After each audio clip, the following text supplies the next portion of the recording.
Happy Open Line Thursday, Rickies. We are the Junkies. Coming to you live on 106.7 The Fan, the Team 980, Monumental Sports Network as well.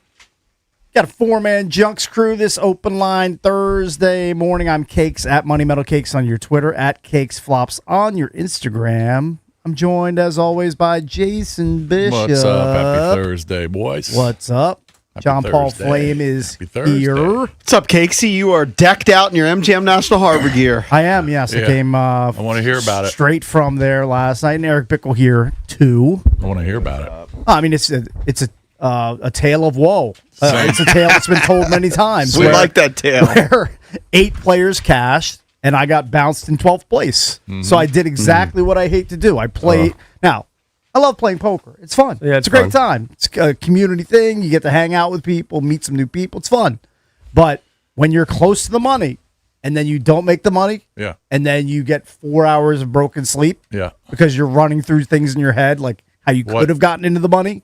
It's frustrating sometimes. Oh, I'm sure it is. So that's, it's a little bit raw because I went to bed at 12:15, Yep. 12:20, but it's all good. I'll run it back again next month and hope to make the cash, which has been elusive. I'm 0 for 2026 at this point in cashing in my own event. Give me the breakdown on the last hand you had, Last- or key hands. Well, I mean the ending hand was I had King 10 suited. I was like, this is about as good as it gets for the stack that I have. I got my last 100K in. Mm-hmm. Guy with a mountain of chips said, well, I want to win your bounty. He had King Queen. Mm-hmm. I didn't get any help. All right. Boom. To the showers. Was there another hand during the tournament that just killed you? Not really. It was more of a slow bleed than anything. I won 3 bounties. I was like cruising along. I was doing okay. Took some hits, and then So eventually, you won some cash. yeah, I won some cash. I won a little bit in the cash game beforehand, but I want the tournament results. You It's said more you important. said though that it was running Yeah, but it through was your still mind. it was still Yeah. end of the day, end of the night positive because you won money. It was a net positive. You True. said you were struggling to sleep because it was running through your mind. Did you Yeah. have your beer at night? I had ample beers leading up to. Okay. I had a big Sapporo Black while I was having my sushi dinner, and then I had a couple more over at Voltaggio with some buddies who were saddled up to the bar. Gotcha. And then I had to slam on the brakes because that was like almost 4 beers. And that was before 7? That was pre the tournament starting. Yeah, so I did a lot of work. You had a nice day I did a buzz. lot of work between like 6 and 7:15 when the cards were in the air. I compressed my boozing into an hour and 10 minutes. That's the way it worked. So it was all good. Good Nice. turnout. Fun time as always at MGM National Harbor. Just this tournament results are a little bit elusive right now. But that's tournament poker. Sometimes that's the way it is. And You then want you get stretches where you one don't win. big cash, and then it makes up for all of Just need it. that one big elusive cash. It's needed. It's out there. It's out there on the horizon, and I'm just stalking it at this point. You'll get it. What was for dinner? I'm sorry. What did you already say? Now I had to had the scale sushi. back. I had to Oh, yeah, the scale my sushi. dinner back because I would usually go to Bento, which is the sushi spot, and I would get a poke bowl. I would get a side of rolls, but because of this dumb colonoscopy that I'm doing tomorrow, Oh, that's right. You can't. I do it. had to order plain white rice and just tuna on top, no vegetables. What time is the colonoscopy? 11:30 a.m. tomorrow. So today is a horrible day. That makes it harder when it's later in the day. It's not great, but not today great. is a horrible day. I just packed a lot of pain into one day. 1, no sleep. Yep. 2, I can only have clear liquids Correct. up until 6 p.m. Then the prep starts Right. at 6 p.m. Yep. And then I'm going to be running back and forth from wherever I am to the bathroom, and then I do another round of prep in the morning. Then I go for the procedure. Although, did you? It's going to be a terrible day. But it's- Also, I have a dentist trip at 1 p.m. Oh, do just to maximize my pain for Thursday heading into a colonoscopy Friday. I have a dental appointment today at Elegant Smiles in Alexandria. I'd gone a decade without going to the dentist. Now back on the regular plan. You have a dental sponsor? I'm jelly. do. I'm a little bit jelly of that. I flossed last night for the first time in weeks, as yeah. if that's going to dupe them. Yeah, I did some last. I hate the dreaded floss. I just have never been a regular flosser, and I hate that stupid lecture that you get every time. I'm gonna get it. I've done the last minute cramming, but I know it's not Yes. going to be enough. Flossing, the extra, like with just a manual pick that'll get in there and just really get the nooks and crannies, but it's not going to be enough. It's just not going to be enough. As long as I have no cavities, I'm okay. No cavities, don't need any crowns. I'm I'll be expecting okay. some sort of bad report from the dentist. I don't know what it is going to be. He might tell you need a cavity filled or something. But I don't have any dental pain. Yeah, it's no I don't have big like deal. my teeth aren't falling out of my head. Yeah, you're so gonna be you'll be fine. I You'll be think fine. I'm okay. You're going to be fine. I think I'm good. Just don't go to my dentist because they were taken over by a private equity company. I told you this yesterday, right? You did, yes. My wife went to the dentist last year. Actually, less than 12 months ago. No cavities. Okay. They sold out to this private equity company. Yeah. She went back like two months ago. They said you have 9 cavities.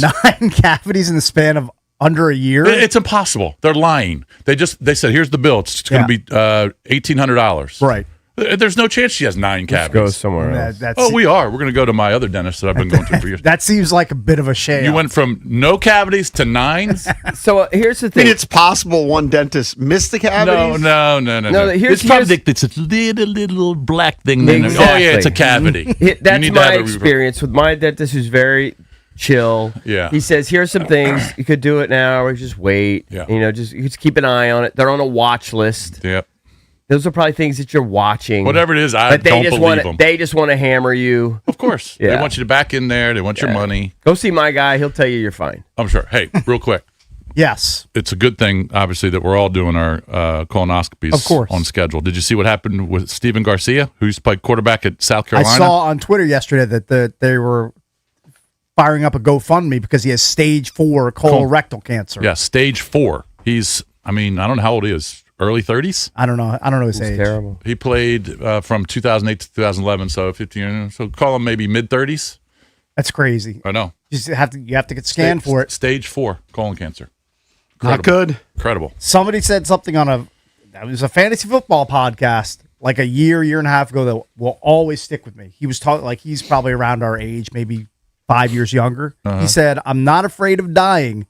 I am afraid of dying for something that's preventable." Yeah. Which colon cancer is if you're regularly screened and you get your colonoscopy. Yeah. I know this is old man radio for the youngins listening out there, but look, Can we talk about some cheery? these are our lives. All right, what do you want to talk about? I thought you were going to live. say the one Oh, thing look. you remember is draft a dual threat quarterback instead of drafting just a drop back JP, quarterback. I don't need to remember that. That's part and parcel. Duh. Everybody Yeah. knows that. Right. I mean, if you can get your hands on one of those guys, you draft. All right, Mr. Bickle, what do you want to talk about? I don't this know. I year? just said you're going to live today, right? I'm excited about that. Supposed to, but my boy Chris Heck hadn't sent me tickets yet. He sent Bickle 8 tickets already. 100 No, tickets. I don't think I've got him yet. He just said done. Oh, But he he said didn't get him. so and so will send you. Oh yeah, But well I that's just what he haven't- told me about 4 days ago, and I He's still your haven't. guy. You're well. I Don't think sweat that it. Now I- he's busy. He's I think a this busy has been guy. busy. He played the pro-am yesterday. He said it was raining all day, but I'm supposed to go today. Yes, And you have parking secured, that's what he told me. which is always critical. what he It's told actually the most critical thing. They don't tee off till shotgun start at 1:05. Yeah. So we've got some time, but I'm supposed to go to Trump today for live golf. Yes. Are you going to play some wagers on the live golf? Oh, of course. I mean, you probably should. I mean, I might as well, right? I'm taking Taylor Gooch. Okay, that's our guy. I'm taking Taylor Gooch in whatever tournament matchup is offered. Got a soft spot for the Gooch. The at this Gucci point. Gooch. Yeah. Good dude. But why wouldn't I play some wagers? I think you will. What is the next major? PGA in like 2 weeks, 2.5 weeks. Oh, here you go. Michael says, not a problem, Eric. The more the merrier. 8 tickets in one of our hospitality areas and 2 parking passes being shipped momentarily. Ship it. All right, I well, think I got him. Beautiful. hopefully he's following up with me too. Yeah.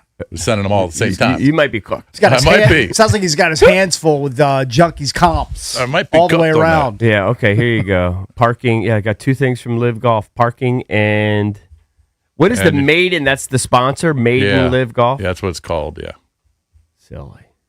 You're locked in. I'm sorry. All right, coming up on an open line Thursday, we've rescheduled Paul Tabone to join us today at 9 o'clock. We had some technical You know what? difficulties yesterday. It was meant to be because they had lost 2 days ago. Yeah. And he was supposed to be on, And but they we have the pounded technical. the Twins last night. And we like to have him on after wins, yes. Just pwned them real good. It was meant to be. So he's on at 9 o'clock. Josh Robbins, who covers the Wizards for The Athletic, he's going to join us at 9:25 because a big day coming up for the Wizards. On May 10th is the NBA draft lottery. So that is big. When we come back, we're going to play Dead or Alive in honor of a big name that passed recently, Ted Turner, a guy who we were always like, is Ted Turner dead or alive? Not sure about that. He passed, I think it was yesterday or the day before. Yeah. I think it was the day before, yeah. He hadn't been really seen in public in a long time, right?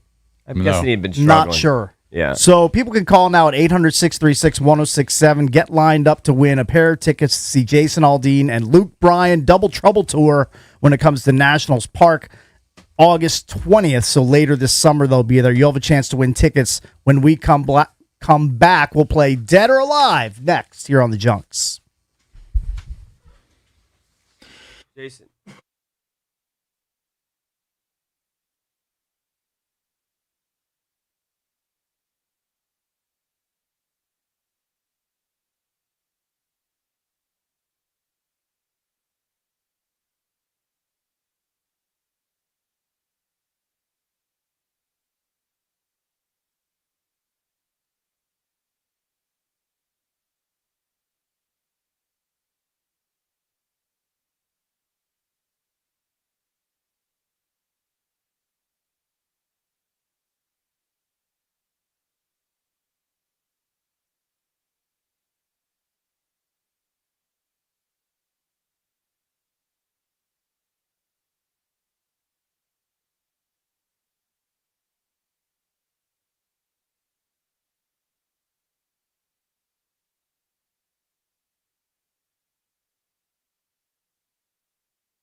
So in honor of Ted Turner, media mogul, billionaire, passing within the last 2 days, Yeah. we're breaking out a Junks game show favorite, Dead or Alive. It's very easy. We're going to throw a name at the listener. If they can identify whether this person is dead or alive, they win prizes. Today's prize, tickets to go see Jason Aldean and Luke Bryan Double Trouble Tour that hits Nats Park Thursday, August 20th. I've always thought that Jason Aldean looks a bit like our friend Cowboy Todd that has listened to the show forever. Side by side of those two guys, kind of look like the same dude. So you have a chance to win. I'm going to bounce at least one or two off you guys to see how you guys are working on Dead or Alive, what your radar looks like for dead or alive celebrities and or sports figures. I would have bet dead on Ted Turner. I would. Well, today you'd be correct. No, but before today. I thought we talked about him We few did, weeks but ago. I would forget because that doesn't really matter in my life. Yeah. But I would have bet dead. I think Ted Turner is one of the largest, if not the largest, private landowners in the United States. Yeah. I don't know how where much does land he owns, but it's a buttload. It's a lot. I guess I could look it up. So, do you have a bunch of kids? I'm not sure how many kids he had. Yeah. Yeah, I think he's got a bunch. They get all the wealth? I don't know if Jane. He's been married a few times. I don't know if he's got any with Jane Fonda. I assume he does. Ted Turner leaves behind vast ranch properties spanning 2 million acres. Yeah. 2 million acres. all over the country, different states. I mean, 2 million Yeah, it's acres. gotta be. I would assume. I can't remember. Yeah, it takes up a He's lot got of 5 space. kids. Yeah. Well, they're set. Got 5 kids. By the way, in the wake of his passing, I think it was Darren Ravel tweeted like one of the old Braves promotions with Ted Turner, and this tells you how like old school this was. First of all, like on the letterhead, it was the old Screaming Braves logo from back in the day. That no chance that they used, and it was a college night. Yeah. And it was like super cheap beer. Had a wet T-shirt contest. Atlanta Braves post game. It was like a Miller Lite beer party, wet T-shirt contest. I mean, can you not? Those were the days. Well, If you, let's we just should say tell the Paul Starboard. Tabone to do that. Can we do a wet T-shirt contest at the Starboard? Do those still I mean, exist? we're not gonna have cameras there, right? Yeah, I'm just Mind saying. you. In theory, could we get away with it?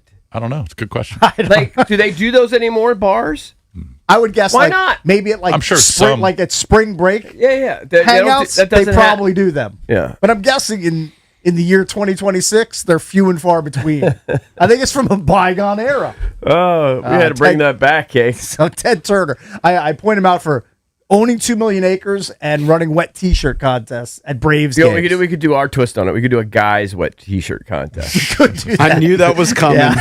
That's knew that was that's coming. what we That's the could way, do. that's the way we roll. Yeah. All right, I'm going to bounce a few off you guys and see how you guys do on Dead or Alive.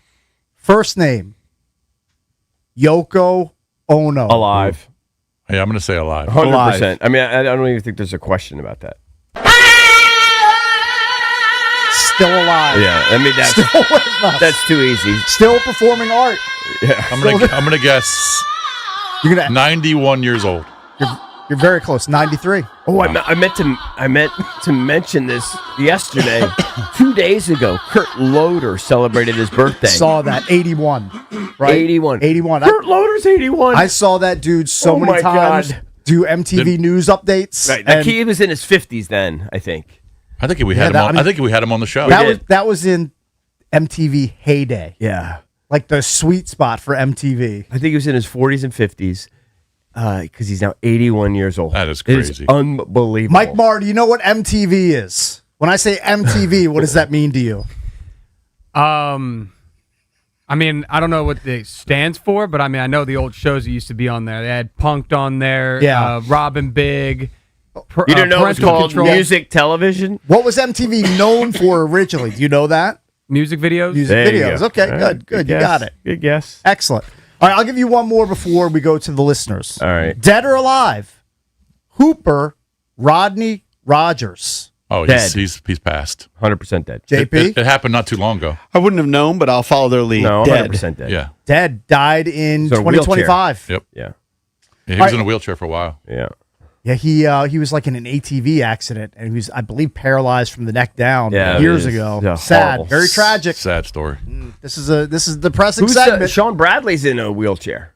Yeah, he got hit like while riding a Yeah, bike. Riding a riding a bike. bicycle. And then somebody Terrible. posted a picture. They were in New York City, and they were like in a deli. It wasn't Cats or anything, but they were in a deli in New York. It might have actually been Cats, and Keith Van Horn was in there.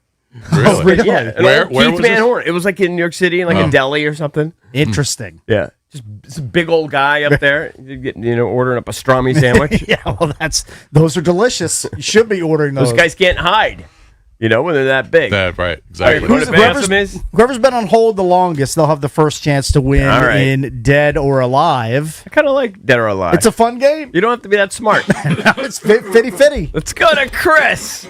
Chris, what's up, buddy? You're all with the junkies. What's up? Hey, Hey, Chris, Rick. Dead or Alive, director Hey, and I'm going blind. I'm going dead. I like this. He's going in blind. he misses. I was giving him Mel Brooks, director and actor, alive, Still alive. at the prime age of 99. I think he's still working. I Sorry, like the buddy. boldness, though. I Sorry, like the Christopher. bold going in blind, just dead pick. That's a solid strategy. Didn't pay off for him, though. I would have guessed Mel Brooks was passed until I saw a story on him yesterday on the news, and obviously His son wrote a I silly. definitely would have guessed died. His son wrote a silly zombie book, World War Z. Wow, I definitely. That's a good one. I wouldn't have got that one. He's 99. And Jiffy says he's 99. still working. Still Believe working. he's still working. Wow. Still grinding. Wait, now is he like a comedian? Did he do like stand up in his heyday? Is that like what he did? That Or I just don't an know. actor? Movies.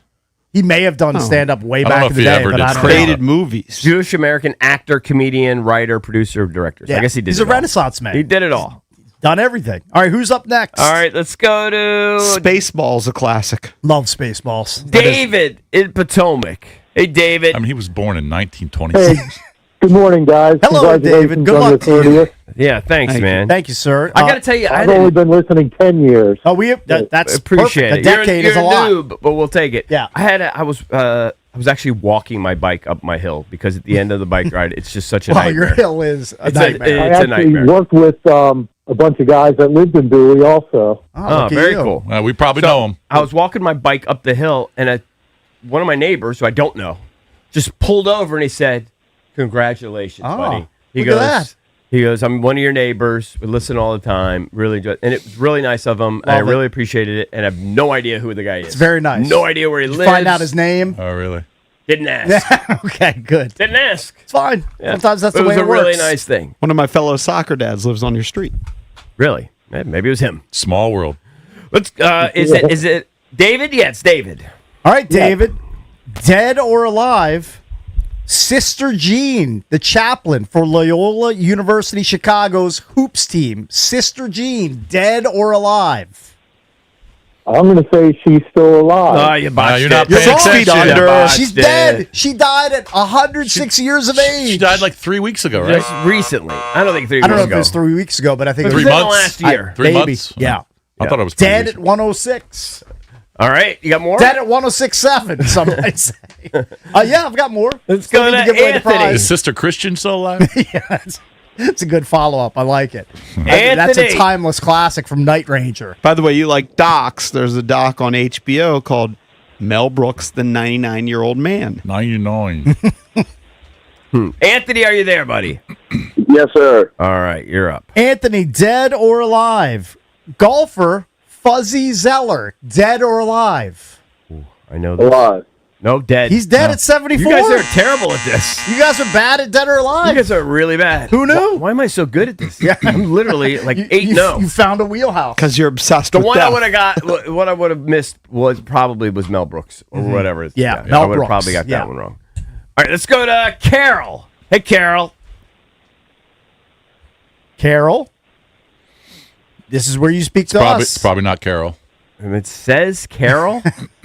Carol. I mean, I don't know what gotta else be it could Carol. possibly be. All right, let's try. Let's go to Justin. Hey, Justin. Hey, what's going on, Junk? Hello, Justin. bud. Good morning. What's going on? Dead or alive? Van Halen drummer Alex Van Halen, dead or alive? Alive. He is alive. His brother Eddie passed away, but he is alive. So you win. You get 2 tickets to see Jason Aldean and Luke Bryan Double Trouble Tour 2026, Thursday, August 20th at Nats Park. Tickets are on sale Friday, May 8th at 10 a.m. That's tomorrow. For tickets and more event info, go to thefandc.com/events. So Mel Brooks has a bunch of classics like Young Frankenstein, Spaceballs, I mentioned. History of the World. Blazing Saddles, Yeah. people love. I wanted to ask you about History of the World. Yeah. Does that stand up? I just remember the scene where Moses comes out with the 3 tablets. Yeah. He's about to say, I give you 15. And then he drops and smashes Right, he drops 10 it. commandments. It's pretty funny. I mean, It is. you're making everybody laugh. Does it hold up? Recounting it. I don't know. I would think that scene kind of I holds haven't up. seen it in 30 years, but Right. some of it probably holds up. Some of it's probably super racist and inappropriate. Blazing for Saddles. 2026. Blazing Saddles, super racist, right? Yeah, 100%. All right, so good So we do have a rendition of winner. Dead or Alive. We do have a winner. Got a winner. Yeah. By the way, it says, when I said he was working, I looked it up. It says he reprised his role as Spaceballs Yogurt Yes. Instead for of the Yoda, Josh he was Gad-led yogurt. sequel. Yes. See, that's the joke. Not Yoda, yogurt. Right. Funny. So One that's last coming one, out in 2027. One the last sequel. one around the horn. All right. Dead or Alive, comedian Carol Burnett. Alive. Dead. Hold on. Alive, dead. Carol Burnett. Yes. I'm going to say dead. She's alive She at is? 93. Wow. That's Hey, amazing. you just said you were silly at this game. She just turned Whiff. 93. I haven't She paid just had attention to Carol Just Burnett. had a birthday. Yeah. Yeah. I'm surprised I got that wrong. Hey, Who were the donks that used to come on her show all the Tim time? Tim Conway? Conway and the Oh, other guy. Hold on. Harvey Korman. Yes, I'm old good. enough to know. I can see I'm him. old enough to know who Harvey Korman is. That's how old I He's am. definitely dead. Tim Conway. Conway and Korman, I believe, both on to Tim the Conway, next, definitely. the next plane. What was the little character that Dorf. Tim Conway? There Dorf we on go. golf. Everybody knows. Probably Slazy B. Stupid. A lot of golf humor. No, not really. Hey, real quick, I want to give a shout out to the Marist Red Foxes. Even though my son is 2 years removed from the team, we still know a lot of families on there. They won their second ever NCAA tournament game last night. That's awesome. So a nice win over Stony Brook. Now they're going up against a buzzsaw. They're going against the 1 seed next. Who is what is that? They'll Is play it Carolina? Princeton. It's Princeton. Oh, it's Princeton. So that will be rough. Who are the top 4 seeds? I don't know off the top of my head, Jason. Is Carolina up there? Yeah. Princeton, Yeah, Carolina. you'd have to look. Is it a up. down year for the Terps, lax wise? Oh yeah, it's a down year for College Park. So how many wins did the Maryland football team have? Like 4 3, or 5? Right. Maybe? How many wins did the basketball team have? Not a lot. Like It was 5 a or 6 or historically something. bad season. Right. And the Maryland men's lacrosse team has won at least 2 national championships in the last 5 or 6 years under Tillman. They missed the NCAA tournament for the Wow. first time in I don't even know when. that's That's like- like it doesn't happen. As a Maryland native, you feel like it's a birthright that Yeah. the Terps are just going to be in the NCAA. Yeah, men's probably lax yeah. it'd be in the Final Four. The Maryland's probably been in the Final Four, I don't know, 6 of the last 10 years or something. I mean, they're in the Final Four all the time. They won a couple national championships under Tillman. They didn't make the tournament. Obviously, Maryland football had a catastrophic year, Yeah. and basketball was the worst season in the history. Maryland lacrosse and jousting, the 2 state sports of Maryland. In case you didn't know, that. I didn't know jousting. was. Jousting and lacrosse. We got Yeah. 2. Our so state's North- so so- good. We got 2 state sports. So you'd be Notre Dame is the 2 seed. Yeah. Carolina's the 3. And University of Richmond is the 4. wow, look at that. It's a great program they have. there. Richmond is the 4 seed. Bruce Allen's pumped. Richmond has a great program. We almost knocked them off when 14 Steve was and there a 1. couple years ago. Georgetown and Hopkins still in the mix for local teams. Yeah. Yeah. No, it's Cornell playing Hopkins. Yeah, Cornell just got smoked. Cornell's the defending champion. They just got smoked by Princeton in the Ivy League final, which it just made Princeton look invincible, but maybe they're just touched by God that day. Who knows? Yeah. And Georgetown's going to play UVA. That's on Yeah. Sunday. Yeah. So there's a lot of games this weekend. Yeah, it's a big weekend for men's lacrosse. Shout out again to the Red Foxes. My son was home. We were watching it together. We're going crazy. It was a big win for them. So very cool. Awesome. Nice By the dub. way, Maryland football apparently they were wins? supposed to have this tackle come visit, but after he hammered out a $4 million deal with LSU, he canceled his visit. Well, yeah, that's going to. When Can you LSU imagine? hands you a bag of cash with $4 million in it, you're going to say LSU's given a tackle, not $4 flying million. to College Park. Yeah, I just don't know how you could compete with that. You can't. You can't. You can't. That's the simple answer.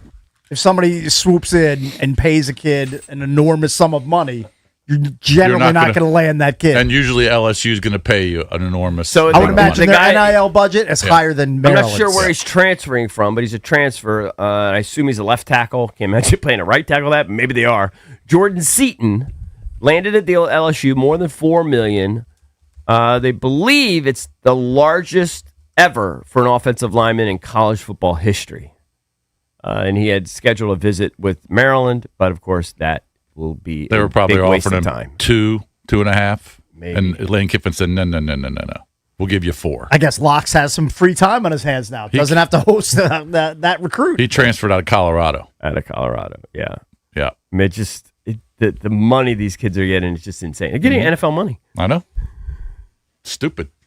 It's crazy. That's why some of these kids are. There's a basketball kid who played 4 years at Navy. Then he did his commission, right? Whatever that is. We worked for 5 years, and then he appealed for like a 5th year. They gave it to him, and he's playing. I don't know where and he got a big deal. What is he? 28? Yeah, he's like 100. Hey, he still has eligibility. He's got one.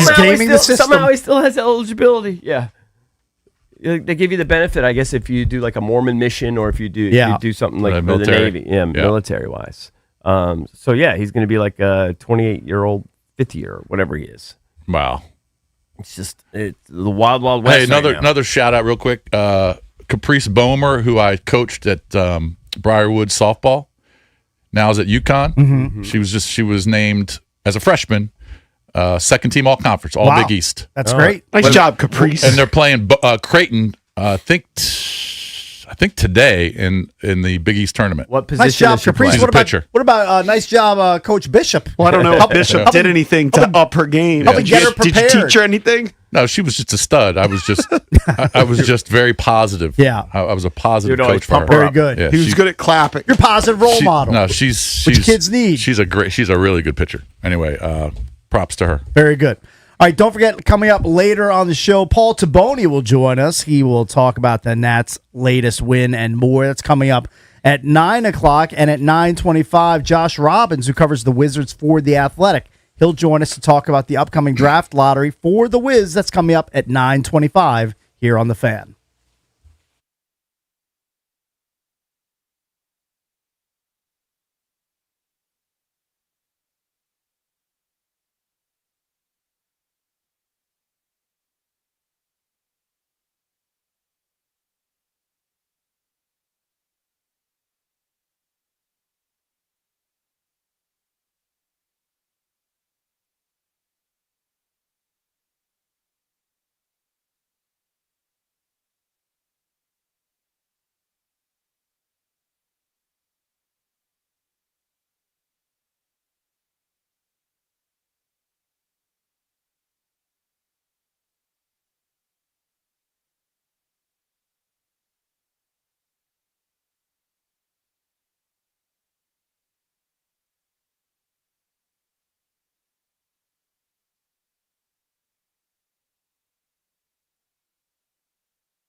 So we can all agree that the Kentucky Derby was awesome. It was a great story, great finish. Golden Tempo comes from last to first to win it.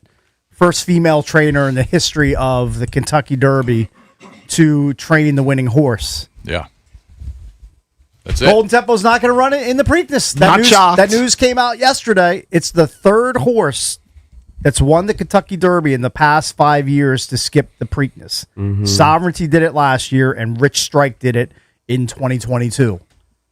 I know that horse racing is fabled for its history, and this is the way it's always been, that the Kentucky Derby is in early May, and then 2 weeks later it's the Preakness. Mm-hmm. If you want to have the Kentucky Derby winner in the Preakness, you're going to have to consider moving it back in the calendar. Yeah. Because these horse owners, they realize how valuable these horses are Yeah, and it's for too the much. stud fees, and they don't want to risk them to injury and have them running 2 weeks after they win the Kentucky Derby. This is becoming more commonplace. Like, the powers that be in horse racing have to realize that the Preakness, I'm sorry, I know it's an institution around here, it's devalued without the Kentucky Derby winner running in it. Yeah, of course. I mean, there's no way around it. Like, 100%. If you want casual eyeballs watching the Preakness, you got to have the Derby winner in it. If they ran it a month after the Derby, then I think would that it be would. okay? I think they would. I would assume, yeah. So a month off? You just got to I think space so. it out more. And Yeah. I know that, there's probably issues with the sucks. tracks, or it's getting hotter later, that you get into this late spring, early summer, and that's, I'm sure, a factor. It sucks then, because if you win a spread out Triple Crown, it ain't that as big. It's not as impressive. Part of it is doing it in that time frame, the impossible time frame. I guess, but Maybe. I'd still be impressed if they won don't you want to see the Derby winner in the Preakness? Wouldn't Yeah. you rather see that than have the accomplishment be, Yeah. I guess, devalued a little bit? I guess. Now I have no interest in watching it. Yeah, Yeah, you literally have I'm not zero going to make interest. one bet for I the Preakness. understand, but I mean, It's different. I don't think you can have a Triple Crown if you start spreading it out. I mean, this just got a big. Oh, I Well, think things- the biggest asterisk ever. Things change. Fine. in Things, sports. I mean, yeah. Sometimes things change. Like, there used to be no shot clock in basketball. Right. Everything changed. Things change. But I would agree. No I think 3-point line. Yeah, but it changes the feat. It's clearly not as impressive a feat if you do it over 8 weeks maybe versus not. 5 weeks. Yeah, maybe not, but it's still impressive if you're beating other horses in 3 consecutive races. You're still your dominant horse. I'd rather see the best field. If I'm a horse racing enthusiast, I'd rather see the best fields in every event than just have the winner of the Derby or the winner of the Preakness skip the Belmont. I think the weather would be fine. I mean, in 2 weeks, might be a little warmer in May, in 2 weeks in Baltimore, and then they go up to New York, right, for the Belmont. Mm-hmm. And that's fine up there, even if they spread it out. Right. And the weather wouldn't be too bad. So, I mean, I think they definitely have to spread it out more. I mean, they know more than me. Obviously, I'm just a dummy. But it doesn't mean just because the horse pulling out that they 100% should pull the horse out. They're just doing it out of abundance of caution. Caution, I right. assume. Because that horse is worth a lot of money. It's not just that. They're doing it because they know Golden Tempo can't win the Preakness. The Preakness is a short That's race. another True. factor. And so if Golden Tempo finishes ninth, he values what he just did completely a few weeks ago or last week. So they'll set him out to Belmont, which is the longest race, and hope he can repeat being the closer once again. All right, I buy that. You think buy it that. really Yeah. reduces his value Oh, for sure. even if he's a Derby winner? No, you still get good stud value, but it may not be as I much. think that carries won't more be. weight than him like having a bad finish at the Preakness. Because they'll know. It's why they're doing it. But you're- because he'll get I'm not a- smoked in the Preakness. I'm not a former horse owner like you. You are an expert in this field, being a part owner of I Mama buy Grizzly that. back I in the buy day. that. I buy that. Well, was that the case in the other 3 horses? Maybe. that did it? Yeah, because that's the other thing. These those were all- horses, it's Were they very all rare long to be shots? talented to win all different lengths of these races. Of course. Well, I don't know about Sovereignty. I can't remember, but he wasn't the favorite because journalism was, and Rich Strike is the longest shot of all time Rich Strike, at true. 80 to 1. Yeah. I can see why Rich Strike did it. But, I'm sure that's a factor. Yeah, but it does make the Preakness. I'm less just telling you, interesting. for someone who watches maybe 2 horse races a year, Right. and that's if the Derby winner runs the Yeah. Preakness, I have no interest But in the remember Preakness. when we had the Smarty And then party? the Belmont, I mean, come on. There's like 8 horses. I know. But remember we had the Smarty party when, I can't remember what the name of that. It was Smarty Smarty Jones, right? Yeah. And we've had a few horses over the last 20 years or so that have had a shot at it. It's been so fun. Yeah, I agree. Yeah. And I definitely would have watched it, even though he Tempo probably would have got smoked. What was the one that was owned by the UPS guys? Was it Big Brown? Remember that one? I mean, that makes sense. Brown is in the Remember Big Brown? There was a bunch of younger guys that bought it. Yeah. And I think maybe it got two-thirds of the. By the way, your Smarty Party was 22 years ago, just in case you're wondering. I remember 2004. Wasn't that long ago. And they're running the Preakness in Laurel, correct? Yes. Because they're undergoing. They're redoing Pimlico. Yeah. Yeah, it's kind of a bummer, but I can see why it's the owners decided to do that. And the trainer. I mean, I would listen, if I owned the damn horse, I would protect its value. Mm-hmm. Sit down and talk to somebody and go, all right, where am I going to get the most bang for my buck here? It's like if I catch a ball at a World Series game and it's like somebody's 500th home run or whatever, what do I do here? Right. Yeah. I get it. I understand. Do you give it to the little kid that's sitting right next to you, or do you keep it and sell it? There's no chance I would give it to a little kid. If you're at a rando, like, Nats Twins game, like yesterday, and you catch a ball and there's a kid there, I have no problem giving the ball to the kid. Actually, you probably should give it to the kid. But if it's a ball that's worth a lot of money, you got to keep it. That's the one you hold. Trample the kid. Yeah, that's the one where you hold on to it yourself. I got no problem just stepping on the kid for the money. I would do that, Cakes. Give me that big ball. Shove the kid over the rail, grab the ball. I don't know why it's making me think of it, but it's just making me think of all these guys. We've talked about it before, where they break the wax packs and you see them like pull a Jordan or something. Yeah. I would love to do that, man. Just pull like a 1-of-1 card. Well, I would love to just have the balls to gamble and buy like a box of 86 Fleer or something and see if we can't pull it. I don't know. Yeah. I mean, I have no idea how much that would cost. A lot. A lot of money? A lot. What, a box of cards? I mean, $100,000 or something. I mean, it's a lot. It's really? a lot. Yeah, I don't have that sort of money lying around to buy. I mean, that might be low. I mean, it's trying to pull a Jordan. Yeah. I'm going to pull a bunch of non-Jordan cards and be out $100K. Right. It's just so silly. No big score. That does intrigue me when I see guys do that. I don't really get into guys like watching guys open packs of cards on like by Twitter. I stumble on. It's not really in my algorithm. I stumble onto them when they pull one. You know what I mean? When they pull the big one, yeah, big silly. They'll show up on my thing, and some guy pulls like a 1-of-1, some weird thing. Now it's all about being a 1-of-1. I did think it was cool during the draft when the number one picks for the NFL, they would sign. They had a deal where they signed their 1-of-1 card, and I guess it gets dropped into a pack. Right. So you can be. Yeah, because they all packs, and you're like, oh, I got a Sonny Styles signed card. So it was all the first rounders. All the first rounders were doing it. That's so sick. I don't know if Ruben Bain did it because when he wasn't happy. He seemed pretty pissed when he grabbed his hat. He wasn't doing this thing. Where'd he go? Did he go like 16 or something? Like 15 or 16 to the Bucks. I think it was 15. Let's go to James in Rockville. Hey, James, what's up, man? You're on with the Junkies.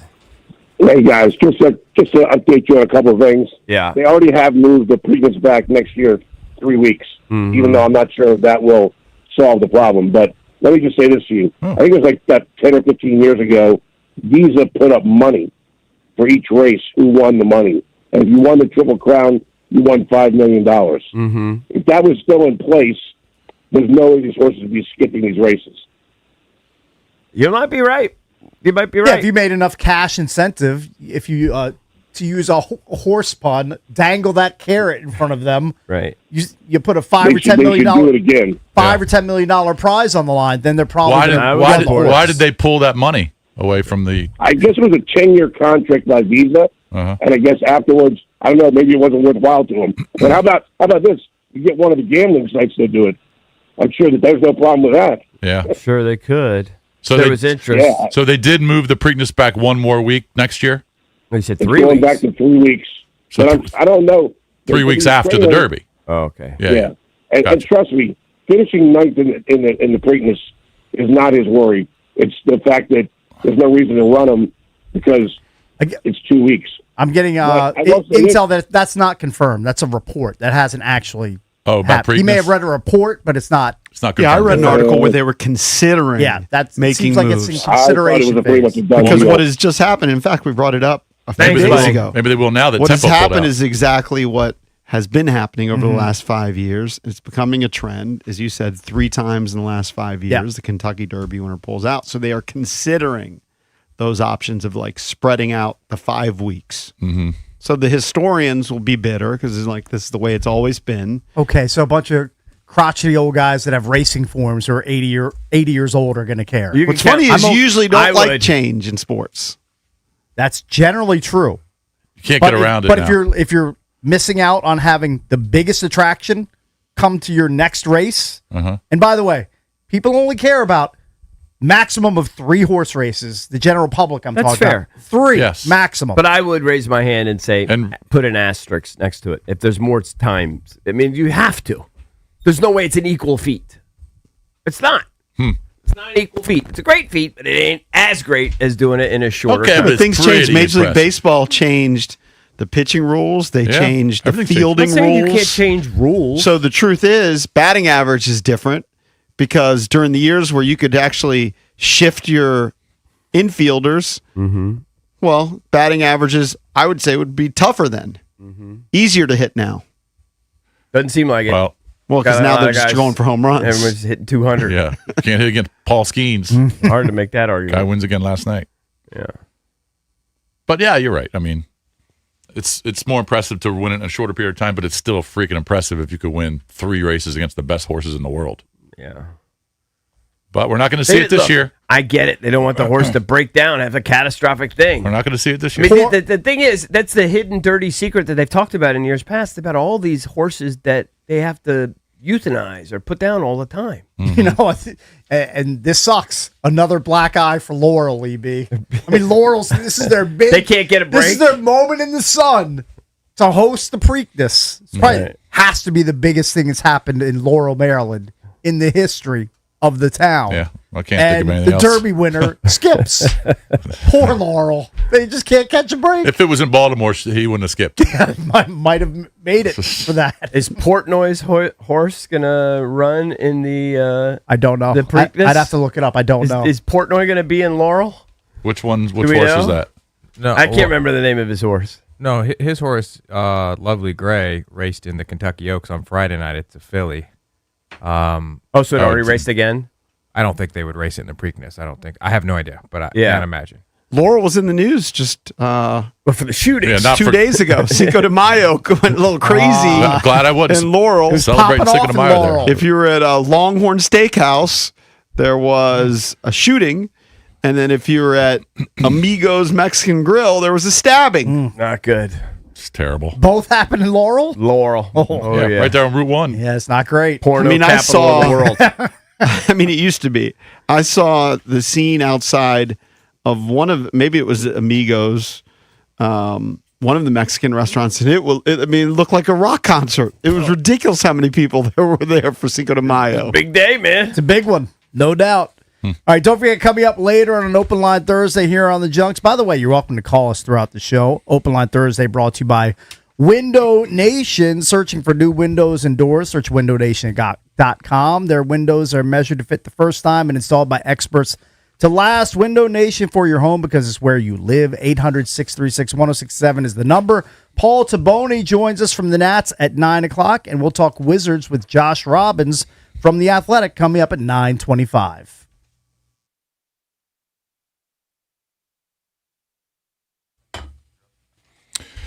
Hey, it's your boy Bish. You're invited to Golfdom for the Mother's Day sale. It's going all the way through the 10th of May. You can let them help fill mom's bag with the right clubs, and you can book a free What's in the Bag club evaluation.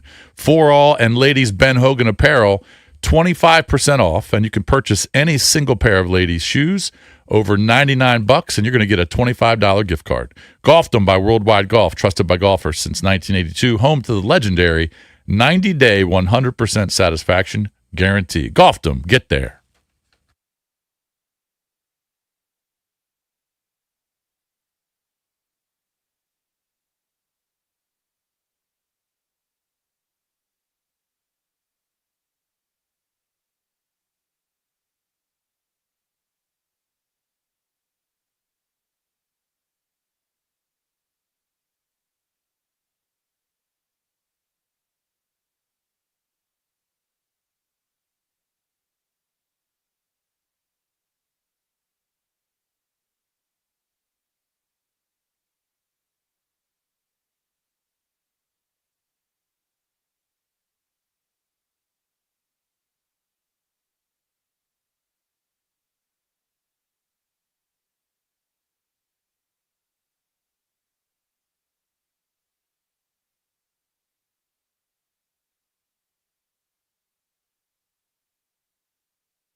This sports update is brought to you by the Reynolds and Power Home Team, Keller Williams Realty. Miles Michaelis tossed a season-high 5 1/3 innings, and Drew Millas launched his first home run of the season to lead the Nationals to a massive 15-2 win over the Twins. Brady House and Jose Tena also homered in the win. C.J. Abrams smacked a grand slam. And Jalen Brunson scored 26 points and helped the Knicks to a 108-102 victory over the 76ers for a 2-0 lead in the Eastern Conference semifinals. Victor Wembanyama had 19 points and 15 rebounds, so the Spurs handed Minnesota their worst postseason loss in franchise history, 133-95 to even up the Western Conference semifinal series. From the Crop Metcalf 5-Star Sports Desk, Savannah McCann on the Fan.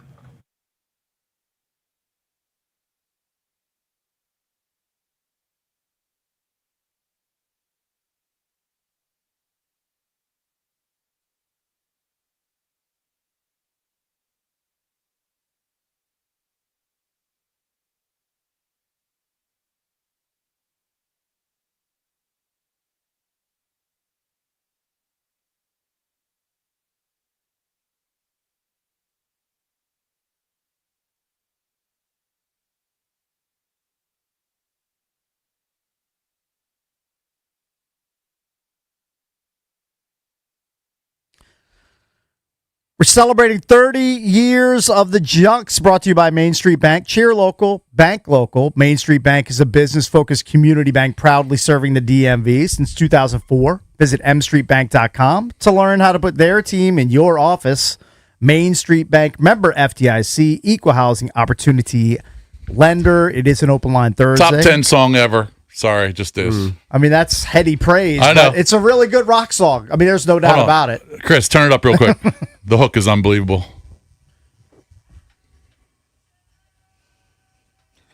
That's a crazy hook. You don't know what year this came out. 1986. No, it's way too late. 82? 83. Oh. Off Pyromania. Which Way is too just, late. He was 3 years off. Yeah. I mean, when it comes what's funny is I was going to guess 83, and I was like, I think that was too early. Yeah, 1983. I don't know. It's still great. Yeah. I forgot to give a quick congratulations to the guy who took down the Cakes Classic at MGM National Harbor last night. He's a guy I know well. His name is George Carmiris. He's a really good poker player, a friend. He took it down last night. I believe up top was like $3,800. I don't know if they chopped it toward the end. But good job, George. Nice score. So well done. Georgie Porgy. Next time, let Cakes win a couple hands. George, yeah. He won some hands. I won some hands. I did okay. I just couldn't quite get the cash at the end. Paul Tabone joins us at 9. We'll talk Nats with him. We'll talk Wizards with Josh Robbins. He covers the Wiz for The Athletic coming up at 9:25. And the lottery is Sunday, correct? May 10th. I have to figure out what time that is. It's probably like prime time. Probably. Drab, do you know what time the NBA draft lottery is currently? Or do we have to look that up? 3 o'clock. Oh, pretty sure. 3 p.m. I need to put that on my phone. It's a weird time. I need to put that on my phone for a reminder at 2:15. Don't they usually do it during the week at halftime of a game? I thought they used to do that. Yes, they changed it this year to Sunday. Usually that's perfect. Or Tuesday. Do we know who the Wiz are sending to like the NBA offices, like in Secaucus, New Jersey, for the NBA draft? Do they still do it there, or am I stuck in like a '90s time warp?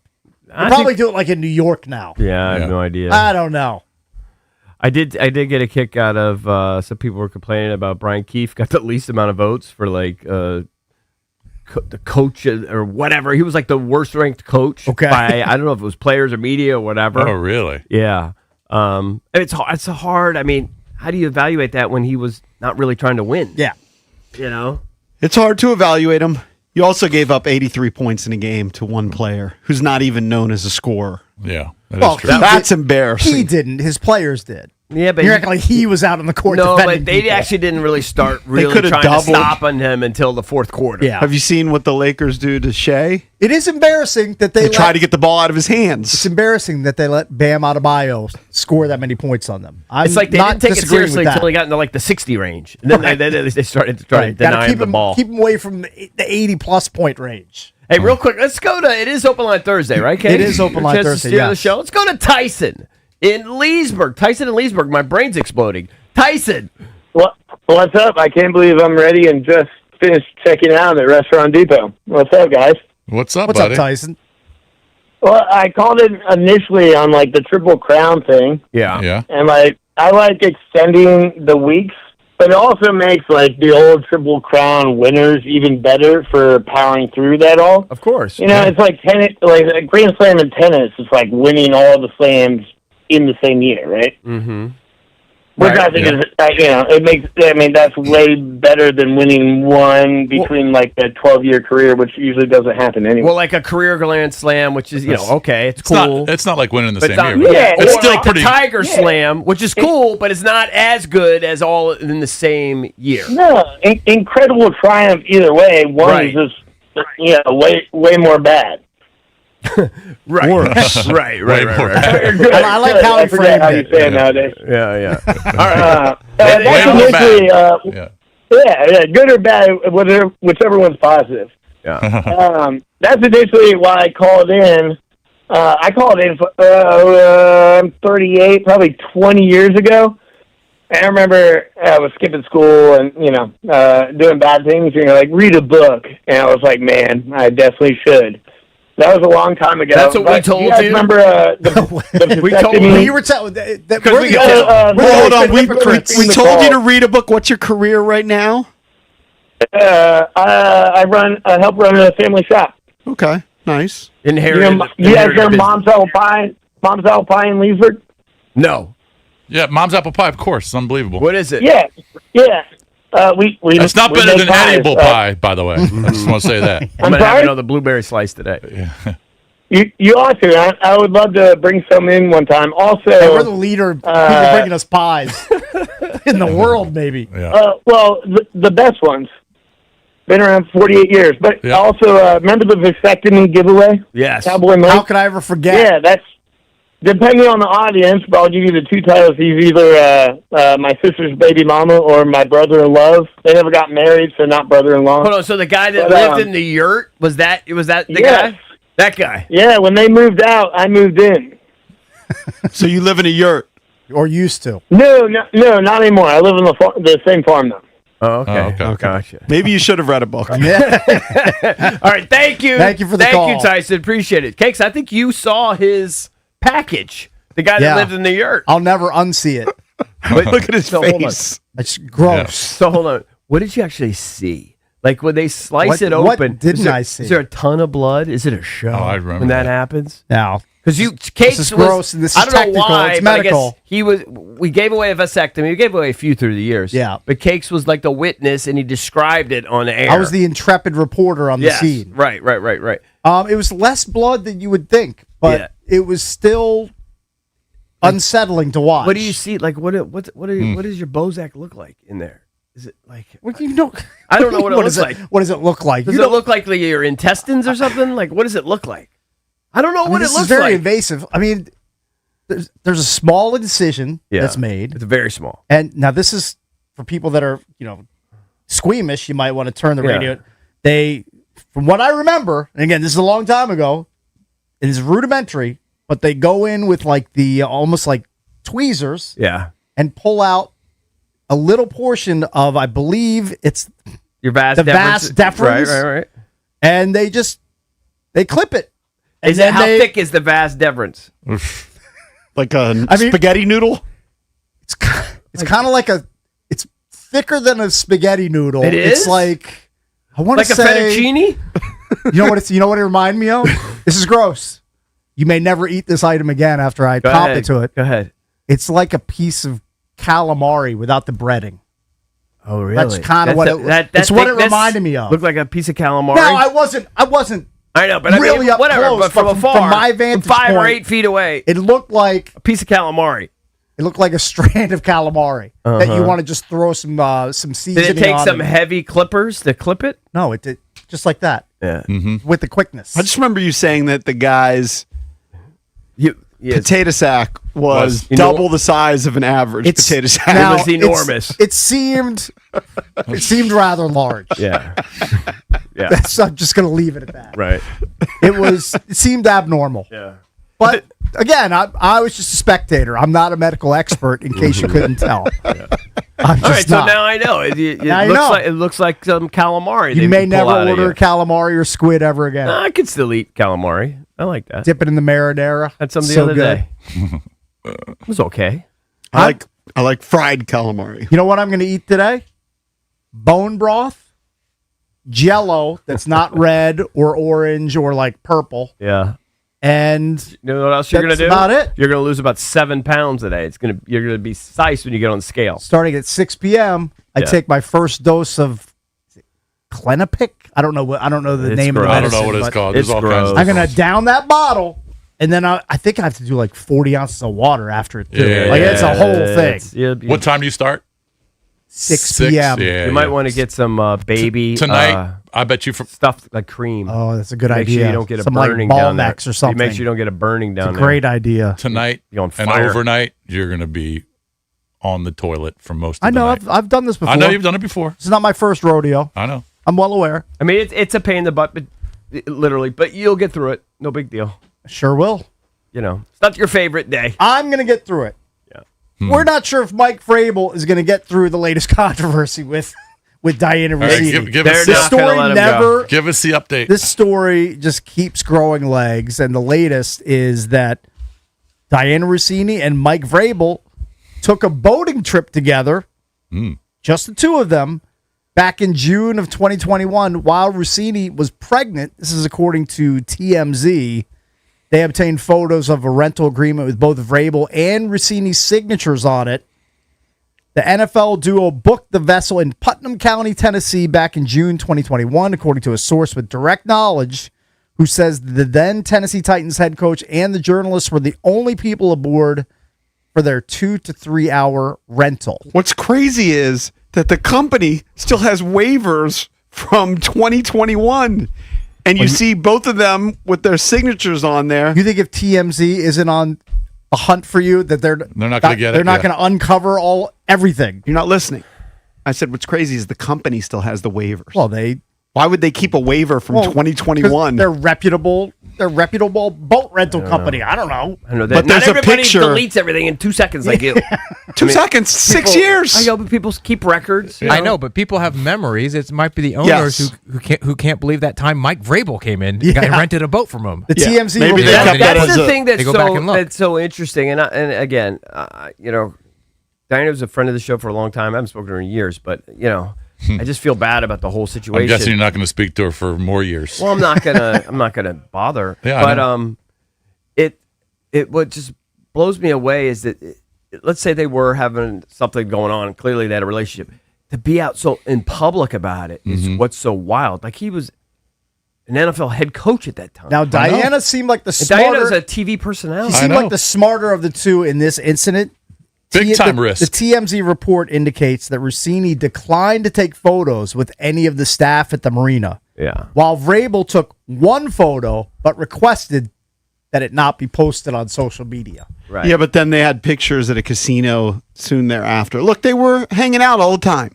That's the bottom line. There's no denying. Hanging out in that time frame. She happened to be pregnant at the time. Here's my thought, and I know he's not going to say it like this because I think he basically said it in his first press conference. People are wondering if he's going to get fired for this. Uh-huh. I don't think so.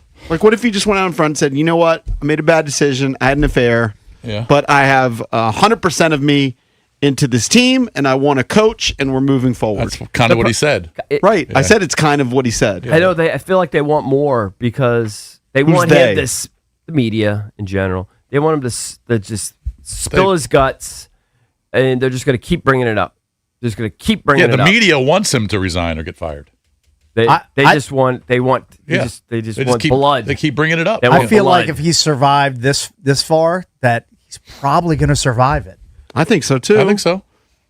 Now, Well, if he did get a if they standing didn't go to the- ovation. But you saw the Patriots had something with like their season ticket holders or whatever, like 2 weeks ago, and he got standing ovation. I mean, just let Oh, him to sure. a Super Bowl. Oh, yeah, they went to Super Bowl. If they went 4-13, okay, he's probably fired. Yeah, it makes it easier to fire him. Sure.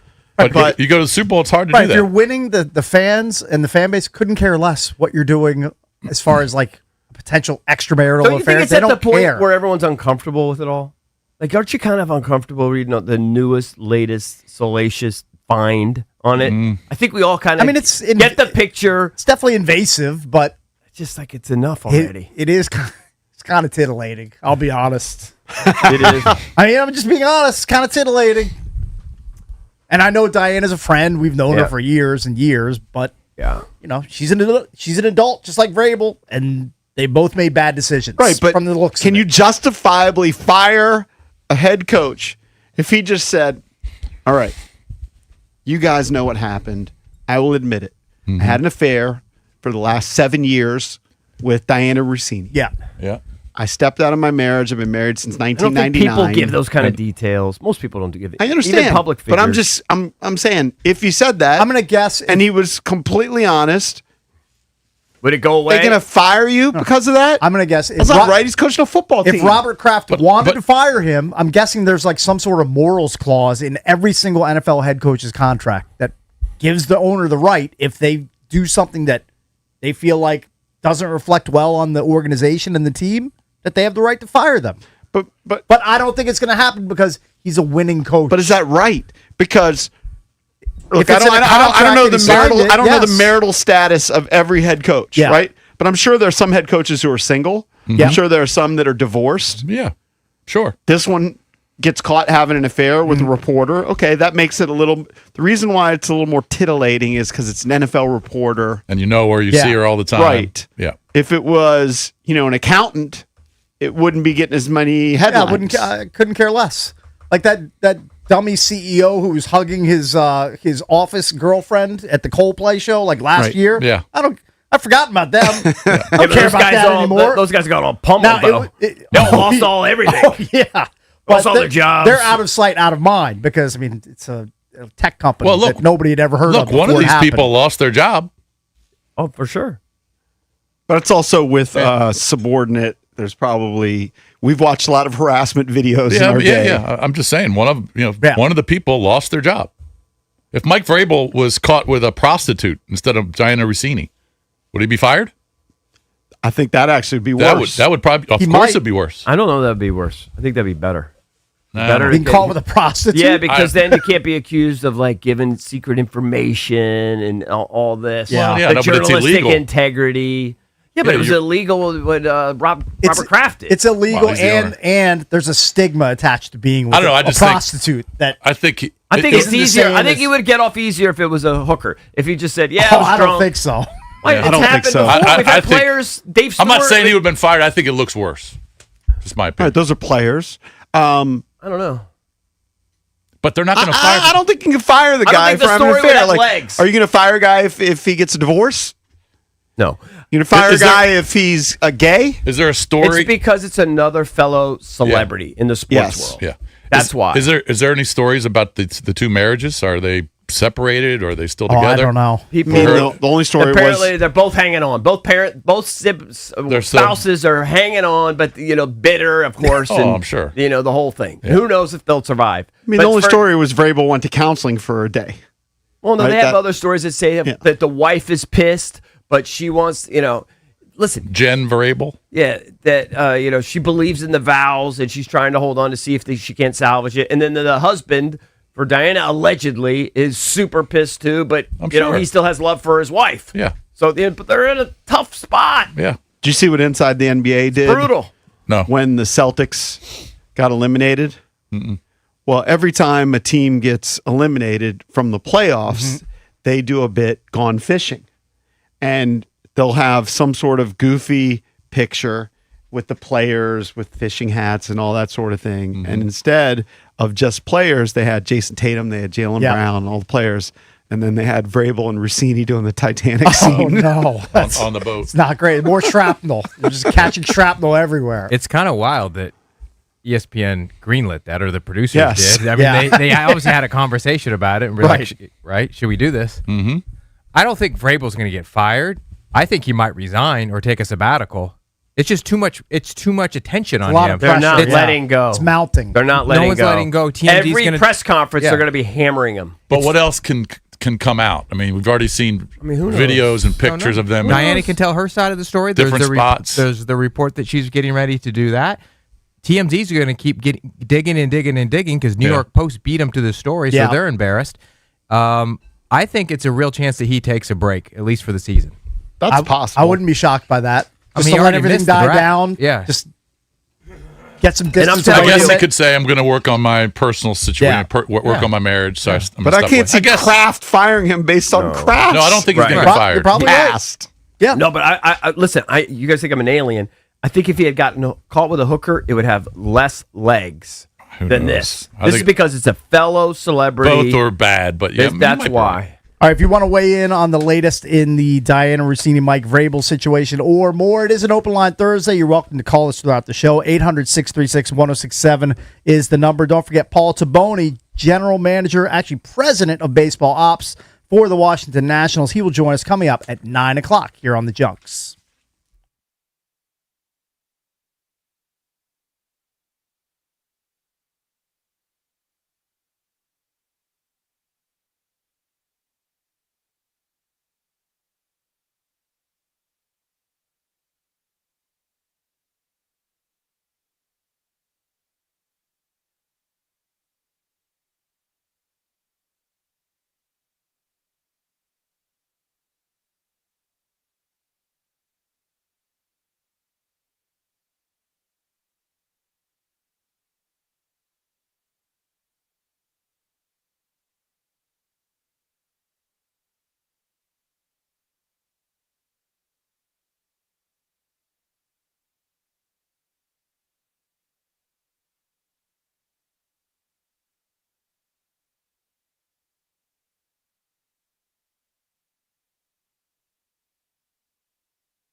I can't think of a better way to kick off your summer than with the Junks live from the Starboard in Dewey Beach, Delaware. Friday, May 22nd is the date. We are kicking off Memorial Day weekend starting at 6 a.m. It gets going early and does not slow down for anyone or anything.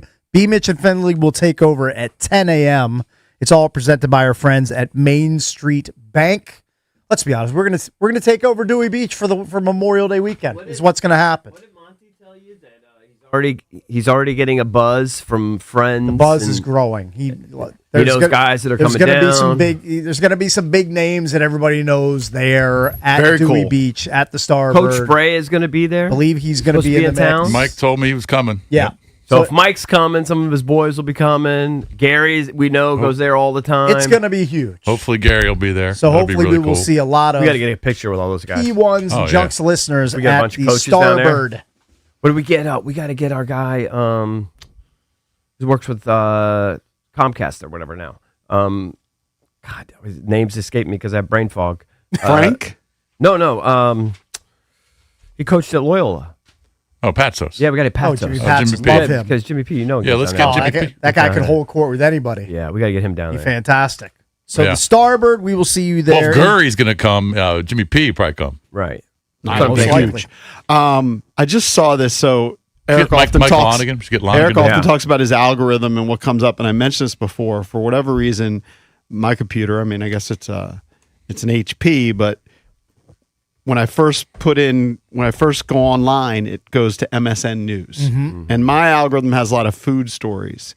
And it came up with one that intrigued me, and I clicked on it. It was clickbait, but I think it's something we can kick around. It was restaurants that we grew up with that are either done that you'd like to come back or barely hanging on. And it made me think of so many spots that I wish that were part of my life that, I mean, I think I would wish I would try it. I don't know if I would love it. Okay. You understand? We didn't go to restaurants. We didn't have restaurants in Bowie. We had like 2. We did, nothing. But you know what restaurant we did have that was Bob's pretty Big Boy? popular back in the day? Bob's Big Boy. I used to love the desserts at Bob's Big Boy. I used to love it as a kid, but I just don't know. You would not go to a Bob'sIg Boy. Yeah, would it hold up? No, you they would used not to have them. They used to have them at some of the rest stops, either on the Turnpike or on 95. Mm-hmm. If there's a restaurant out there that you wish could come back, 1-800-636-1067. This is not necessarily a restaurant in terms. I mean, it's a spot that you got to eat, but I don't see them anymore. I used to frequent all the time. Used to go sometimes after the show when we were in Fairfax with our crew. Mm-hmm. What happened to Quiznos?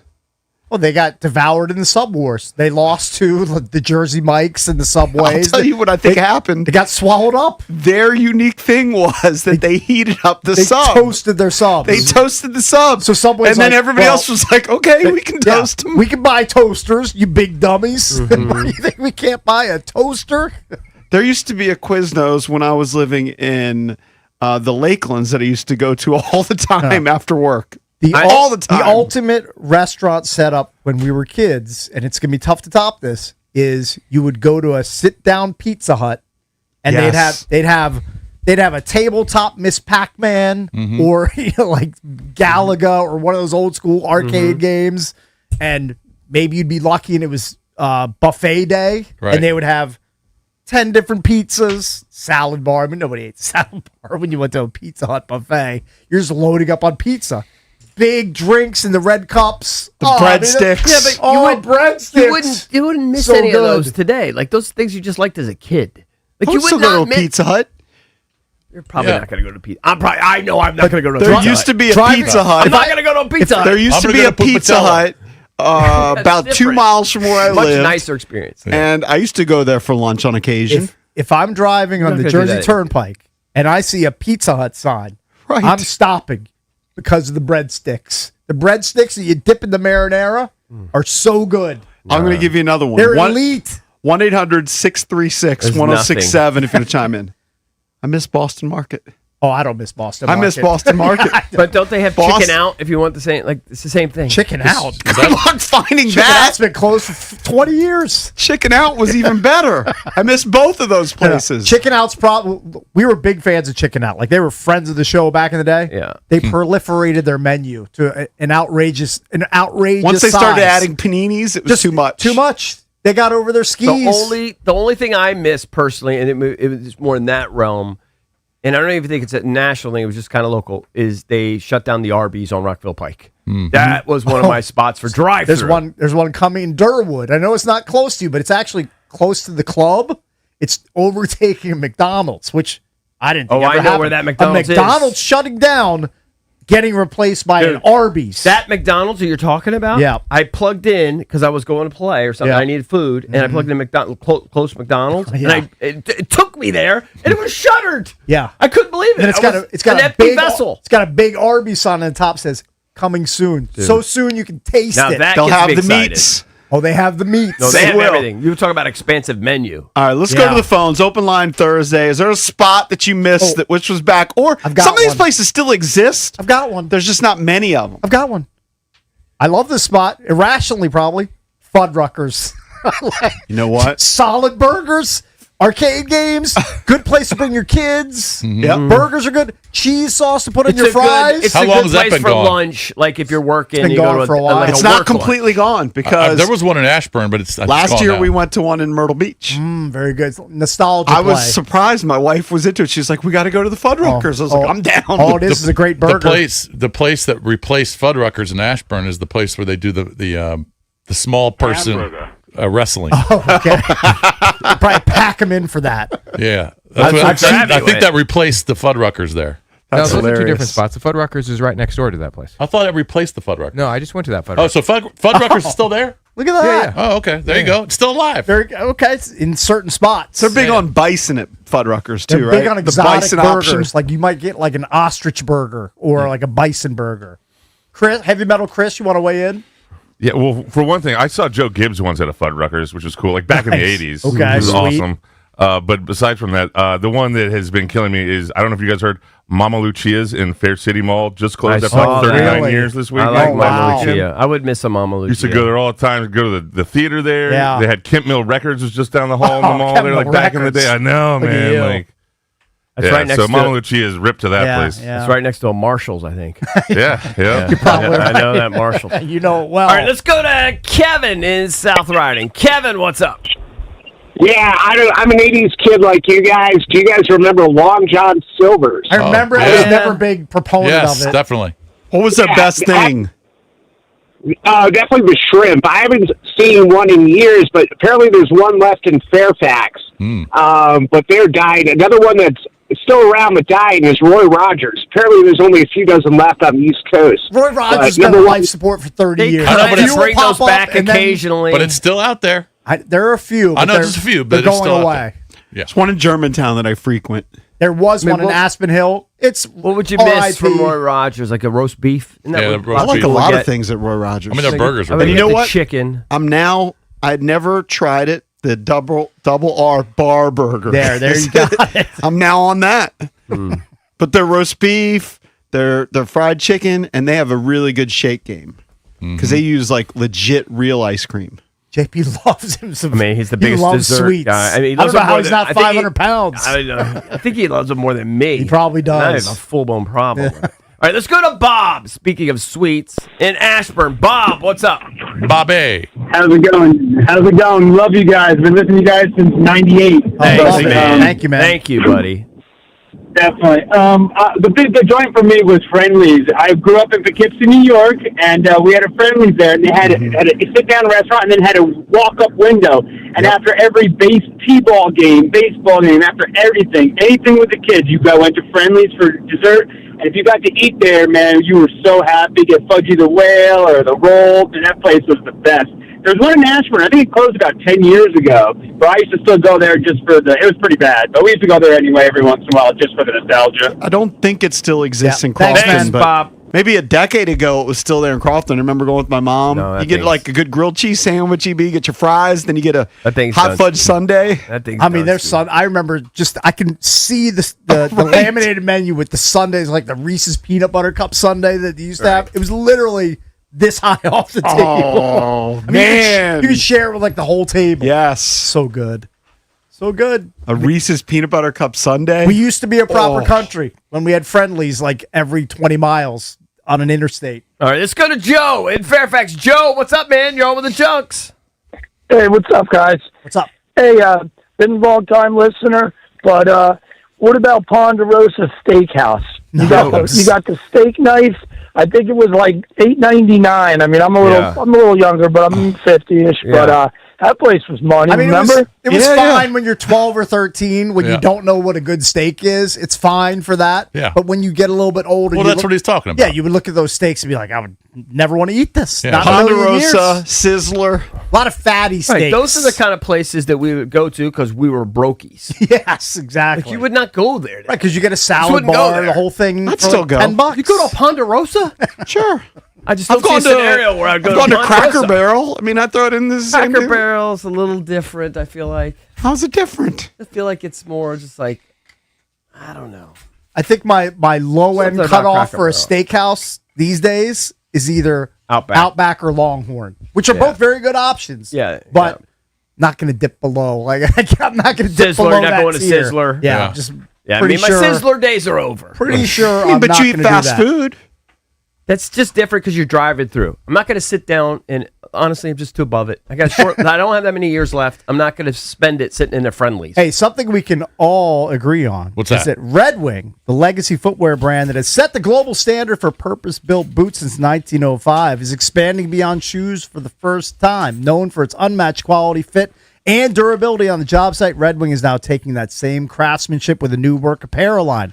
Our friends at Red Wing hooked up the Junks with hoodies, long-sleeve tees, and graphic T-shirts as well. I love my brown hoodie and my brand new boots. Both are comfortable to wear in studio, during the show, when I'm working around the house, or just out and about. Visit redwing.com/apparel today to see the new collection yourself.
By the way, I had a slight misstep last night. Leading up to the colonoscopy, I'm not supposed to have like raw vegetables. When I was at the bar, I definitely ordered a toothpick with 4 olives on it, and I forgot about it. And as I was eating like the fourth one, I was like, I'm not supposed to be eating this. It's a raw vegetable. This is bad news. You'll be okay. My colon's going to be banged up when the doctor goes in there. I think you're going to be okay. I think I'm going to be all right. It's going to be clean as a whistle. I think I'm dodging bullets, but I'm going to be all right. Hey, Mr. Bickle, remember I was telling you, you were asking me in the first segment about the Live Golf today, first round at Trump? Yeah. And I said, I think I'm going. I just haven't received my tickets yet. Tickets? No, but I realized why. I'm so stupid. It was a misprint. I gave him the wrong email address. You're kidding. You're so dumb. By one letter. I'm going, where are my tickets? Yeah. That's because I gave him the wrong email address. Did he say they sent them to you? Yeah, they bounced back, of course. They're in the ether. Yeah. It's funny as we're talking about these places that we used to go to as kids, whatever, in the 80s, nostalgia. Maybe some of them are still hanging on by a thread. I can think of the food in each spot that I would really like. Boston Market, whatever, the chicken was fine, but they would give you that little piece, and it was kind of small. Cornbread? Yeah. Cornbread was awesome. Cornbread is criminally slept on. And then EB mentioned chicken out. Their mashed potatoes delicious was elite. I think they had the red skins in them. Yes. Your favorite type of mashed potato, red skin mashed potatoes. And then at Bob's Big Boy, I just go to it's similar to Friendly's. Just go to the desserts. So let's go back to the phones. 1-800-636-1067. I see somebody's got a spot calls. or two. Love it. Let's go to Josh. Josh, what's up, man? You're on with the Junks. Good morning, boys. Hey, buddy. What's up, Josh? All right. There were big times afoot when I was a kid when we went to the Chesapeake Bay Seafood House. Yeah. Get all the seafood you can eat. You guys remember that one? Sure, of course. Was that the one that was way down 50 towards the bridge? They tried to con you into eating all the hush puppies. They'd throw hush puppies all over your I table. hate hush puppies. I hate hush puppies? They're delicious, but it was the scam was get the people to eat the hush puppies and eat less seafood. Right, because it'll fill you up. Yeah, they fill you up. Hush puppies. Don't fall for that scam. I told you, available at Roy Rogers recently. Hush really puppies good. are just like dry. I saw you got some the world's worst hush puppy. I saw some right next to the tater tots at the grocery store. Almost bought a bag. Should have. Hush puppies are delicious. Let's go to Nick. Dip them in butter or Honestly, like honey. my family never went to Chesapeake Seafood House. I don't think I ever did. We never went. either. It was too rich for us. Once or twice. Ever. Let's go to Nick. Nick, what's up? Hey guys, we got Hot Shots Jr. and Iverson Mall, and then you had Arthur Treachers, man. Best fish sandwich in history. Arthur Treachers. Arthur Treachers used to be in malls, right? Yeah, Remember that? Yeah. I think they had Landover Mall. standalone ones too. I think they have one Friendly's, Landover. Friendly's had the patty melt. Patty melt. And Not a fan. The Roy Rogers and the plate closed down 6 days ago, man. Ooh, Rip. R.I.P. Roy. That's terrible, man. Top of the morning, fellas. Thank you, buddy. I hope the thanks, one's Nick. still there in Leesburg, right next to Michelle Radley Dead or alive, Chevrolet. Roy Rogers, the actual still there. Roy Rogers. Oh, dead. He's probably been dead for 40 years. Go to Doug. DC Doug, what's up? I got 2. Farrell's. Yeah. There's one in Bethesda, Landover Mall. Kensington. Landover Mall was Yeah. good. It was an ice It cream was parlor. And Yeah, it was something called the Zoo. if you ordered the zoo, like if you had a birthday party, they would literally bring out a Stanley Cup sized tub of ice cream to your table, and they would like run around and like beat a drum, and they'd make a huge production out of it. And if you were a kid and you got the zoo at Farrell's back in the day, you were a baller. Okay. You were I do baller remember status. What was the place called? Farrell's. Farrell's. That was a yeah. Landover Mall. Farrell's, No, I do shake it up. remember. Remember Farrell's. that in Landover Mall? Was I it similar to Shakey's? Yeah, but it was more like just an ice cream spot, I think. Shakey's is more pizza, I Yeah, thought. Shakey's was Okay. definitely pizza. Yeah, Shakey's was pizza, yeah. That was good pizza. Yeah, We had a Shakey's in Crofton. I think Pappy's. Yeah, I think that's right. It was both, I think, wasn't it? Pappy's and Shakey's. Pappy's was further down, like Severna Park, I want to say. Yeah. Now I we're think really you're right. showing our age I think because that you're was right. that was 40 But it plus just years proves ago. we had no restaurants where Yeah. we grew up. People don't understand. We had Rips. JP always says Bob's Big Boy. We never really went there. The Red Lion. Right, 'cause Never went to you Red drive Lion. Through, you drive through We didn't Bowie. have That was a cafeteria. You drive through Bowie now, and there's They have every every chain 20 you feet could- there's a restaurant. Every chain you could think of. Yeah. When we grew up there, it was Nothing. a restaurant desert. You literally would have to drive to like Severna Park. Yeah, Good, or Crofton. to find like a I Wendy's. I think Pappy's was in Crofton. It was a place in Severna Park was called Buzzy's. You might be right. 100%. Well, I never went to Buzzy's. I definitely remember. No, because I remember we went to birthday parties there Not because they had me. arcade machines. Yes, he went to the same Didn't birthday go to parties. Buzzy's. You had a pizza place with arcade machines all over the place. That's a winner. I don't care what Pappy's it's was called. the place where it was you could watch them throw up the Yeah. pie. You'd watch all They had the- like a window. You watch Where all do the you high play school it? That was dropouts. Crofton. for your pizza. Crofton, correct. Yeah. I think that's right where the movie theater is now Gold's Gym. Right. Well, that's sad. That's the Crofton. I believe there were 4 theaters there. It's where I saw Jaws. I think 2. Scared to death back in the day. And yeah, now it's just a dumb gym. You kidding me? Let's go to- What a downgrade. Let's go to Paul in Waldorf. Paul, what's up, man? You're on with the Jucks. Yeah, man. For me, it would be the little taverns. We had one in College Park, right? That's where EB had a moral dilemma, right? Well, I stole a bunch of hamburgers. What's the then I similar? returned What's the them. similar place called? White Castle. White Castle. I've yeah. never White been to a Little Tavern or White Castle. Yeah, White Castle. Never been to either. No, Little Tavern was good. You're Not missing anything? You're Yeah. not missing anything. Most of these places, you aren't missing anything. Yeah, They're just I'm sure- nostalgic. I'm sure because you're right. What do you get? The 6 mini burgers? I don't know what they called them, but they're the 6. The six precursor spot. to sliders, I guess. I don't know. Yeah. Why am I having a brain fart? What was the name of the chicken wing place? Cluck You. Oh, Cluck You. I mean, how Are could those you still forget? around? I think the one in College Park is gone. Oh, I think it's done so. That was a big deal when Cluck You came into College Park. We had Cluck You. I probably ate Cluck You 1,000 times. I mean, we had it all the time. I Couple times never a got week. the super atomic and crazy. No way. I got mild. Who wants to eat wings and then go right to the hospital? Some people Does that do. sound fun to you? It doesn't sound fun to me. So medium is about as high as I get. We had a family party yesterday watching Marist in their playoff game, and we had Lido pizza and wings. That's a fantastic Wings combination. from Lido's perfect. Did you get the lead? Did you order the Lido from the one Chuck and Camilla were standing in front Royal? No, not that one. Not that one. No, I think my wife went to the one in King Wheaton. Chuck? Ah, that one. Yeah, King Chuck. She actually claims that the one in Wheaton is better than I know. I won't disparage, but she says that there are subtle differences from Lido to Lido. Really? According to her. supposed to be. According to her. Maybe. I don't know. Let's go to Jeff in Fairfax. Jeff, what's up? You're on with the Jucks.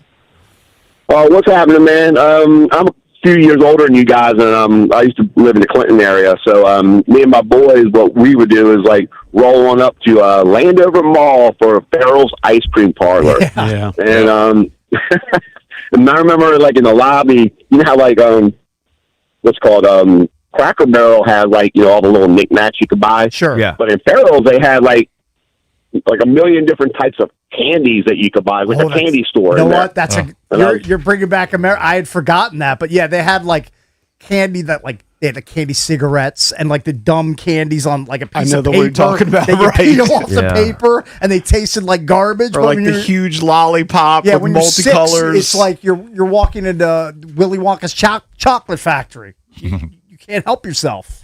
You're overcome by all the sugar that's available. I'd go It's to a fantastic. Friendly's today in a heartbeat. Of course you would. You would get a 1,500 calorie Are sundae. you a with the big quickness. diner guy? I'm not a big diner Oh, I guy. love I Silver like Diner. a diner. You love diners. You get me a good Yes. diner, yeah. But only for breakfast. Yeah. No, I'll go for lunch or dinner. Generally, I won't order go for breakfast dinner. food. You'll go for dinner? We've a gone to diner. dinner to Silver Diner, of course.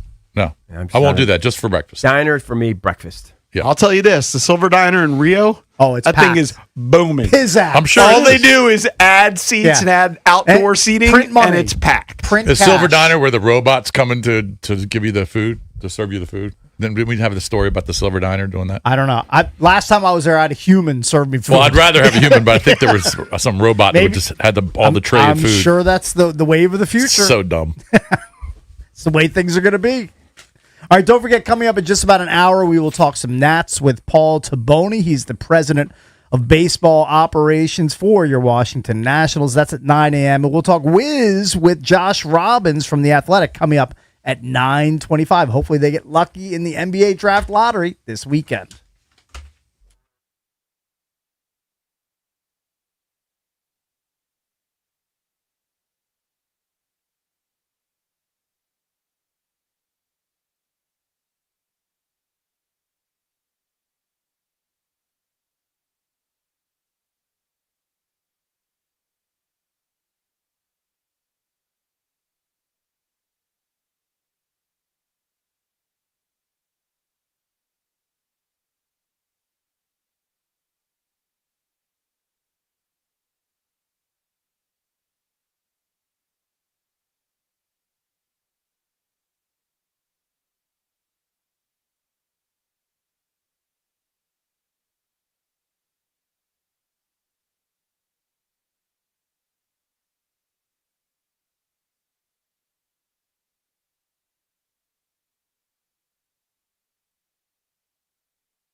C.J. Abrams hit a grand slam with a career-high 5 RBI. Drew Millis, Brady House, and Jose Tena all homered, and the Nationals set their season high for runs in a 15-2 rout of the Twins last night. Washington also established season highs with 4 home runs and 10 extra base hits. The Nationals hit 4 homers in a 4-inning span after none in their previous 4 games. Over in the NHL, the Sabres beat the Canadiens 4-2 in Game 1 of their series. The Ducks tied up that series with the Golden Knights after a 3-1 victory last night. And in the NBA, the Knicks are up 2-0 in the series over the 76ers with the win last night. And the Spurs handed the Timberwolves their largest postseason loss ever last night, 133-95. From the Crop Metcalf 5-Star Sports Desk, Savannah McCann on the Fan.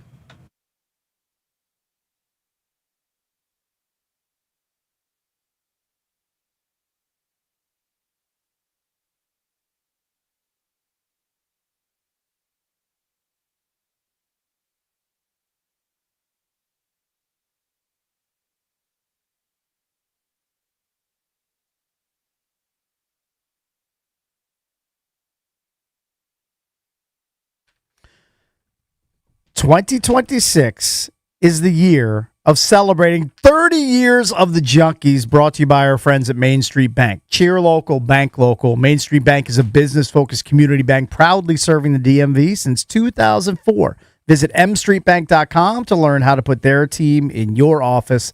Main Street Bank, member FDIC, equal housing opportunity lender."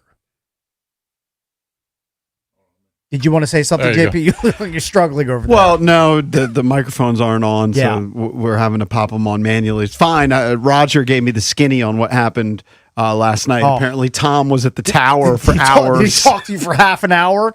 Did he flame you about what happened with the equipment? They fixed it. That's good. They did. Wow, they fixed it. They did. No, I'm just seeing in the background, and I just was thinking during the break, we haven't mentioned the NBA playoffs last night. So the Knicks are up 2-0 in their series, and San Antonio bounced back. And I was thinking, we spent a little time talking about how OKC won Game 1 against the Lakers in the Western Conference semifinals, but they actually are getting more and more flack about the flopping and flailing. Like it's actually ballooning in the NBA, and kind of the talk that they're kind of becoming the villainous team. And I'm thinking, well, the NBA must love that the Knicks are going to make a run. Yeah. And I think that they would be desperate to either have, the Lakers are not going to beat OKC. No. But they would love to see Thunder, Wemby Spurs. and the Spurs. 100%. Like if it was Spurs against the Knicks, Wemby against Knicks because you get New York, they would love that. Yeah. They would love the Lakers, of course. Yeah. They don't want like OKC against Cleveland or Detroit. Detroit maybe. Yeah. But no, Detroit's not sexy. Cleveland is not sexy. they're loving the Knicks up 2-0. Yeah. But didn't the Spurs handle the Thunder in the regular season? 3 out of 4. They won 3 out of 4. Yeah. Okay. Was SGA playing in all those I'm games? not positive about the breakdown of like when Wemby played, but they would have a chance. And look, the Timberwolves did what they needed to do. They won 1 out of 2 in San Antonio. Last night, they only put up, I think, 35 points in the first half. So it was a defensive shutdown, essentially, of Minnesota in Game 2. And the Spurs hadn't played in a while leading up to that series. So, they were probably a little lethargic, but they clearly showed some energy and some spunk last night, winning by 40. Right? Yeah, they're just handling the T-Wolves. But I would be interested. I don't know how many games. I mean, I'd watch them on the weekends. You'll watch all the weekday games, but I would be interested in a Thunder Spurs Western Conference final. That would be pretty cool. Well, It'll be good. I think that's what you're going to get. I mean, you're going to most likely. I think the NBA and fans are now, and they shouldn't be a hated team, but people are just sick of watching the Thunder and SGA flopping and flailing around. Yeah, well, it's going to happen again. I would assume it's going to happen again tonight. Probably so. Flopping around tonight. All right, so we wanted to get into the Commanders here, and an interesting quote from Skip Bayless. Now, this is from Heavy.com. I don't know if Skip Bayless has a podcast at this point. I don't follow Skip Bayless. I don't really digest Did they his say he was going to content. make a return to ESPN for a moment or something? He's going to be on with Stephen A. Smith this Friday. Like they're reuniting, and I think he does stuff with Gilbert Arenas' show or network of shows. I think that's right. I think that's right. So in a recent conversation discussing the NFC East, Skip Bayless stated, quote, if Jaden Daniels can stay upright for 17 games, they probably have a really good chance to win the division. He's that good. I think he's the most talented quarterback in the division. End quote. Then he proceeds to give like a pie chart of where he thinks each team is as far as winning a division title. He thinks the Eagles have a 35% chance of winning, Cowboys at 30%, the Commanders 20%, and the Giants 15%. That's reasonable. I think that's reasonable. I think everybody would say that the Eagles are the favorite, but I do think that they're coming back to the pack. The Cowboys apparently had this great draft. Their offense is pretty prolific, at least on paper.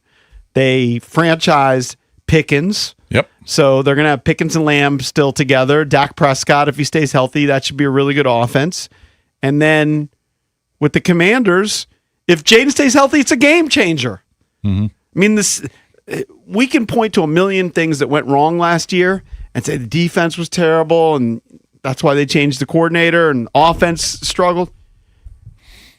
The simplest reason is Jaden Daniels missed the majority of their games. Their starting quarterback missed the majority of the games. Now, Drab would tell you, and I agree with him, Jaden wasn't playing spectacularly well when he was on the field. So when he was on the field, they were still losing. I think his quarterback rating, old school quarterback rating, pass rating, whatever you want to call it, not QBR, was an 88. That's pedestrian. Yep. So he was not playing fantastic. He was not playing like he did as a rookie. Nope. But any team in the NFL, if you eliminate their starting quarterback, they're going to struggle. That is the single biggest reason they didn't have a winning record last year. And so if he comes back and stays healthy for 17, which is Skip Bayless's hypothetical, I think they should have a winning record. I do too. I think we all agree to that. I mean, if he stays on, I don't know if he can stay on the field for 17. That's kind of a tall task considering how he's built and how he plays. But if he does, absolutely, they're going to. I mean, they improved in a lot of facets. And the new offense should keep him out of harm's way more than in Kingsbury's offense. Yeah. That's a huge component of it. I would totally agree with that. If he plays the full season, I mean, 10, 11 wins, I would expect that. I think that's a reasonable pie chart, too. So I think we'd all probably say the Eagles are still the favorite. I think the but Cowboys, they're not a runaway I think the favorite. Cowboys are going to be. They did a lot of what Washington did in free agency and in the draft. They focused on the defense. They added 15 guys when you talk about free agency and the draft. They didn't focus as much on offense besides going out and getting or they franchised Pickens and then they signed Valdez-Scantling. But for the most part, I think they got pretty darn good defensively. Signs of big names. Rashawn Gary comes over from the Packers. Yep. They draft They got Caleb Downs. D Winners. Malachi Lawrence should upgrade the pass rush. Yep. So they definitely realize, look, our defense just cratered. Yeah. Kind of like the Commanders, and we have to add personnel here. They traded Micah Parsons. Right. Yeah. Regarding Jaden playing 17, so last year, if this is correct, there were 7 quarterbacks that played all 17 games last year. Stafford, Goff, Prescott, Bo Nix, Cam Ward, Darnold, and Herbert. So 7 out of 32. So what is that? 25%? Less than 25%? Like 20, maybe 20%? Right? 7 out of 32? I don't know. That's what I would say the likelihood is of Jaden playing. Yeah, I mean, I think out of 20%. It's chance of it's playing tough all 17. to stay upright. I think There's you'd only be, 7 guys that did it last year. I think you'd be happy if You did 15. I can't hear your mic.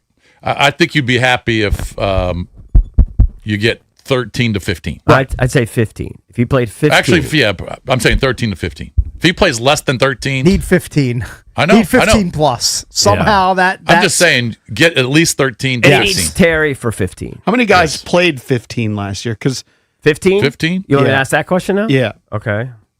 Because How many quarterbacks played 15? because now they're shutting down guys in the last week.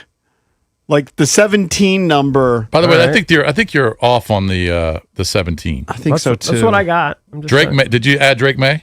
No. Did you add Baker Mayfield, Josh Allen? No.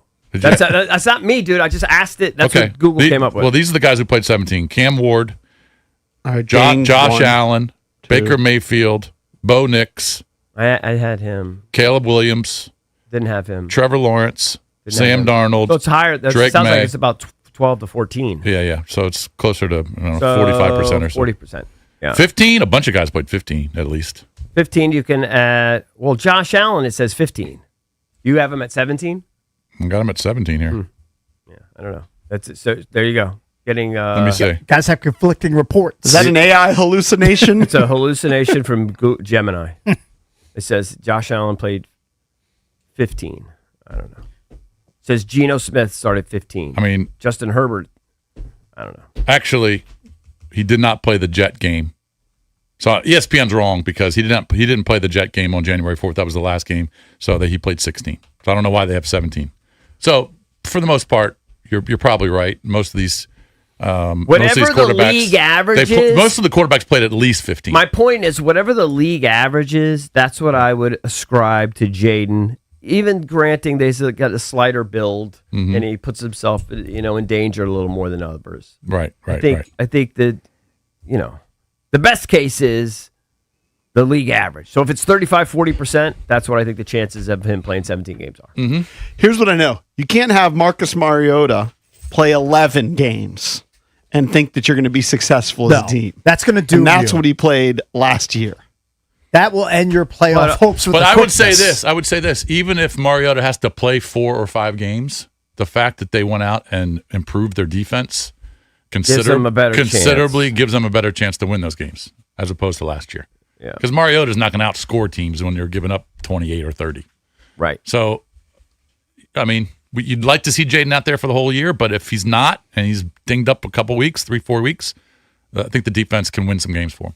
What do you think the chances are? And I know guys like Drab think it's very possible. What do you think the chances are that Jaden plays like say 17 games? It's just not impressive.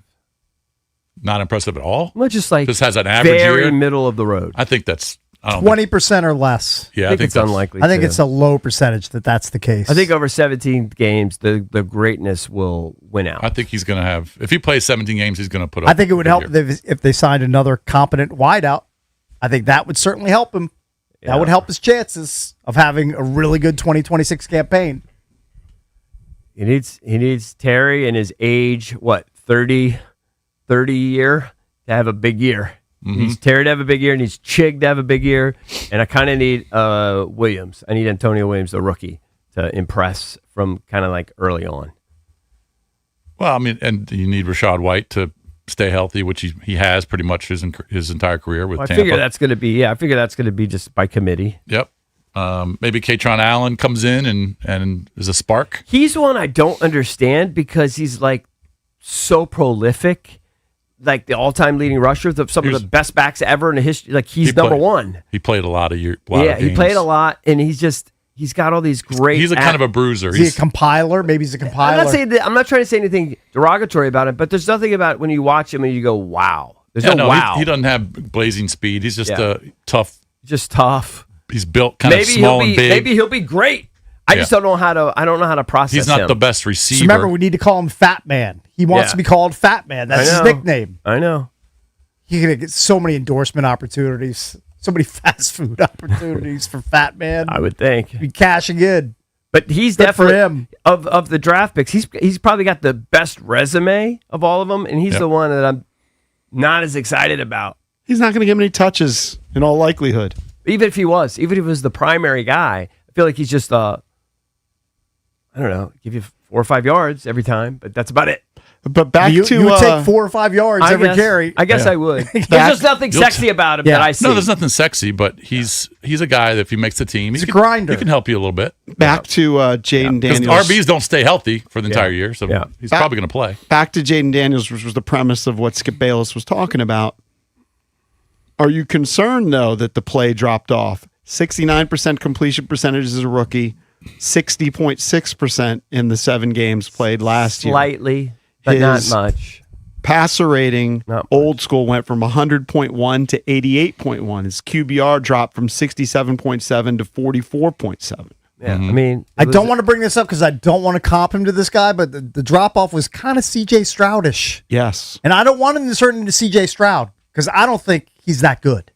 So if he turns into him, then that's going to be bad news for the Commanders down the road. It wasn't I terrible. need a rebound close to his rookie season performance. In the limited work, to feel 8 confident. touchdowns, only 3 interceptions, so he does take care of the ball, doesn't throw any interceptions, but just the passing numbers were down. Now, he didn't have Terry there the whole time. Mm-hmm. Yeah, it was just weird. It was just a weird bad year. Hard to find a rhythm when you're in and out of the lineup. Yep. I think that's what compounded it too. So you didn't have a lot of work with Terry before the season. His rushing numbers also were down. Yeah. In He terms went of from what? averaging 6 yards per run to 4.8 yards per run. Yeah. Well, I mean, teams were more focused on him as opposed to year one. Do you want to see him running the ball 150 times like he did in rookie year? 90 to 100, yes. 150? That's a If lot. you knock off a third Probably of it, not. yeah, That's knock a lot. off a third of it. But I mean, he put up on 900 yards though. That's a big weapon when he's running. Yeah, So I would agree. I don't want him They're running. not going to get rid of that, but I think it will be reduced. It's gonna be scaled to try down. to keep him out of the field as much as possible. Yeah, I mean, the design plays, yes. Yeah. But he's still going to bounce out and get you 12 yards. Just get out of bounds. I still think he has Hall of Fame talent, so we'll see. Yeah, well, long ways away. If he has another year like last year, like let's say on the year he's like 59%, and then I will reevaluate. Get back in the lab. Yeah, but figure out what's doing. I think the skill set is pretty elite.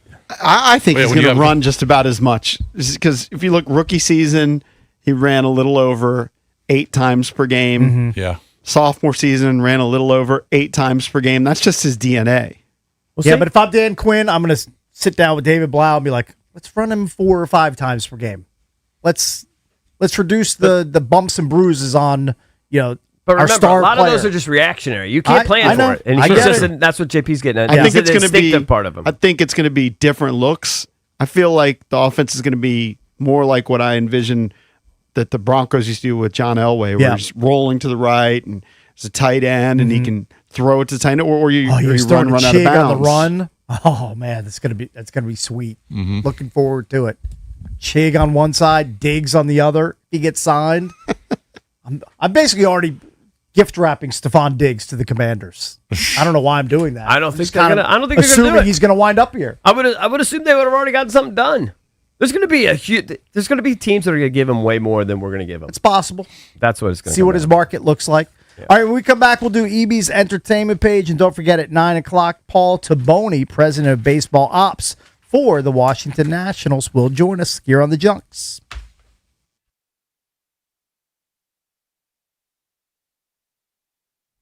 All right, guys, FanDuel's giving you better payouts on same-game parlays all NBA playoffs long. With more ways to build and more value every time you play, you can stack your picks your way for every game, every matchup, and every moment. From spreads to player points to threes and more, you can build it all into one same-game parlay and go for bigger payouts. So if you're betting same-game parlays this NBA postseason, bet them on FanDuel. More options, better payouts, all NBA playoffs long. Just head to FanDuel.com/local to get started. That's FanDuel.com/local. FanDuel, an official partner of the NBA. Play your game. FanDuel Sportsbook is the official sportsbook of 106.7 The Fan. You must be 18 and over. Present in D.C. Gambling problem? Call, text 1-800-GAMBLER.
Remember, you want to kick off your summer with us live from the Starboard in Dewey Beach. The date is Friday, May 22nd. That is the beginning of Memorial Day weekend, starting at 6 a.m. in the morning. It gets going nice and early and doesn't slow it down. BMitch and Finlay, they'll take over at 10 a.m.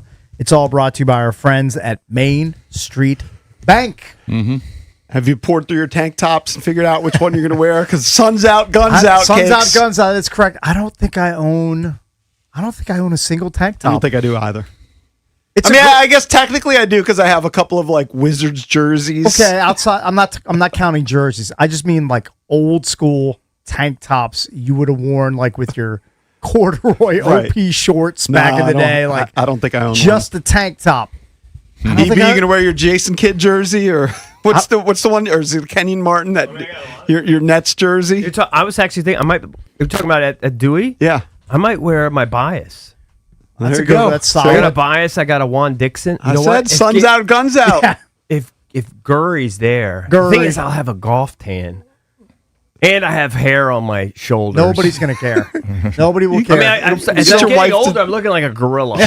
Get your wife to tighten that up. I had my wife tighten up shop. I had them shave my neck, like before I went out to dinner one night. But yeah, I looked at myself and what happened to me? I'm starting to get like you getting ear hair, I've had that, but like shoulder hair. Yeah. Like, what is that? Yeah, I actually shaved. You're getting older. I'm looking like George Animal Steel. This morning I shaved the back of my neck. I think it might be crooked, Jason. I need to get a haircut. Is it straight? Little off. It's okay. It's okay. It'll pass. It sucks because you just got to do it like this. I have like my wife's mirror, and then I put the shaving cream back there, and then I try and hook it. But that's a job for a pro. Maybe like I'm going to go. But if I do this, I feel like it buys me another week before I have to pay for a real haircut. Right. Mm-hmm. I think the top of my head is not super long. Mm-hmm. Back there, the cheese is out. I think I will wear a jersey. I think I will. Okay. Maybe at the beach. I love wearing jerseys at the beach. Yes, it's kind of your thing. That's totally my thing. I won't wear your Jaden jersey. No. I gotta wear a tank top. Too hot. I'm gonna wear a tank top. Too hot. I'll have a golf tan. I look like Nelly Corda. She posted a picture. Nobody gets that reference. All right, she's a female golfer. She posted a picture of herself. I know the name in a bikini, and she had a total golfer's tan. It was kind of funny. Yeah. Anyway, that's what it'll look like. I'll get the wife to shave the shoulders. How did she look in the bikini? Super fit girl. Yeah, she is. What? She's Peter Corda's daughter. Yeah. She's got two daughters that are on tour. And she's obviously the best in the world. Stud genetics. Peter and Corder's got a son who's on ATP tour. Yeah. I got to give you a funny golf story. I mean, funny. Is that good genetics? It's pretty good. Pretty good. It's pretty solid. Remember, he juiced. Corda did? Yeah, I think he was suspended which is funny because he was rehabbing from injury. He was skinny. So yesterday we waited out the rain. I was playing with Glenn and a potential client of his or whatever. He was like, "We got to play Wednesday, May 6th. Wednesday, May 6th." So I had it in my calendar. Like if he has a client, he's like, "We're bringing EB, bring in the celebrity." He really wanted to be. I didn't feel like playing. It was rainy, but we had lunch, and then the rain kind of dissipated. So we ended up playing, and then I was playing very mediocre, average golf. And then we get to the back nine, and this number 11 is a par 5 there at Norbeck, and it's kind of a challenging hole. It's a weird hole. It's a controversial hole. The way they got a big tree in the middle of it, and the way it kind of curved. Whatever, it is what it is. Hit a good drive. Hit a pretty good, hybrid. Put myself in a great position. I had 100 yards in. Whatever. Very simple. It wasn't trying to get there in two. It's not one you really try to get there in two because the way it dog legs. And then I had a gap wedge like 110 yards, perfect, and I thinned it. And I was so mad. Happens to me all the time. So I thinned it, and I hit it about 10 yards. That means you're lifting up early, right? I don't. Whatever. I hit it a couple grooves too low, and so I hit it like 10 yards high, and I was so mad. And and the pin was bad. You hit it 130. And behind it is just trash, and it's like lost ball, dropping set. Like it's a nightmare. You're looking at a snowman. Okay, after I'm perfect drive. Perfect second shot. Happens to me all the time. I'm set up perfect. All I got to do is just hit a simple gap wedge, which I could hit, pretty good. Right. Sculled it. I go to the back of the green, and I'm just like, I should just leave. Like, where is it? I'm looking in the bushes. I'm having a terrible day. I'm looking around, and my buddy Adam goes, "It's in the hole." It He said, I thought I heard an it eagle. It hit the green before, I thought it was just going straight for the And trash. it hit the pin, It hit stopped the pin it. and stopped it and went in the hole. So I've had eagles before. This is the worst eagle I've ever had in my life. Thank God it wasn't a hole in one because I would never tell anyone. It would just. Yeah, but it looks silly on your scorecard. It helped the score. so good. It helped the score. I thought you were going to say I left early, which I played golf for the first time on Sunday with my cousin and a buddy, and it was dark. Now we started at 4:15 p.m. So when we got to the 16th hole, there was a little backup. You didn't have to say PM. Yeah, you didn't have to say. No one thought you were playing at AM. 4:15 AM, but go ahead. Yeah. That's a good point. Not really a thing. That's a good point. Yeah, maybe if you live in a weird part of Alaska or something. Maybe, where yeah. We might have been able to squeeze in the 3 holes, and we all looked at each other and were like, we don't feel like waiting. Let's roll. Yeah. So just roll. Bail. Believe me, my score was not good for having not touched the club in a year. Was not pretty. Well, let me tell you something. The difference between putting a 7 or 8 on your card and then you put a silly 3. Oh, yeah. But you described so many of my holes. I had a par 5 even shorter than that, from 50. Some 50 to get on the green in regulation, and I shot a 7. Well, 50 is an awkward. That's a weird, awkward distance. You're 100% right. Let me give you a stat that's going to blow your mind. And I know nothing about golf, but I know that's awkward. Yeah, the 40-yard pitch. Yeah. Right. That's one of literally the worst shot in my game. That's one of the hardest shots. Yeah. I've been working on all of 2026. All I do is work on 40-yard pitches. Yep. Right. And I've gotten better. Okay. Tiger in one year, I can't remember what year, but one of those years where he dominated and won like 10 times or whatever. The whole year, he had 5 40-yard pitches. So he stayed away from them. Stayed away from it. Right. That was his Stayed away kryptonite. from it. Because it's hard for everyone. Yeah. I was going to say, I think most golfers probably don't want to hit that 40-yard. Right. And they definitely don't want to hit a 40-yard bunker shot. Those are hard, super hard, too. I've sculled those like you wouldn't believe. I got all the misses. You got them all. Yeah, I just keep telling myself. Got them all in your I'm bag. just going to wait for the one day where it just kind of comes together. And then 85% of the other times, it's not going to all come together. The thing that sucks is if it all comes together, it's not like you're going to stop. You're going to go out another time and play, and then it's erased because you're going to have a day when you play like ass. The best golf I've played was last. Like, would you ever go out on top? Like, if that happened? No, I'll give you an keep example. playing. Last year, towards the end of the summer, I, for whatever reason, was touched by God for me.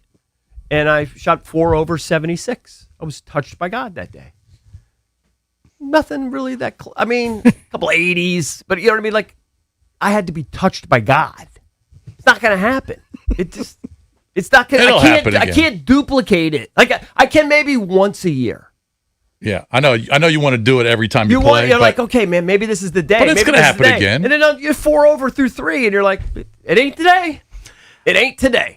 Look, I've never been into golf. Back in high school, when you first started playing golf and working at a golf course, you dragged me out a few times to play with you. Well, nobody likes to play by themselves. Right. You want to feel like a loser, go play golf by yourself. So I didn't play again until my 30s, but about 4 or 5 years ago, I got into it. My best score ever was an 84. Yeah, that's good. But then I came to this realization, I don't really care. So now I just play to socialize. Well, my problem is I care. You care too much. It affects the way I value my self-esteem and my value as a human. But I'm not sniffing the 84 anymore. I had a bunch of rounds in 84, 86, around there. You might, but you can't duplicate it. Right. Can't duplicate it on command. So now I can, first hole of the day, shot a 7. Next hole had a par. That's what golf is. It's the worst game ever.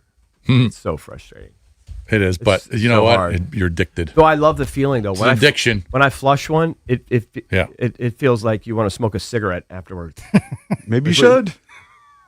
No, wouldn't recommend it. No. Too late. Too late in the game to start smoking cigs. Too late to get into it? Yeah. All right. Oh, was I supposed to do the EP here? Yes, but you were gone at the beginning of the segment. That's because I went to get water. Give us our Ricky, and then we'll do the Ricky, and then we'll come back. To be honest with you, I don't really have one.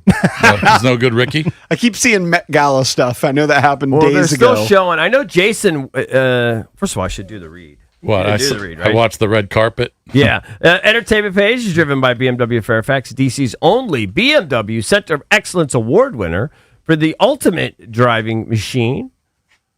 For the ultimate buying experience on your ultimate driving machine, get over to BMW Fairfax. Ask my girl Miriam. She's the general manager. Of course, you can check out their entire selection of certified pre-owned and brand new vehicles right there on their website, BMWFairfax.com. Here's why you can't relate to the Met Gala.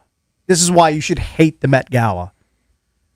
Beyonce dazzles in a $50 million diamond necklace as a co-chair at the 2026 Met Gala. Yeah. Who is relating to that? Nobody. But Who is that relatable to? But I mean, she's renting it or something, right? That's what it is. Clearly. I mean, okay, but still, like, it's... And I'm not singling out Beyonce, but, like, that sort of show of opulence and wealth is, like, nobody can relate to that. Yeah, outside of the 0.00001% of people on the planet. There's some hypocrisy in you because you constantly look up people's celebrity net worth. So this is true. What there is I'm not saying that I'm not a hypocrite. What there is there's something in us as humans that will watch a show like Cribs or Lifestyles of the Rich and Famous, which was before Silly Cribs. Song by Good Charlotte. And we covet, right? Yeah. And so you look up celebrity net worths, you look up stock portfolios. Oh, I love stonks. And so the Met Gala, the super rich, they show off. And there's obviously an audience that checks it out. Yeah. The one story which I saw, and I don't even know how timely this is, EB, but when did the Blake Lively, Justin, because we spent a bunch of time talking about I feel like it's the Justin Baldoni. Yeah. They did settle They it, settled. right? The funny thing that I saw was, didn't they settle for like zero? I didn't Blake see what Lively they got settled like for. no money. I didn't see that. I think I saw that both sides spent like $30 million each in attorney fees. Man. That might be wrong on Those the figure. attorneys. Could you 30 imagine million, the parties really? they're having? I might be wrong on the figure. I'd have to go back and look at that one story. But to end up with nothing, No, shocking. the only people that won were the attorneys. Man, well, they always win. They're always going to have their billable hours. So I know one of the lead stories, and we talked about it earlier. I talked about a lot of this stuff. Was Ted Turner passing away, Cakes, at the age of, I believe he was 87. Yeah. Right? When you think of Ted Turner, what do you think of? Atlanta Braves. I think Yes. Atlanta Braves. 100%. TBS. First thing. TBS and CNN and the Braves. I think of the Braves first and And foremost. Jane Fonda. I think of Jane Fonda. Yeah, I And think of Jane 2 Fonda. million acres of land. I can't get that out of my brain. Didn't he manage the Braves for one day? One For day. one day, Yeah. yes, One he day, did. and then the commissioner said, you can't do that anymore. You're Yeah. making a mockery of baseball. The commish stepped Now, in. he's not like the Bill Veeck guy where he would have like, the Braves never played in like shorts or anything. Cakes mentioned they had a wet T-shirt contest. They never sent the little person up to the plate at bat as shtick. Now, is he credited with starting CNN too? Yes. Yes. He is. Yep. I mean, 1978. Yeah, he built a media empire that became TNT It was the and first. CNN. It was the first 24-hour news network. right. He has a silly Montana's grill too. Ted's. Montana Grill. Ted Turner. Is that It's a restaurant. chain. Is it a chain? Chain restaurant. I've never been. They love to serve you a bison burger or a I've bison never steak. been. I've never been. I've been once to the one in Gaithersburg. It's pretty good. Also, you Right know, there in downtown Crown. Yep. obviously we talked about the Vrabel Rousini story that won't go away. Here they've now found, they find everything. They find all these pictures. They found them, I guess, renting a boat together. What is the next obscure thing? Ooh, that's a good question. They're going to find, because clearly, What's the next I have no idea what happened between them, but they clearly had a relationship for a long time, a very deep personal connection. 6 years, maybe. Yeah, I mean, who knows what was going on? Maybe longer. A very deep personal connection. I made a bet with Valdez that there would or would not be like leaked sex tape and or stills of them like together. No way. I'm not feeling comfortable about my side of the bet. You think that might come out? I bet that it wouldn't. Correct. Now with everything, they're relentlessly pursuing every avenue of this relationship. Well, the which only makes way me think that could happen, eventually they may turn. The only something way like that could happen over. is if literally they illegally hack one of their phones. If it occurred, that's the only way. Yeah. I mean, right? But that could happen. That's the only way. I don't think it happens. I mean, you barely see a picture here of Vrabel with 4 donks at the rent-a-boat place. Because he didn't really want But to. they were on the boat by themselves, right? Yes, for 2 to 3 I hours. mean, if there was a camera, if there was a camera in the boat, You think it was a boat like a? I think it was probably like a Like a- 50-foot like You got nice. Lake Havasu or something. It And said you rent the needed, boat. I think one of the waivers said you needed a boating license. Yeah. So it wasn't just like going to where I keep mentioning not on a Rio and paddle Gaithersburg and getting boat. on No a chance on a paddle I boat. thought it was boat. one like a romantic No. two people that go and they paddle. No. That's what not I romantic. envisioned. No. That's not romantic. You know what that is? Hot and sweady and gross. I'm with you. Is what that is. I'm with you, but I feel like that's what I envisioned. No, I don't think it's that sort of. You think boat. it's just like a little 17-footer like Stumper had? No, and I think it's nice. No. It's probably bigger than that. A 30 to 50 foot nice boat that they chartered for a couple of hours. Yeah. Is my guess. Yeah, there was definitely a motor in it. They weren't out there And they were trying to catch like rockfish. They were weren't probably in the on a back, fishing boat. laying out and doing whatever else they were doing. I'm surprised they signed their real names. Yeah, I would have used fake I would have names. used a fake name Maybe, too. maybe, But maybe they had to show license. If maybe I I had to show would've- your license. maybe we would have worn a mask too, like a disguise. Savannah, I don't know what I would have disguised Jason, myself as. I know you're all over this Savannah Guthrie case, or at least you were months ago. Whenever Please that tell me occurred. your guy is still not filming outside the home. There's no way. He has No, to the last time I checked him out, he was storm chasing. By the way, He was Dina told me chasing the guy twisters. came down from the bridge or whatever. Yes, He came down. I guess he ran out of water. He go.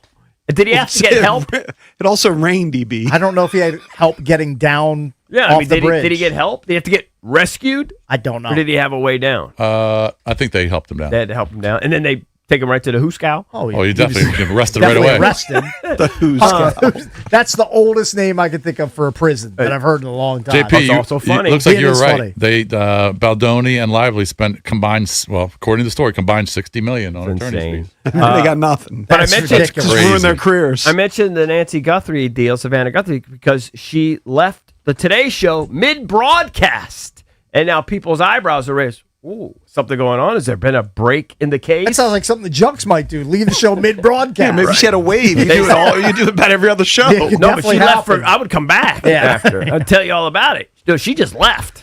All right, don't forget, in about 20 minutes, Paul Tabone, president of baseball ops for the Nats. He's going to join us my right boy. here on The Fan.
Big Def Leppard Day on the broadcast today with Heavy Metal Chris at the helm, with Matt Valdez vacationing in Hilton Head. So I believe he'll be back later this weekend. EB, let me give you a wild trade proposal, and you'd have to work around it, but ESPN has a story about Jaylen Brown. He has, like many NBA players, his own podcast where he streams live, and a lot of people are saying Jaylen Brown seems unhappy, right? He has to share kind of the glory with Jason Tatum. Tatum gets a little more recognition, right? He was part of the Olympic team. Was Jaylen Brown part of the Olympic team, the last Olympic team? I'm not sure that he was. Maybe he was, but he just doesn't get as much recognition as Tatum generally, although Jaylen Brown won the I think Finals MVP. By the way, somebody please make me as unhappy as Jaylen Brown, who signed a 5-year, $285 million Supermax deal. Please make me that unhappy at some point in my life. Look, Jaylen Brown's a better player now, and he plays. He's durable. But could you piece together an AD for Jaylen Brown deal? The Celtics, a lot of people think, want to shake it up. Tatum would still be there. You add AD, they would still be a force in the Eastern Conference, right? And for the Wizards, what's the offer? Well, I'm sure the Wizards would probably have to give up at least one number one pick. Would you be willing to swap AD, let's say this year's number one, next year's number one for Jaylen Brown? Not giving up this year's number one is too high. Yeah, it's too big of a piece of the rebuild. So multiple ones. Can I give you next year? I think that's what it. It would probably take multiple. It would probably take multiple ones. I mean, both of them are highly compensated. I would do it straight up, Cakes. That would not be a problem for me. I would have no problem. I'd lose all my bets. I mean, I still want to see Anthony Davis play for the Wizards, but if that's not in the cards, if he's just going to be a trade chip and he's never going to play here, then I have no real affinity for that person. How old's Jaylen Brown? Is he 28? 28 maybe? 27, 28? No, he's 29. He's 29. 29. He's played a lot. I mean, do you know how many Eastern Conference Finals he's been to? A ton. I believe 5. Yeah. I think he's been in the NBA Finals at least 3 times. Well, he was MVP, wasn't he? Yeah, when they won it. Yeah. I don't know. I think that there's a lot of scuttle that the Celtics. I think they've generally been running it back. Now, last year they shook it up, and some of their key pieces left or were moved because they won the title when they had Kristaps Porzingis, they had Al Horford. Those guys aren't in Boston anymore, but they've kept Brown and Tatum together all this time. Correct. And people have thought at some point, like when they were in the finals losing, that they would split them up. I'm just saying, AD, I believe, ultimately will be moved. I don't think he's getting an extension with the Washington Wizards. There's going to be, you got to eye teams where it would work. Like you said. And it's got to be teams that are willing to kind of like roll the dice because they think they need to do something to get to the next level. Right. Why do you think that he's not? I'm just curious what your rationale is for why you think the Wizards won't come up with some sort of extension to pacify him and keep him happy. Because they just won't want to spend that money. Because I think he could be bought. It's just my opinion. I don't think I don't think he wants to be here. I know he says some of the right things, but I don't think deep down he wants to. And there's NBA insiders who say that too. I agree with that general sentiment. And I think that he would prefer to be to a contender. So I think eventually, no. He said he loved money. He loves money. He'll get money wherever he is. Yeah, but maybe we can give him a little bit more. I don't know that you can. Well, I mean, I don't know. Do we have, since we own the rights to him, can we give him more than another team? I know we're gonna have a Wizards insider on the show later. Sometimes the home team, the team that owns your rights or whatever, could give you more, oftentimes than other. I don't know the contract rules. I don't know. The other team that I think that might be for a longer contract. And the conversation changed, but had the Pistons lost in Game 6, to Orlando, that would have been a team that I think would have been ripe for an Anthony Davis, where they're like, we've been in the playoffs the last 2 years, we've had these great regular season records, and we haven't done anything. But then they came back, and Orlando misses 23 straight shots. They came back, they won, and couldn't believe it. And maybe they're going to win this series and make it all of these conference finals. If Tatum plays in that Game 7, they're not losing that game. Probably not.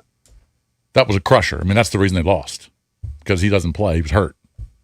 So maybe the talk of that wouldn't be as loud.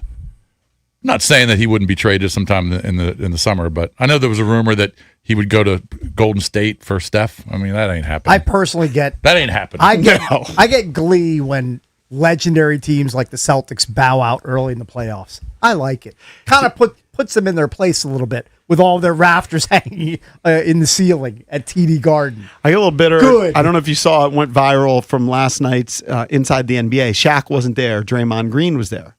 And Charles Barkley said something about Golden State Warriors and getting old. And Draymond Green took a shot at Charles Barkley saying something to the effect, I'm paraphrasing, well, nobody wants to look like they do at the end like you did in Houston. Ooh. Oh, that's pretty personal. Now, here's the thing. Why would he say that? Charles Barkley's my all-time favorite player. He's he's my number one. It's Draymond's a jerk. He said that to him. They're both in studio. It's not Luka. It's not Dirk Nowitzki. Yeah. Charles Barkley's my number one all-time favorite player. Even in Houston, he averaged something like 18 points, 12 rebounds, 4 assists, made it to the Western Conference Finals. It certainly was not his best days, but he was better than Draymond Green. Yeah. Ever was. Draymond Green has just been on a ride. Look, he's a very good defensive player. That's fine. He averages 8 points a game in his career. He's not even close to Barkley. Something like that.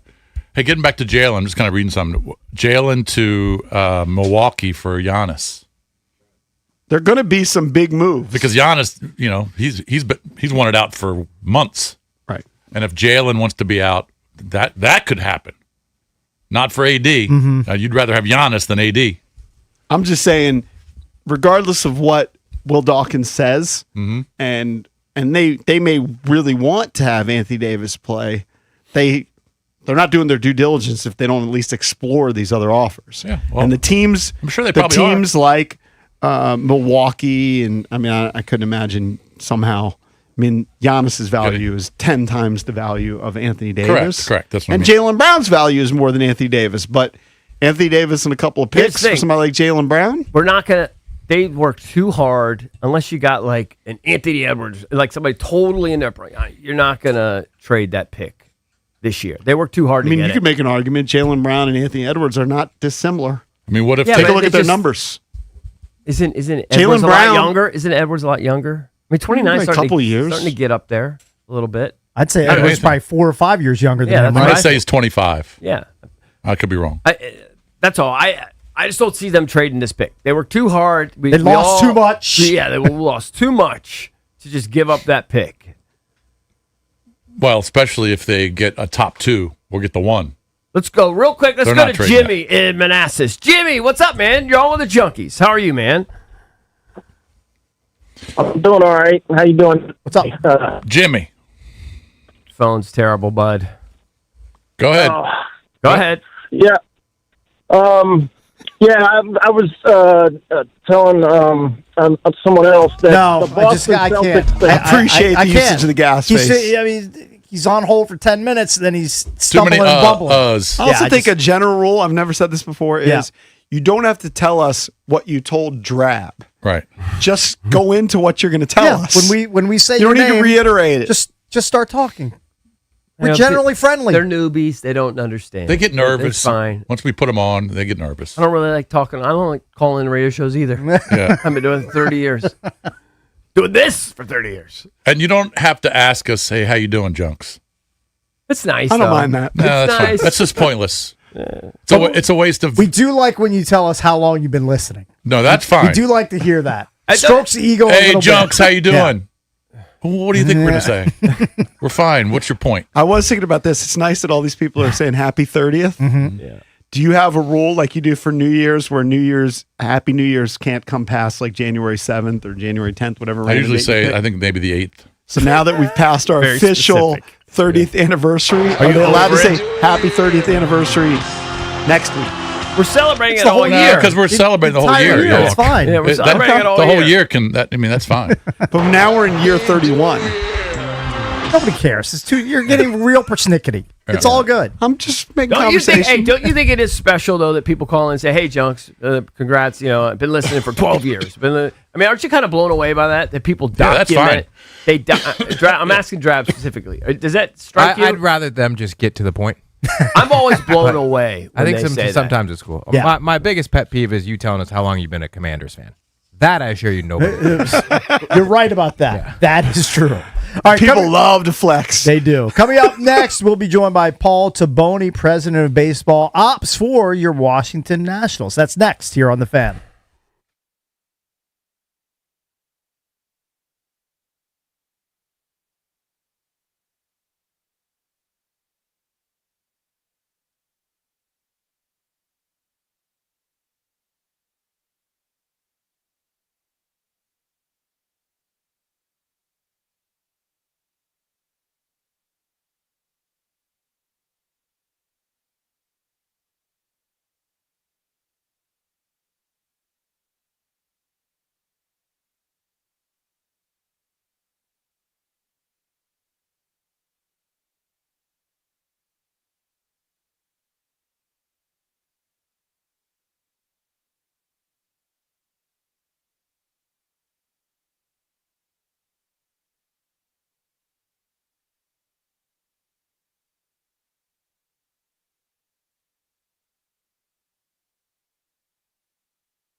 This sports update is after going scoreless over the first 3 innings, the Nationals scored in each of the next 5. They hit a season-high 4 homers.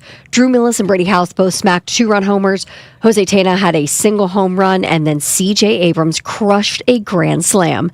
The Nationals offense exploded in a 15-2 win over the Twins. 1:05 p.m., we've got a series finale. Jake Irvin on the mound for Washington. And the NCAA is pushing through the final steps of expanding the men's and women's NCAA basketball tournaments to 76 teams per ESPN.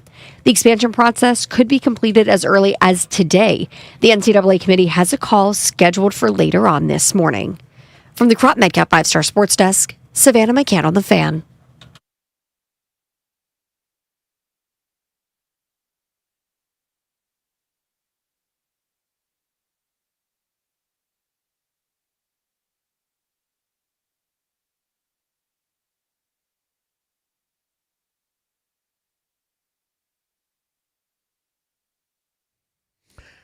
Celebrating 30 years of the Junks, brought to you by Main Street Bank. Cheer local, bank local. Main Street Bank is a business-focused community bank proudly serving the DMV since 2004. Visit mstreetbank.com to learn how to put their team in your office. Main Street Bank, member FDIC, equal housing opportunity lender. Let's head over to the Rude guest hotline. Rude, the most reliable heating and air conditioning products in the DMV.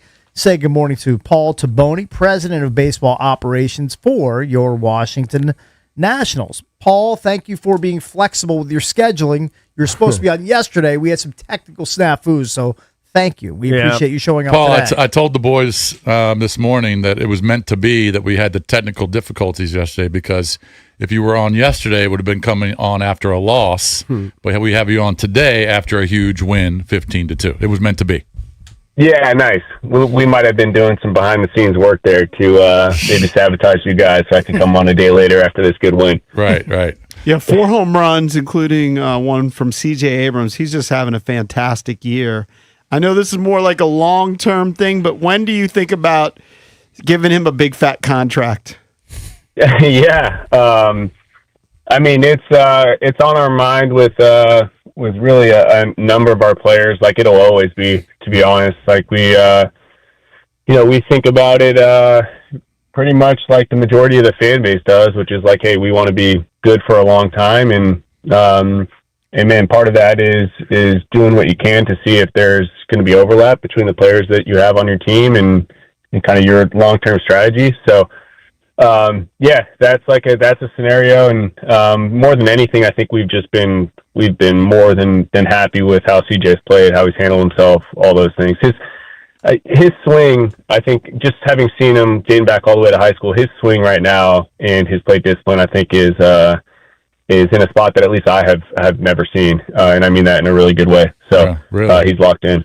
So, Paul, 37 games in, any real explanation as to the struggles at home? Nats are 5-13 at Nats Park, 12-7 on the road. Been a really good road team. Is that just a function of a lot of really good opponents came into Nats Park in the first few weeks of the season? What do you think's behind that? Yeah, I don't really know, to be honest. I think part of it is what you just said. I think part of it is just it's still a really small sample of games, you know what I mean? And I think, we've had this, I was saying it yesterday, we've had these stretches of 3, 4, 5 games where we've played really well. Thinking about that Brewers series the first time around, and, last couple of games of the White Sox series. And I just think that so much of what we need to be better at is just being consistent, because you see these flashes of some really good play, and then if I'm being completely candid, right, we take a step back and it gets a little bit sloppy. So, we just got to be more consistent day to day. So talk about last night, pounding out the 14 hits. I think you guys had 6 guys, maybe 7 with multiple hits.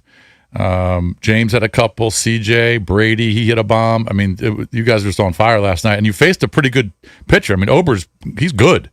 And then you had Miles Michaelis, who obviously had struggled for most of his starts, but he was good last night. Last night was just one of those nights where everything went right, pounding out the 15 runs. Yeah, for sure. I think that was good to see out of the offense. Obviously, the offense was really good early, and then it went. When I say early in the season, and then not that it got quiet, but it just the offense wasn't performing just like it was the first 15 games of the year, whatever it was, and so to see them do that last night, that was great. And then Miles, yeah, I think we saw it against the Giants. When was that? 3 starts ago. We saw it last night. When he's commanding those 3 different types of fastballs to different parts of the plate, and mixing in the curveball and the change and everything, and moving it in and out and up and down, he can be a pretty tough at bat. So that was great to see out of him. And then Mitch came in and threw great as well, and as well as Zach. But Mitch, him coming in and providing, I think it was 2 2/3 at like 27 pitches or something. That was really good stuff. So I saw you recently were asked about kind of a long-term vision about the pitching staff, and I wanted you to elaborate on that. You said you basically preached patience and saying it might take a year, 18 months. Can you kind of fill us in on the long-term vision to develop, an elite pitching staff, which you need to win a championship? Yeah, I think it's pretty straightforward. I think if you take a step back, right, like there are 2 ways to do it, right? You can either just outspend the competition, right? Go into free agency and pay a bunch of guys $30 million a year, right? Or you can basically be better than the competition at acquiring and developing talent, right? And I think you're probably seeing it with some teams around the league, whether it's the Mariners, right? And you think about like Logan Gilbert and Brian Wu and all those guys. You think about the Pirates, right? And Skeens and Majinski and Ashcraft and those guys. That didn't happen overnight, you know what I mean? And so it does take some time to, like I said, acquire and develop these guys. And that doesn't mean that we're just going to, sit back and wait for years for it to happen. But the reality is usually these things take time. And no matter how much we want it to happen quickly, I really, truly believe that playing the long game in this aspect is a competitive advantage because teams feel so much pressure to push the chips in early. They do it before a real strong foundation is set from a pitching standpoint. Talking to Paul Tabone, president of baseball operations of the Washington Nationals. Now, the first time we met you was when you had the press conference, and you were there with Lerner, and there was talk about the willingness to spend money and free agency. Is that something we will see down the line? Yeah. To what extent? That's TBD, and I think they would say the same, right? We're going to play it year by year, but what I said that day, continues to be true, which is man, if I didn't think that we could build a world-class organization here, I probably would have been happy in Boston and hanging there now and doing my thing over there. And so, like I said, we're all here for a reason, and I think we got some bright days ahead of us for the Nationals. So, Paul, I'm just going to ask you. You made that point about trying to develop players and taking that strategy as opposed to just going out and spending a bunch of money. It'd be nice to have both, but I know that it's out of your hands. It's out of your hands to do that. But just in terms of the league in general, just wanted to kind of get your take. It seems very top heavy this year.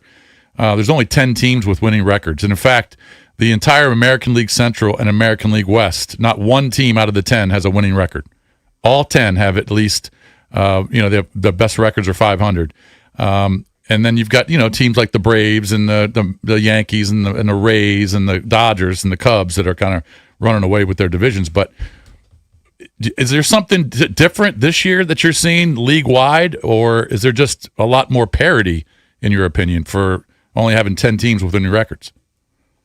Yeah. So I think part of it is, some of the teams that might have been bringing up the back in past years have just been better about, bringing in, whether it's different front office personnel or coaches or whatever it might be, just to realize the talent that they have within their walls. But I think the other part of it is just this is part of the beauty of baseball. You know what I mean? It's a little bit different than the NBA, right? Where at the start of the season, I think you can say hey, in the NBA, these 5 teams are probably going to be in it, in the last couple of weeks, and these 5 teams, like, I'm not sure they're going to really have any shot. You know what I mean? And baseball's a little bit different, where on any given night, any team can win. So I think it's been really good. Will it stay that way over time?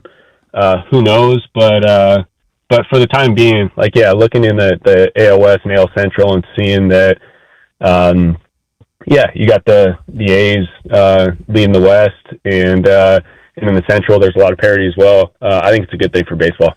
Paul, did you like Blake Butera's bluntness after the loss to the Brewers? I think it was 4 or 5 days ago, where he said in the postgame, quote, "We can't lead the league in errors and expect to win." And he wanted more emphasis on defense going forward. Did you like that approach by your manager?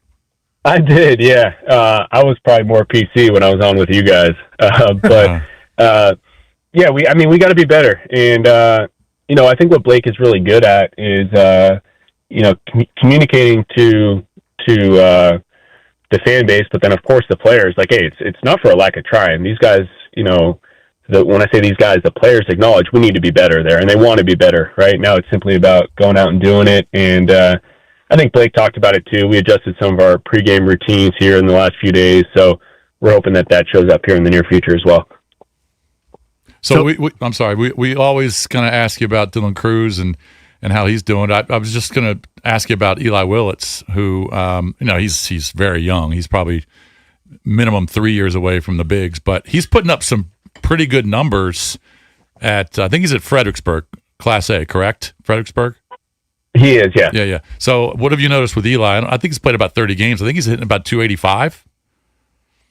Yeah, he's been awesome, and he started off a little bit slow too. So if you look at over the course of the last couple of weeks, he's been really, really good. And Eli, I mean, if you're a big baseball fan and you're in the DMV, like, it's worth going out there and seeing not just Eli but that whole team. But Eli specifically, like, he just has such an advanced feel for the game.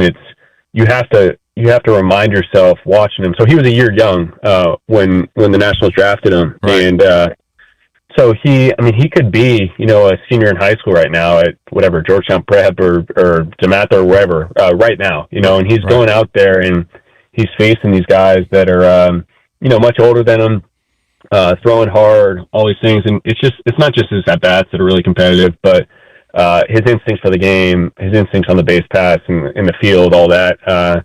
His dad was a major leaguer. He grew up around it, and it's really easy to see when you watch him play. Mm-hmm. All right, so day game today, right? Give us sort of your routine here after you hang up. What's kind of the deal for you leading up to the game?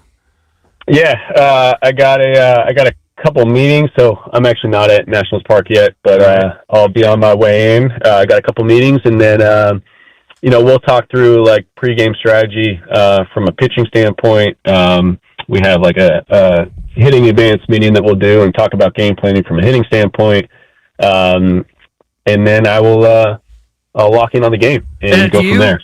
Are you like super like involved in that? Like a lot of your input, or are you just kind of asking the coaches and they explain to you? How's that work? How's that dynamic?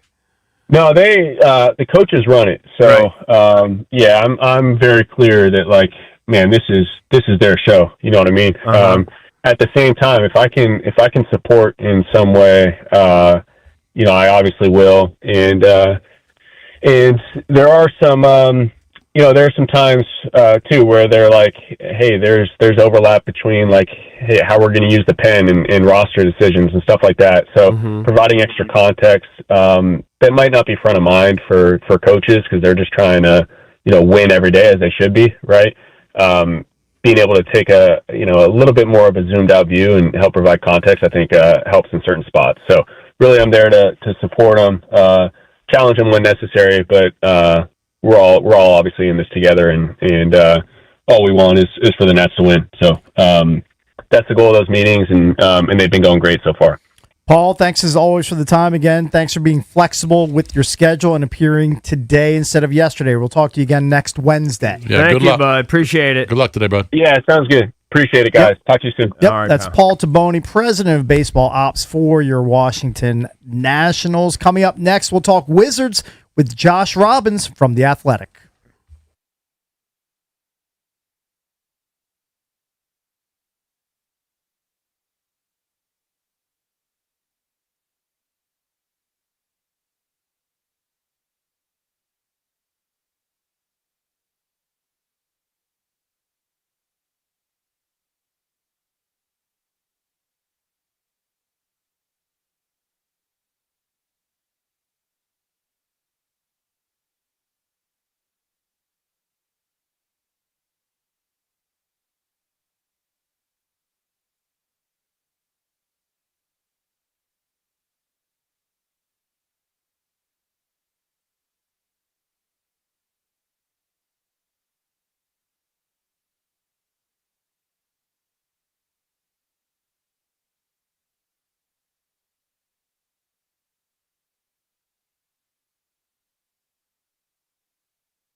Let's head right back out to the Rude Guest Hotline. Welcome in Josh Robbins, who covers the Wizards for The Athletic.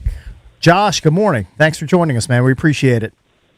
Hey, my pleasure. Before we get into the draft, I remember distinctly a couple months ago when my show co-host, John Paul Flame, brought up the idea that Anthony Davis might never suit up for the Washington Wizards, and I scoffed at him. I was like, what are you talking about? They got Anthony Davis to pair up with Trae Young and this young core to be like a competitive team in the East and maybe fight for a playoff spot next season. Yep. And the more I hear Anthony Davis talk and the more JP talks about it and our producer Drab talks about it, I'm getting less and less optimistic that he's ever going to play for the Washington Wizards. What is your vibe on that situation? Do you see him being a Wizard come training camp this upcoming fall? Do you think he ever wears a Wizards uniform? I do think he wears a Wizards uniform, but I'm with you. But the vibe is not a good one, and it's interesting to me that he is as vocal as he is. I give him credit for being honest, if that's how he truly feels about his concerns about going to a team that is trying to make this 180-degree turn. I give him props for that, if that's how he truly feels. But the vibe there is not good. It is strange that this is something that he echoes every time he's asked about it. So that's not a good sign. At the same time, I do wonder if a contract extension would ease his concerns. Right. Right. That's what I wonder. And I think that's a part of it here. There's very little doubt in my mind that that's a part of it. But you're right. The vibe does not sound like a good one. I mean, now. Right, but you're alluding to this could be sort of almost classic. This is a guy pushing for an extension. This is kind of is negotiating through the media. Perhaps. Yeah. It's and certainly he would like another 2 years tacked on to his current deal. Right. That's not a secret in the league. Awfully risky. Awfully risky with his injury issues. And that's the problem. Yep. So if you had to put money on it, he wouldn't be traded preseason. He would be traded maybe at the deadline. That's my guess. Yeah. That's my guess, but I just wonder how hard are they really pushing? How hard is AD and really Rich Paul pushing behind the scenes, if at all? And I would think that they continue to have a dialogue with Wizards officials about this. Right. Well, all right. So we have no idea where they're going to draft or who they're going to draft yet. But, they've got some young players that they were trying to develop. They're likely to draft fifth. Yeah, I know. That's the most what likely. the math says. But maybe they get lucky and they get a top 2 or a top 3 and they get a legit player that they can kind of build around. But they've got some young guys already. If they did have, let's just say they got a top 3 pick, all right, and they get DeBonsa or Peterson or whoever, Wilson, with what they are building from the young crop with a couple of seasoned veterans, and maybe they go out and add a couple veterans too. I mean, who knows what they're going to do in free agency? If they keep those guys, do you kind of like the direction the team's going? Yes, and that's the intel that I hear when I'm out on the road and speak to people from other teams, that they really like the direction the Wizards are in. And having said all that, what DA and I wrote yesterday in The Athletic is they still need a foundational star. They have foundational players. Alex Sarr is a foundational player. I think he showed that last year. Keyshawn George, foundational player. Maybe others on the team as well, but you need a star. And for now, Trae Young and AD are those stars. At least they think AD is. But you need someone who's coming up through the pipeline who you can point to and say, this person is going to be a perennial All-NBA candidate. You just have to have someone along those lines to really be moving in 100% the right direction. Right now, they're in like 90% the right direction, but there's just no replacing someone like a Cade Cunningham or an Anthony Edwards. You just have to have someone like that. Yeah. Is DeBonsa the clear-cut number one if they did get the top pick, in your opinion? No, I don't think he's clear cut. I think it would come down to him and Darren Peterson. I'm not breaking any news there. These are the two people who have been talked about as the number one guy all year long and even beyond that. And first it was DeBonsa, and then it was Peterson, and then Peterson had this cramping episode during the season, and there were games where he didn't play big minutes. And so the medicals, if hallelujah for the Wizards, they get the number one pick, they're going to pour over those medicals like you wouldn't believe. They would do interview after interview with the players themselves. It's not a done deal. I think people would say in the industry that Peterson probably is the better long-range two-way guy, two-way player. But you can't go wrong with either person unless there's some sort of medical issue there with Peterson, which they're going to have to suss out and figure out. What about at 5, though? Because that's when it really becomes a little wider, obviously. Is there a guy there that you think might be the perfect fit? I think they would lean to Darius Acuff Jr., which some people are going to be upset at me for saying that because he's only 6'3", and Lord knows I wish I was 6'3", but I'm not. But apparently, he. I think that's generous, by the way. 6'3". I think he might be a little smaller than that, but yeah. That's the problem, and that's the concern. And yet, at the same time, that was one of the knocks on Tyrese Maxey coming out of college and why he was drafted outside of the lottery. And by the way, Tyrese Maxey played for Calipari. Acuff plays for Calipari, or played for Calipari. So my guess is that he would be the presumptive likely pick, with the caveat being that they would look at Kingston Flemings, they would look at Keaton Wagler, and they would do exactly what a thorough front office does. They would bring in everyone who might possibly be under consideration there and try to learn as much as they possibly can and then make their decision. But I think at the moment, I would think that they would go with Acuff. But they are as secretive a team as it gets, and I have to admit that's guesswork on my part at this time. Yeah. Joined by Josh Robbins, covers the Wizards for The Athletic. Give me your rookie grade on Trey Johnson, who was taken 6th last year. He only appeared in 60 games. Part of that was due to injury. I'm sure part of it also due to the tank. How do you grade him as a rookie, and what does this team expect out of him heading into year 2? I'd give him a B-. He didn't, partly because of those injuries and because of the tanking, he did lose momentum as the season went on, but he's shown, I think, conclusively that he's got an elite skill right away, and he can hit a shot from distance. And so many young guys come into the league and they can't do that. And you're wondering, well, where is the elite skill, not necessarily the elite athleticism? And he's got that. So B-. I think defensively he was better than I expected. And as the season went on, he diversified some of his shot profile. He added a floater. He did start to attack a little bit more off the dribble, and that's one of the areas where he's going to have to improve in year 2. And as we've just been talking about, it's possible that they draft a wing or a combo guard. And in that case, does he come off the bench again next year? I think that's that would be a great problem for the Wizards to have.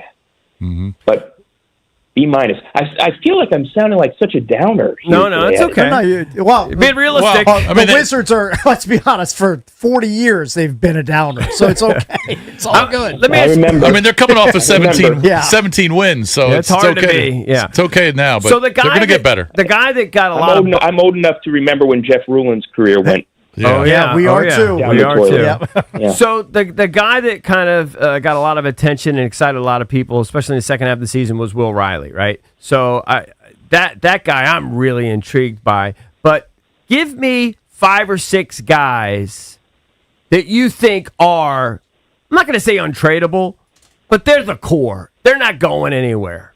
Because I'm not sure, like, Bub Carrington's in that I think you could very well find him somewhere else and move on from him. I don't know where Bilal fits in all of that, but give me 5 or 6 core that they've been developing the last 3 or 4 years.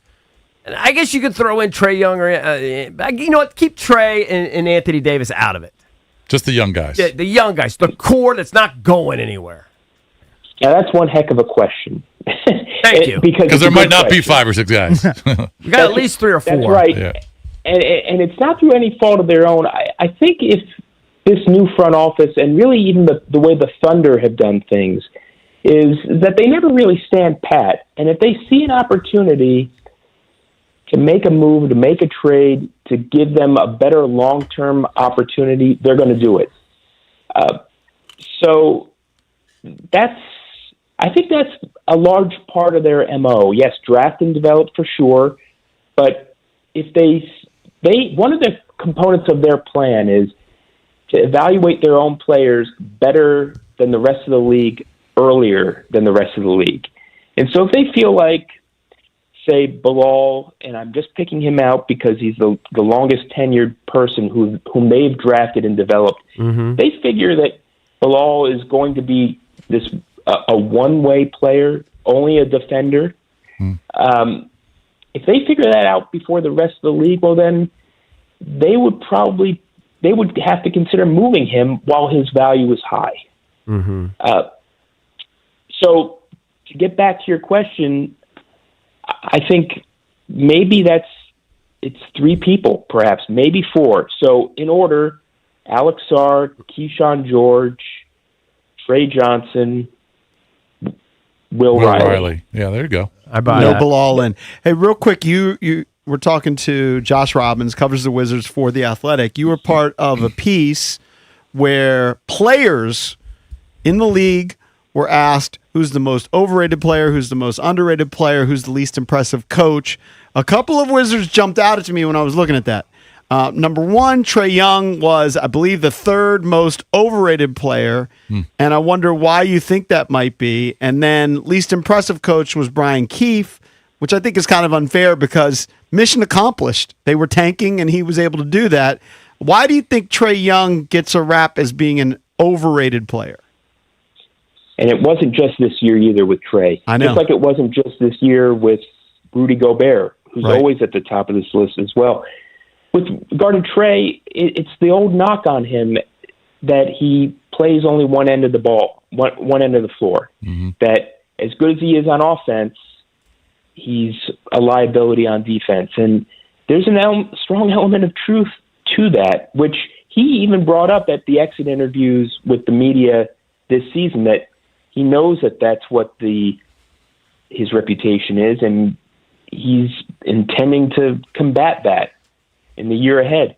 So that's part of it. And then his time in Atlanta didn't end well. The team did play better, more cohesively, particularly on defense, without him.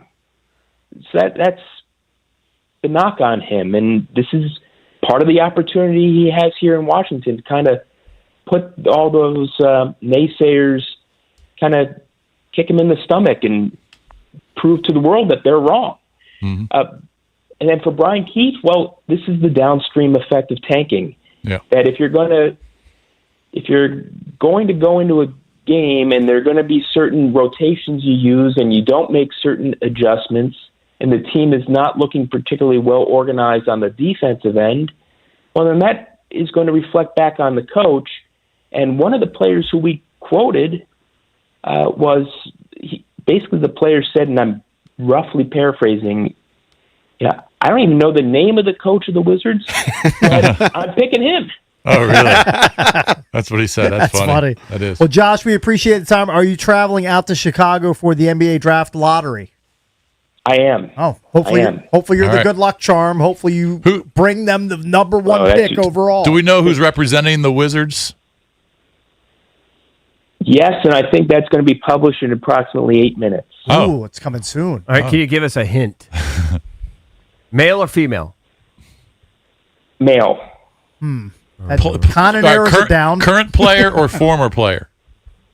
Or neither. I think I'm going to leave that to what gets published here in about a few minutes. Oh, okay. But I think it's going to be someone who Wizards fans love to see up there. Ooh. All right, that's a good nugget. All right, good tease. All right, Josh, thanks for the time, Yeah, man. I didn't mean to be like that. That's all right. It's all good, man. Thanks for the time. It's Josh Robbins. We look forward to it. Covers the Wizards for The Athletic. Thanks, man. Thank you, bud. No, thank you, guys.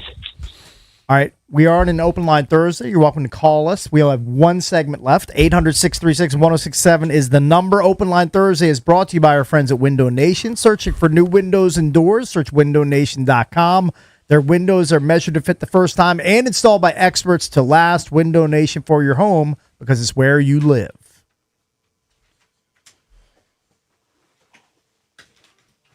It's blueberry pie time.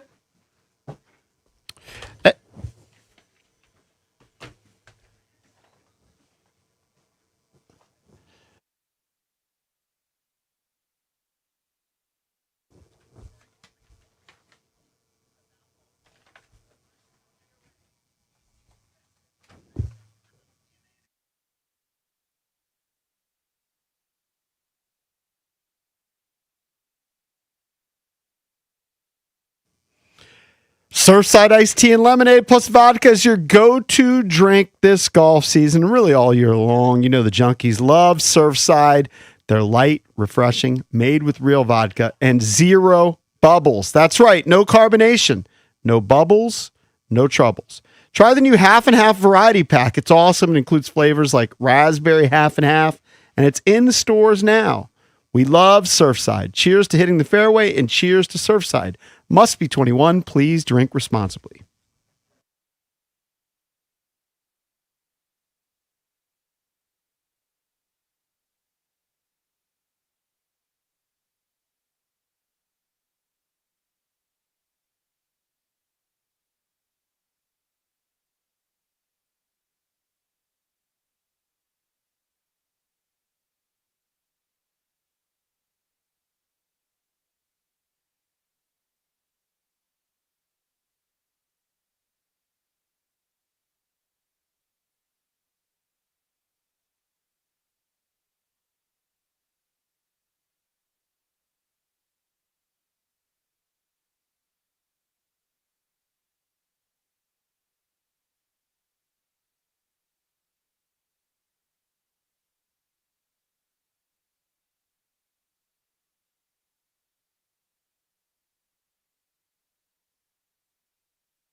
my first clue that I could potentially have early onset dementia. All right.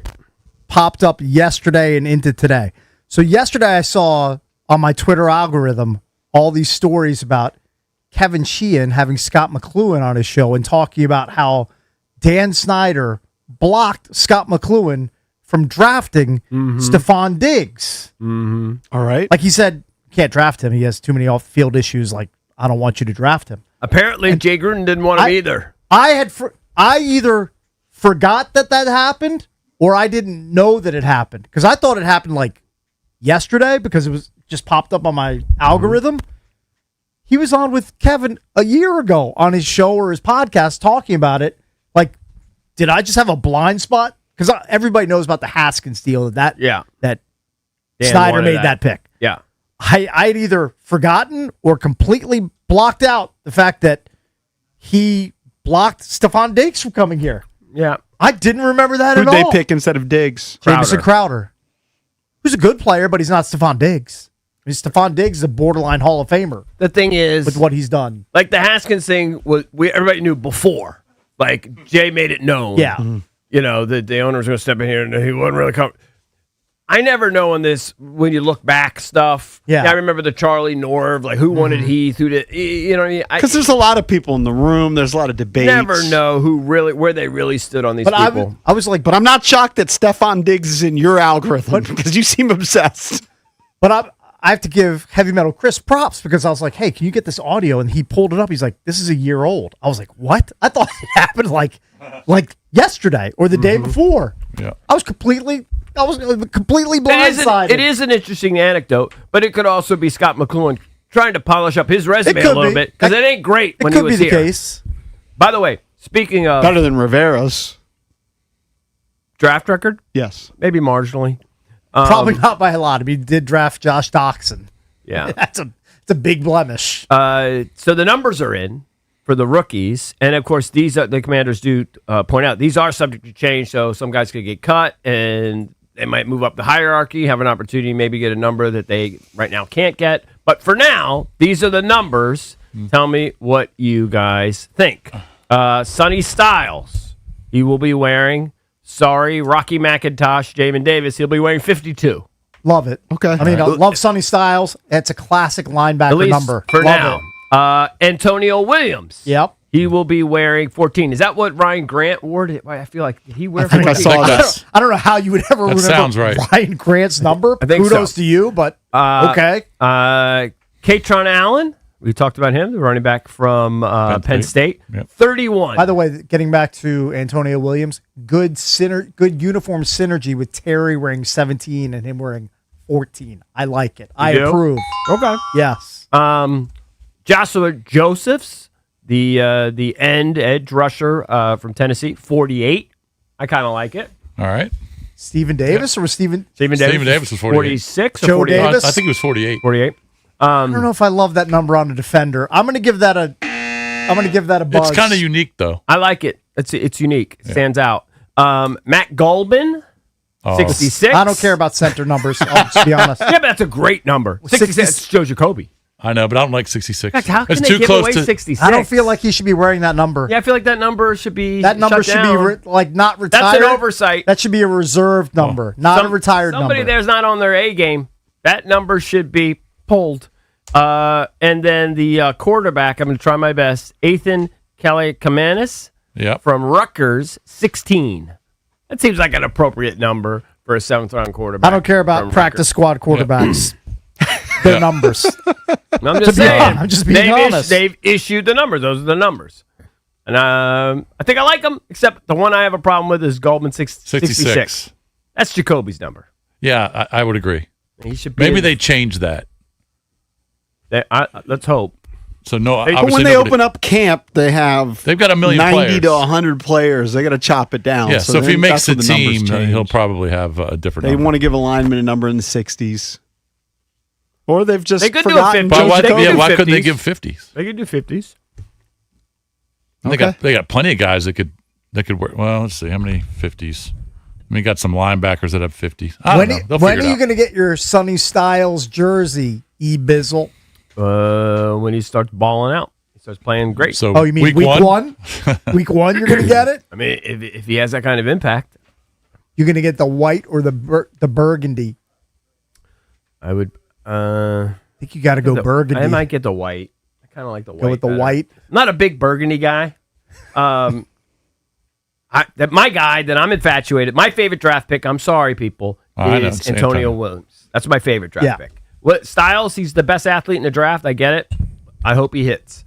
My favorite pick is Antonio Williams. It's not even close.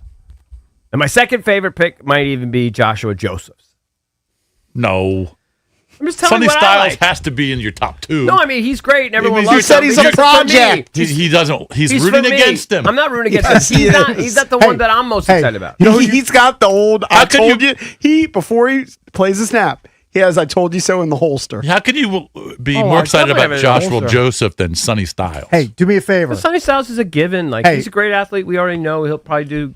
But he's got to raise your right hand. Raise your right hand like this, and put your left hand on the edibles pie. Swear on the Matha. Listen, you're a new Commanders fan. Swear on the Matha. I'm not taking anything. No, this is listen. Put your hand on the edibles pie. Put your right hand up. All right. No, other way. There you go. Repeat after me. I, Eric Bickle. Come on, play along. I, Eric Bickle. As a Commanders fan. As a Skins fan. Will never. You got to throw in a solemnly swear. I don't know all the verbiage. Will never root for Caleb Downs of the Dallas Cowboys. He can't do that. He's putting his Come hand on, down. as a you're He's a putting his hand I will down. never root for Caleb Downs and the Cowboys to beat the Skins, but I will get a kick out of Caleb Downs playing well. He absolutely will. I will root get a for kick him. out of him playing well. Even though he's playing for your most hated division rival. Yeah. I will always hope that we beat the Cowboys 100% of the time. But when the Cowboys, I will get a kick but when the out of every Cowboys are time. playing the Chiefs, he's rooting for the Cowboys. I'm rooting for Caleb Downs. Yeah, that's what I mean. Yeah. Ugh, He's I hate rooting that. for him to I have hate that you're rooting for Caleb Downs. I like him. It's flawed thinking. I mean, you should never root for your division rivals to ever do well at anything. I don't care about them. They could go 0-17 for all I care. Yeah, that's what you should be rooting for every year. Yeah. No, he's rooting for Caleb Downs to play well because he liked him over Sonny. That's who I would have picked. I just thought it was a safer pick. I think both players are going to be huge impact players. Absolutely. I hope so. It's okay to say, hey, I'm glad we have Sonny Styles. I think Caleb Downs is going to be great too. It's okay to say, I'm glad we have Sonny Styles. They figured it was more of a need. Okay. You won't say it. It won't come out of his mouth. No, it's fine. I think the likelihood of him hitting is like 85%. This is the dynamic. And the whole and season Caleb Downs dynamic is going to be if 99. Sonny Styles comes out of the gates Yeah. with a 14 tackle game. Jason's going to attack EB. Yeah. If I'm he not comes gonna out of the attack him. gates with a 2 tackle game, EB is going to say, I told you it was a project. No. It's first of all, you can't judge a player after one game. It's going to be like 2 to 3 years. Didn't take long to not notice Jamin Davis. True, but he's going to be. Didn't take long. He's going to be better. He's not than going to Jamin. be You know how long Jamin it took Davis. me to not know or to notice Ricky Davis? Was that his name? No, Ricky, whatever the name is. It was Ricky Davis. Wasn't? No. It was, what was the guy's name for the Wizards? Yeah, from Indiana. 10th pick. No, the 10th pick from Wisconsin. He was terrible. Oh, He's a bad athlete. Johnny Davis. Yeah, Johnny Davis. Johnny Yeah, Davis. He stunk. All right. Yeah. We It have to took get out me of here. 2 seconds. We are done for the day. BMitch and Finlay, they're coming up next here on The Fan.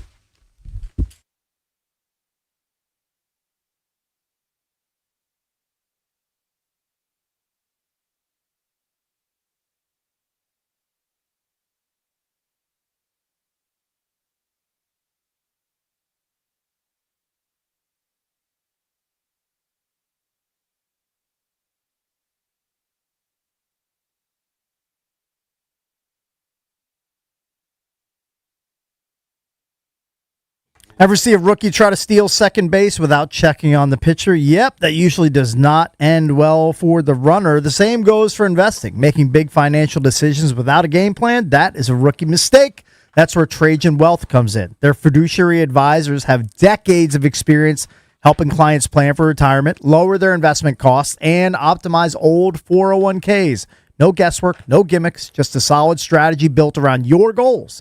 Avoid the rookie mistakes. Call Trajan Wealth today at 1-855-TRAJAN1 or visit TRAJANwealth.com. That's TRAJANwealth.com. When it comes to your future, you don't want to get thrown out at second base.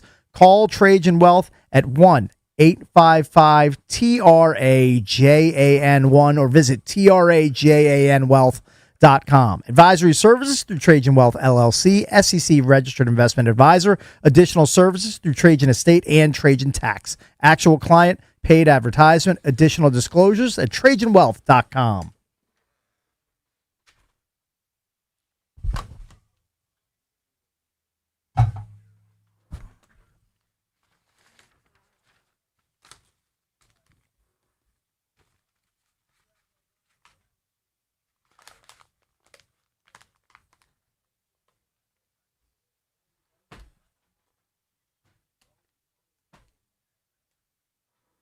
Luck cakes. Thank you. I will see you Monday.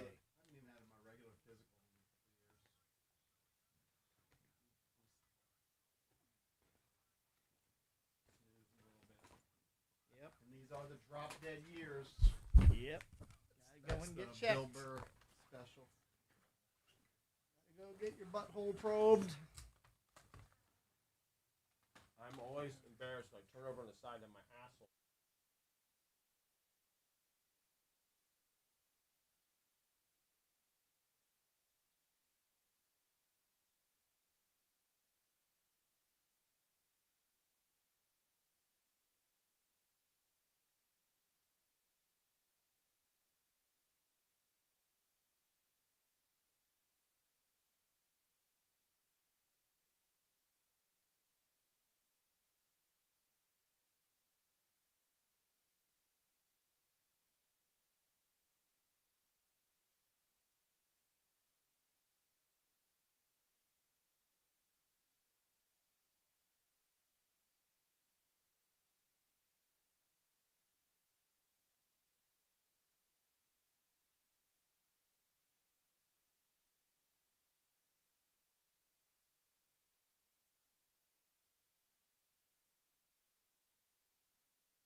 Drew Millis, Brady House, and Jose Tena homered in the win, and C.J. Abrams smacked a grand slam as the Nationals beat the Twins 15-2 last night.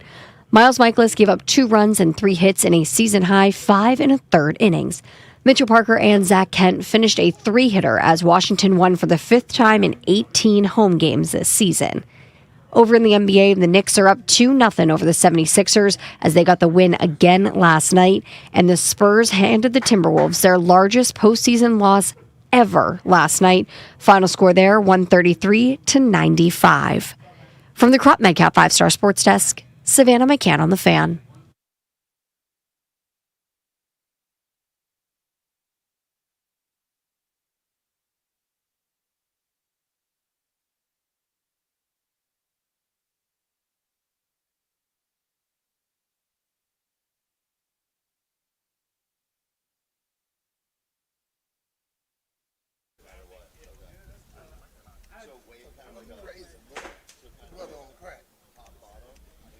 We're up.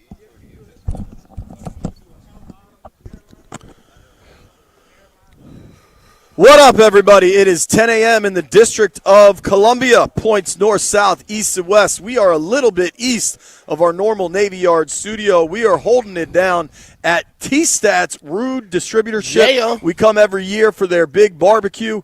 It should be a lot of fun out here. The weather's a little cloudy, but yeah, you didn't prepare for the weather, Jay. I sure did not. I certainly did not. But listen, we love our guys from Rude. Well, what do we always say, B? I can't remember. If it ain't Rude, it ain't right, baby. You're damn right. Rude is and it's going to be right today. Rude is the official show sponsor of BMitch Finlay. Whatever you're looking for, they'll take care of you, man.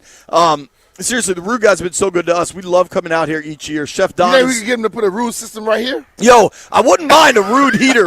You got a mobile heater you could drop out here, Jimbo? We have a lot of news to kind of get to right off the top here, but we're going to start with, I got out of my car driving here, and B-Mitch just yelled, "You didn't check the weather, did you?" I wore shorts and like a light quarter zip and was immediately just cold. But your boy takes care of you, bro.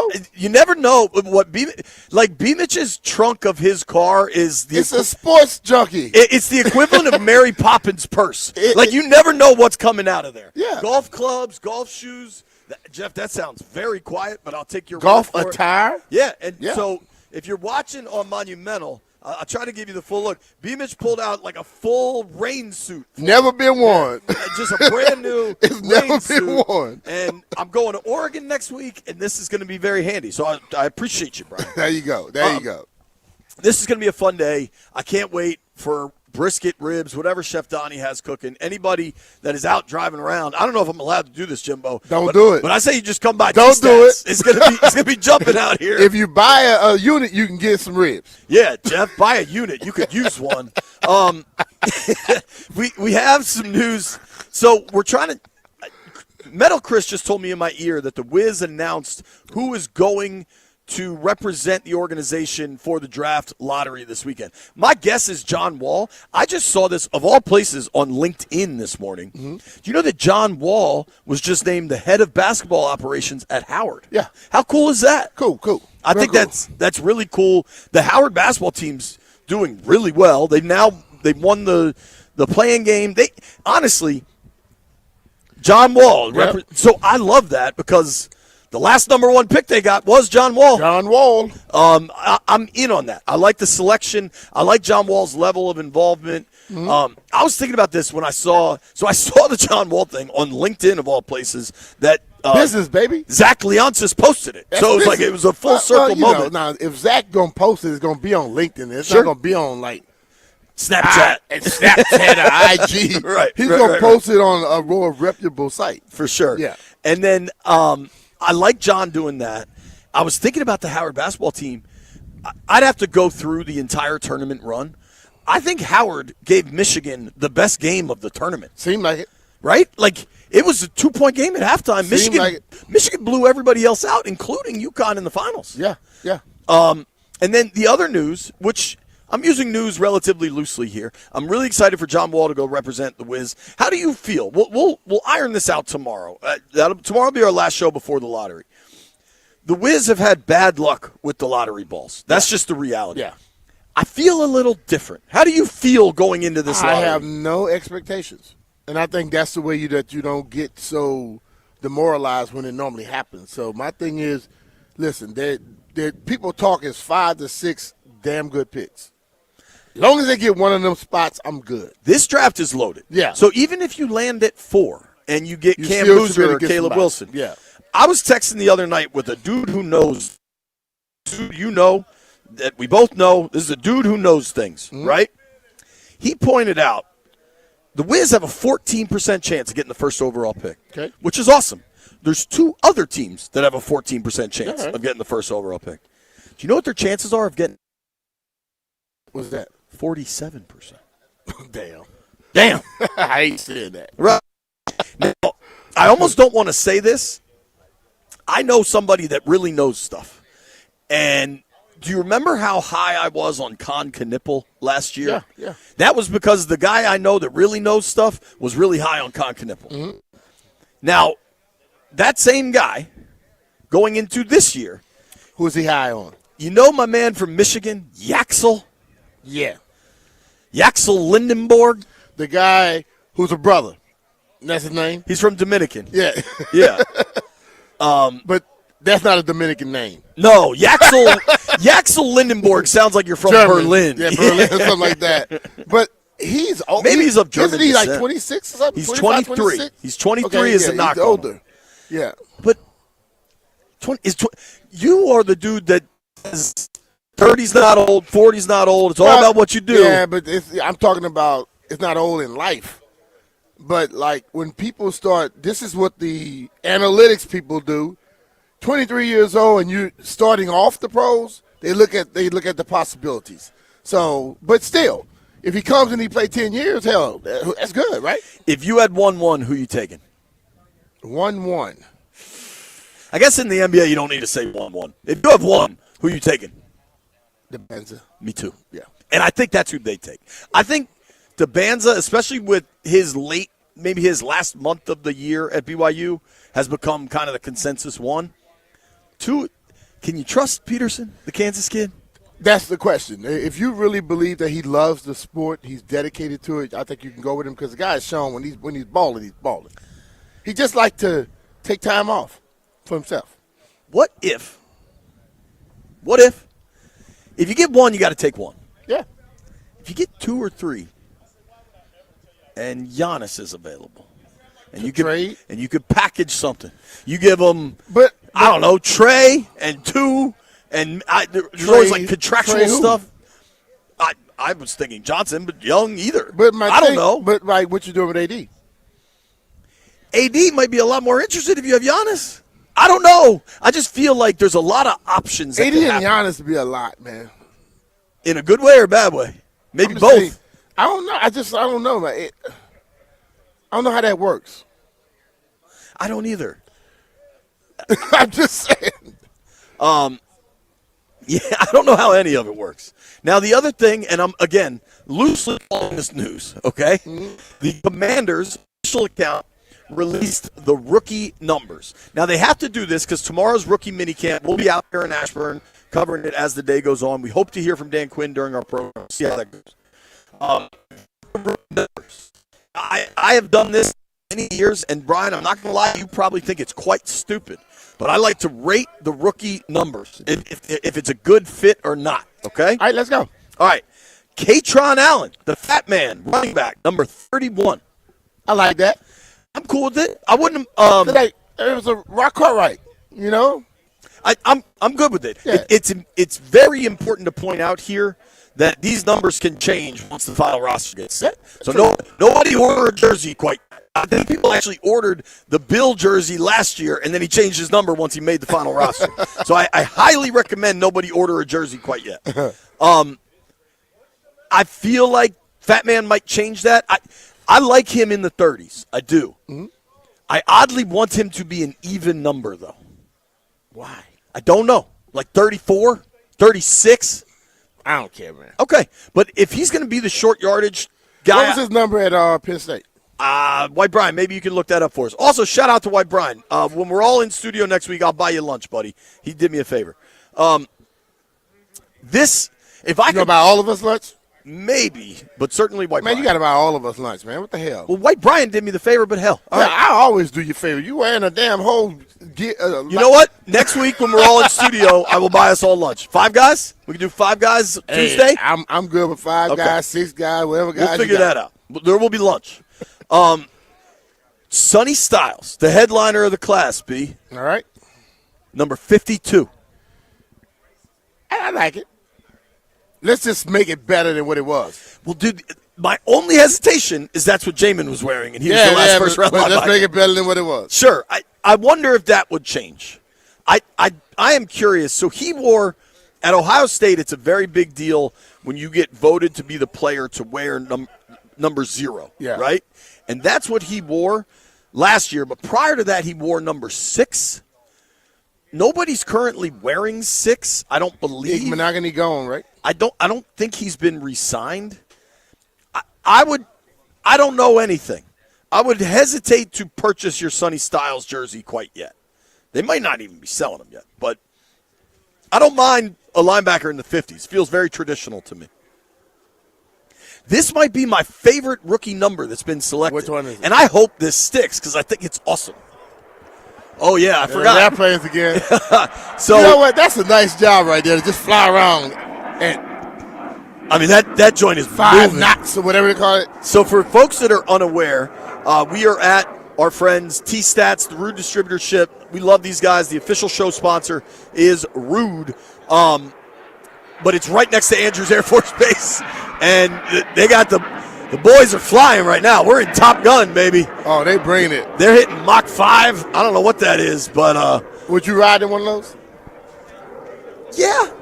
Good. I got a deal for you. So you know what I realized, even coming back from Scotland, like he won number 13. I used to be a dude that was up for any travel all the time. As I've gotten a little bit older, like just taking a flight to Florida to go to the beach sounds pretty good. Like the long flights, like however fast those dudes are going. We flying one of those, you get there rather quick. Listen, B, if you could get me in one of those, I'm in. All right. I think I might barf, but so I'm in. Next weekend I'm riding from Crystal City to Dewey. That's next weekend? Oh, that's like the beach. No, Crystal City to Gettysburg. That's next weekend? And one of the guys that ride with us is one of the guys that kind of does the Blue Angel stuff. Okay. And he said, you know anybody would like to ride? Will you do it? You're going to do it. I'm letting you do it. I'm giving you my seat. I will do it. Good. That I'll do. Good. That I will do. Oh, the patriarch. Don't pass out. Don't be throwing up on yourself. But he wore 13 at Penn State. You think they switch it up to 31 like that? Maybe, or maybe he comes back to 13. Like, a lot of these numbers will change. Shout out to nobody's Jim, wearing 13 right now. The patriarch of Rude in the building. We appreciate you, sir. Nobody is wearing – no, Traylon Burks is wearing 13. That's right. So he's not going to get 13. Maybe he can get 12. I don't know. That 12. don't match 13, 31. That's it. My favorite number of these rookie classes that has been announced that I hope sticks, Antonio Williams wearing 14. I like that. All right. Quick speedster slot guy. I like that. Why? Because it's an offense that has a guy that wears 14 that eats it up? I have no basis. Just I'm saying Detroit. Sure. People yelled at me when I just comped their size and draft status, so I'm trying to chill on my comps. I just like people gonna yell Antonio at you no matter what Williams you say, in 14. So I'm being complimentary of Antonio Williams at 14. Okay. My blood bank guarantee of a number change that is coming should he make the final roster is Joshua Joseph's wearing 48. Yeah, not good enough. You're a DN. You ain't wearing 48. Honestly, but then again, if you hit at 48 at DN, that's a flex. Well, dude, I agree with that because two of my he's not big as Big Country. Big Country was big wearing 40. He was 48 to 46. 48, no, Stephen Davis is 48. Yeah, I'd rather Fat Man wear 48. Be that running back and that big boy running back number. That 31 running through people, I like to see that too. But I tell you what. The only thing I'll say about Joseph's at 48, one of my favorite people I ever dealt with as a reporter, Quentin Dunbar wearing 47. That was the least good corner number ever, and he just balled in it, so he made it work. Cornerbacks don't normally wear 47. That's like a safety number or something like that. I told you, Ainsley. Normally when they give you 47, you ain't making the team. That means you suck.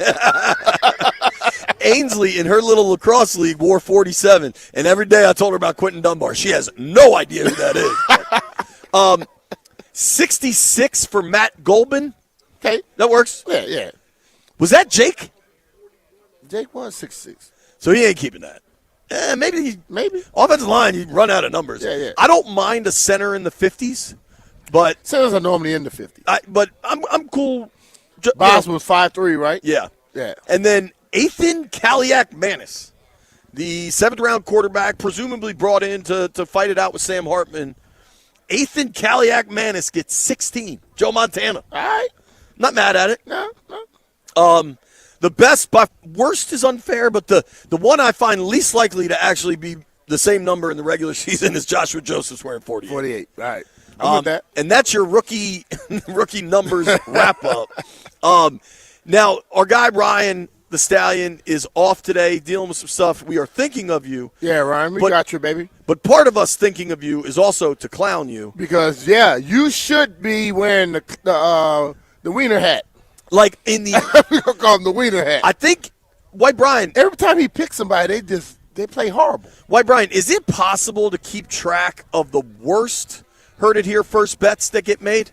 Because Stallion last night was confident the Twins would come into the Navy Yard and beat up on the Nats. And they scored 2 points. It was 2 runs. 15-2. 2 runs. Like, I mean, that is a thumping. We had 2 touchdowns and we went for 2 on one of them. Right. I don't think there'll be a 15-2. Worse week. I mean, he's been horrible though, dog. He's been real bad. I mean, so I texted last night in the group thread. Stallion bet against the Nats, and they're up 14-2 in the 8th. To which BMitch replied, Stallion sucks at gambling, with all capitals for sucks. White Brian then replied with Mickey Mouse dancing around, and then Stallion replied, the worst part is I actually bet on it. So did he? Yes. Not only Lord. does he have the humiliation of us clowning him now, but he also lost American currency on this thing, which is pretty remarkable, dude. 15-2. So shout out to the Nats. They had kind of been slumping a bit. There's another jet, if you're curious. Throughout our program today, you're going to hear jets fly overhead. Yeah. And JP might be in one of them at one moment. Dude, I'm down. You let me know. The Nats had lost the series against the Brewers over the weekend, and then they kind of got thumped by the Twins. That one was extra loud. That's Mach 7. You remember the one that flew right low last year? Then the Twins thumped them Tuesday night. So good win for the Nats. And, dude, as impressive as the Bats were last night, because they were. C.J. Abrams been hot. Yeah. The catcher hit a bomb last night. As impressive as the Bats were last night, I want to give this dude credit. Mikolas, I think that's it. It's Miles Mikolas. I think that's how you say it. I'm going to try to choose my words carefully here, Brian. Yeah, do that. He's really struggled to start the season. And you know, he's been cool. He started to open the home opener and owned up to the struggles. Like, he understands that he needs to be better. Mm-hmm. Last night he was good. And his strength as a pitcher is getting ground ball outs, and he got a ton of ground ball outs last night. Hey, keep that ball down in the box, bro. So I think if it lifts any, it goes out the park. Right. Like that's actually, I listened to Grant do a post-game interview because I was leaving Channel 4. I had all ears, and then I was leaving right as the game ended, and Grant did a post-game interview with the catcher, Milas, last night, and he's like, yeah, our game plan going in was to control the low strike zone, and that's what they did. Keep it low. I mean, they got to. I was just throwing that from knowing that in high school. Sure, dude. I mean, that's what they always said, man, get it down, B. Was that your problem when you hit 3 batters in a row and got thrown out of the game? No, my problem was I just was high off of I swallowed the damn tobacco juice, and I kept thinking I was like throwing a curve, but I kept throwing fastballs right into the side. All right, we are out at Rude T-Stats. If it ain't rude, it ain't right, baby. It is going to be a very fun day out here. Chef Donnie's got all sorts of barbecue going. Going to be a blast. We got to run through NBA last night. Pretty interesting. I thought it was a joke after game one when people were saying, are the Sixers done? Now they're down 2-0. We don't know about Embiid, but damn, they played hard last night. I kind of felt last night Embiid not being there gave them better spacing. The Ewing and they theory. were able to play better. Let's talk some hoops when we return. It's BMitch Finlay.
This sports update is brought to you by Mervis Diamond Importers. Nobody pays retail anymore. Why should you? The now annual will he, won't he of the Aaron Rodgers offseason drama could reach its conclusion here soon. The veteran quarterback is expected to meet with the Steelers on Friday and is likely to play for the franchise once again in 2026, per Ian Rappaport of NFL Network. That doesn't necessarily mean that a deal will get finalized this weekend. While Rodgers will visit with the team over the weekend, no contract is finalized yet, again per Ian Rappaport. When you're ready to pop the question, think Mervis Diamond Importers and Takari. Mervis offers unbeatable value, with Takari brings handcrafted detail and signature design to every engagement ring from the very first sparkle. For the largest selection in DC, visit Mervis. Go to mervisdiamond.com. From the Crop Medcap 5-Star Sports Desk, Savannah McCann on the Fan.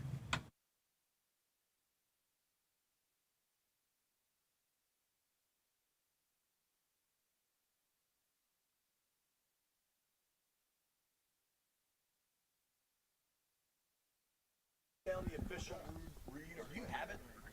The show sponsor, the big one. Just text it to me.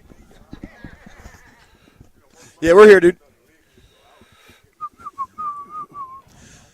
We're back. BMitch Finlay live with the sounds of freedom overhead. If you hear any jets going over us, it's because we're right next to Andrews Air Force Base. We're hanging out with our boys at Rude T-Stats. If it ain't rude, it ain't right. They're having their annual barbecue where all their contractors, distributors come through, and Chef Donnie's grilling up a storm. What time do we get fed, you think? I mean, if he would have got his sale here on time, it would be eaten by now. Yeah, Chef Donnie could throw a couple dogs on there for the boys while we're waiting. He probably ate them already, to be honest with you. See, this I'm a glizzy goblin, this is my Donnie. problem right here. He's supposed to be at 3:30. He got here at 4:45. Oh, that's an hour and 15 minutes late. Yeah, that's garbage. Garbage. But he asked me to bring him something, and he's indulging. That's and true. I'm over here waiting. That is true. And I'm guessing, Brian, you had to go at least somewhat out of your way to pick that up. Yeah, man, I had to go all the way down to Richmond to pick that up last night. I don't believe. We only had 5 cases in Richmond, so I had to go get it. All right, let's run through the playoffs last night. Obviously, really fun win for the Nats if you were watching any of that. Do you know the dude Joseph Olmo I work with at NBC4? He's a reporter, does some anchoring. Mm-hmm. Really nice, fun guy. But he often will tell me he's not a sports guy. So we're wrapping up, and last night was our 100th episode of All Ears, which is pretty crazy to think about. And Heather had gotten us some cupcakes, so after the show, we were sitting there having cupcakes, just kind of laughing and joking. And Joseph's sitting in the newsroom, and he goes, "Oh, my gosh!" And he stands up. And we were all like this is a real newsroom, not a sports newsroom. And I'm like, oh, no, did something bad happen or whatever? He's like, the Nats have 14 runs. And I was like, all right, Joseph. Well, Joseph, we understand why you were just kind of little, you felt that was a little odd, but we understand. Appreciated that update. But the Spurs came back with a vengeance. They sure did. And that. Man, Wemby came out aggressive. Yeah, dude. I think we've said repeatedly that you got to learn to be there, right? Yeah. And I think game 1 against a team like Minnesota that is just full of dogs. You know what I mean? Like they have that dog mindset. They got dogged last night. Wemby last night, 19 and 15. Yeah. It wasn't no masterful game, but he had some plays that you go like, damn, how did he do that? But when you beat a team 130-something to 95 it was? All 5 of their starters in double digits. Yeah. That's the problem. I think the kid Castle is fun to watch play basketball, man. Yeah. Was he at UConn? I think he was at UConn. He was the 4th overall pick. Yeah, but listen, that bro. Is fun to watch play both basketball. of those rosters right there have this talent, bro. These young guys that believe. And that's what I'm starting to like more. Like, we went through that era where you had to have the three-headed monster, the 3 top guys. Now, even these young dudes on the end of the bench, they can play. Especially when you look at Oklahoma City. Everybody can play there. Totally. And then I like seeing that where, the coach basically empowers even the younger guys. You can't just have your stars playing because they're not playing the whole damn game.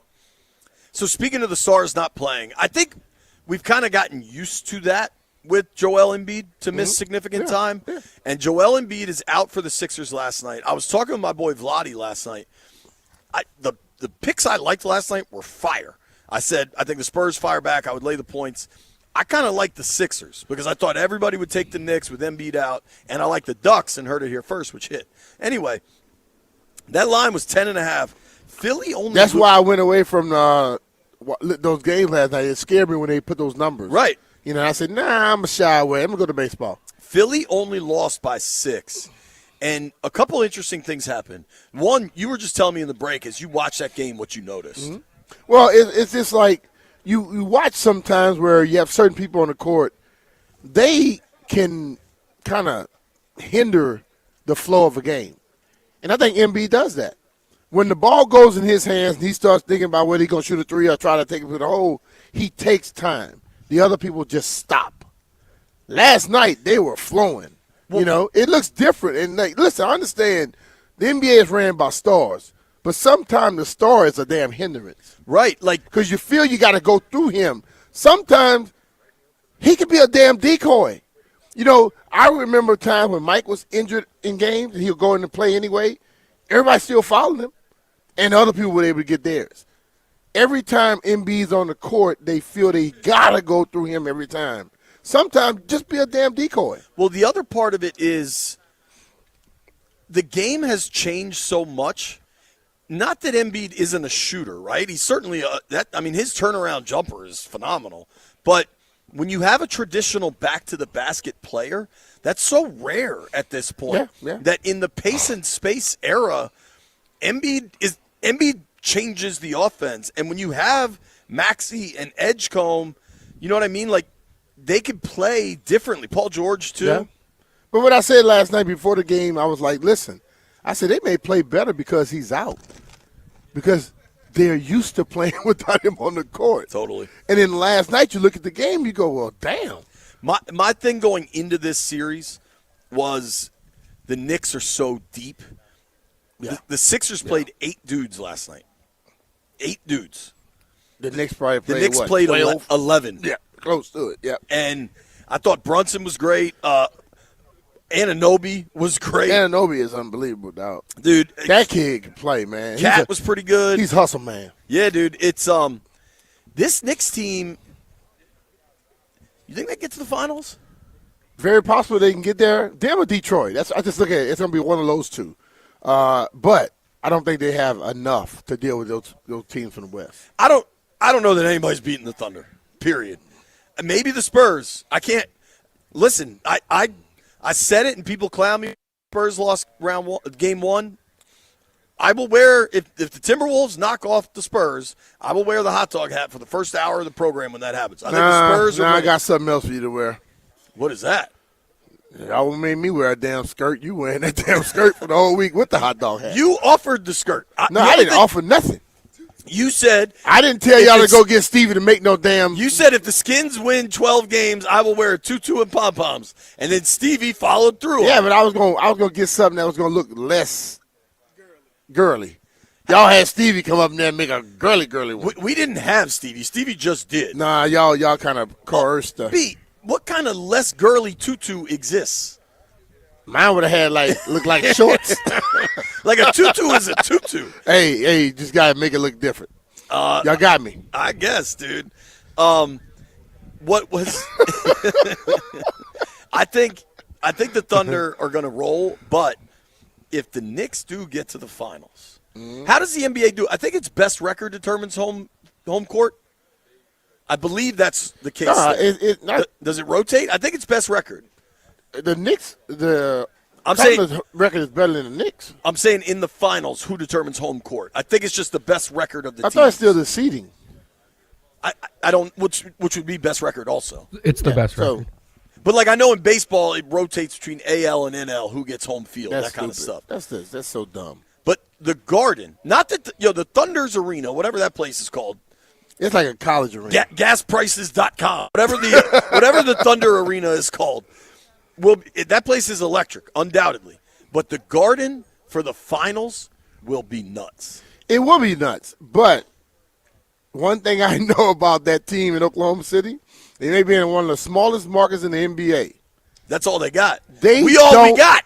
They don't give a damn about what stadium they're in. those guys, you watch that team. What I love so much about them, they have more of a college mentality. Totally. They're all together. When you're doing the interview, all of them are right here. Right. You know, and they're so young, and they all kind of came up together. Bro, they look like an AAU basketball team. Right. You know, but they care about each other. It's getting harder and harder to think anybody but the Thunder is going to get this done. Have you looked at the lines for tonight? Game 2, Lakers Thunder. I saw minus 15 and a half. Same as it was Game 1. Yeah, and you took them. I might do it again. Well, I mean, they I think if the over under, I'll take the over again, and I think they'll get it this time. It's a little lower. It's 210 and a half. Oh, bam! Go for it. So, real question for you: tonight, both games are on Amazon. Mm-hmm. That is a hindrance for me. Is it a hindrance for you? Not for me. I got 52,000 channels now. But the fact that you could just pull up Prime as part of your outrageous cable package, I have to pull up Prime and then I can't switch channels. You know what I mean? Yeah, but what you need to do is get on board, Jay. I might, honestly, tonight, I might watch Puck. Get one of your TVs on this system right here. Maybe I do need to do that. But costs you about $5 a month. Tonight is Hurricanes Flyers is the only hockey game. I think we are on the fastest track to Avalanche Hurricanes in the Stanley Cup Final, and I will very much be rooting for the Avalanche. I'll probably watch a little bit of the Puck tonight.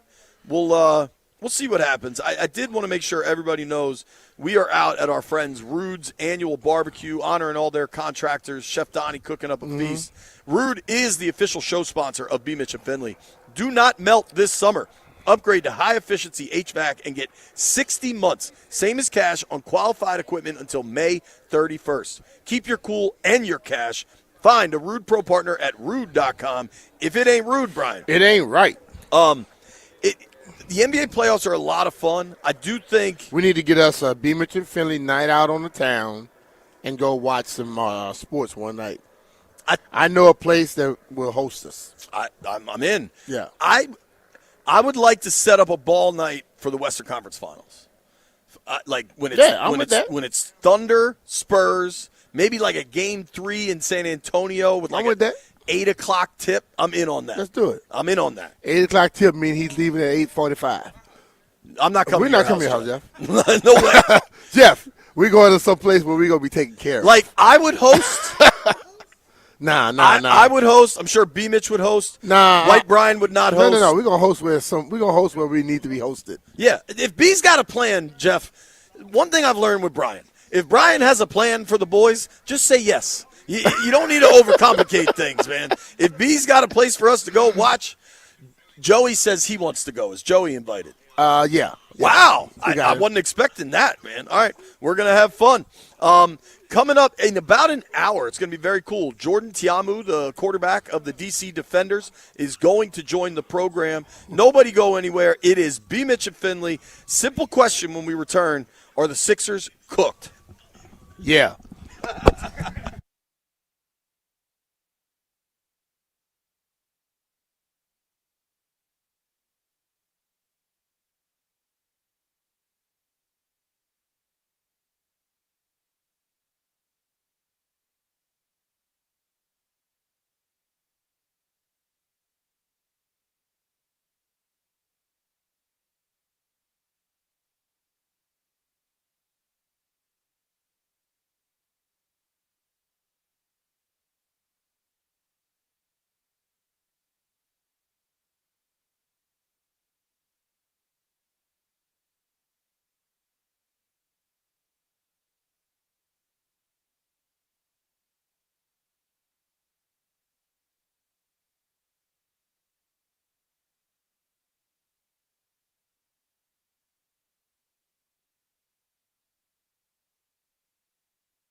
BMitch and Finlay, 106.7 The Fan. Out at our friends with Rude T-Stats. Rude is the official show sponsor of BMitch and Finlay. Do not melt this summer. Upgrade to high-efficiency HVAC and get 60 months. Same as cash on qualified equipment until May 31st. Keep your cool and your cash. Find a Rude Pro partner at rude.com. You know one dude that would get down with Rude? Who that? Aaron Rodgers. That's how he operates. Yeah. I want to have a Rodgers He shows discussion. up late. But do you think the Sixers are now down 2-0? The Knicks look good. Yeah. You think that one's done?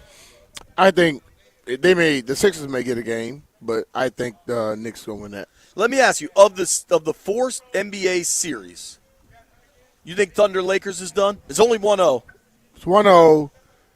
I believe I'll that. give you 5.5 games. Will that go over?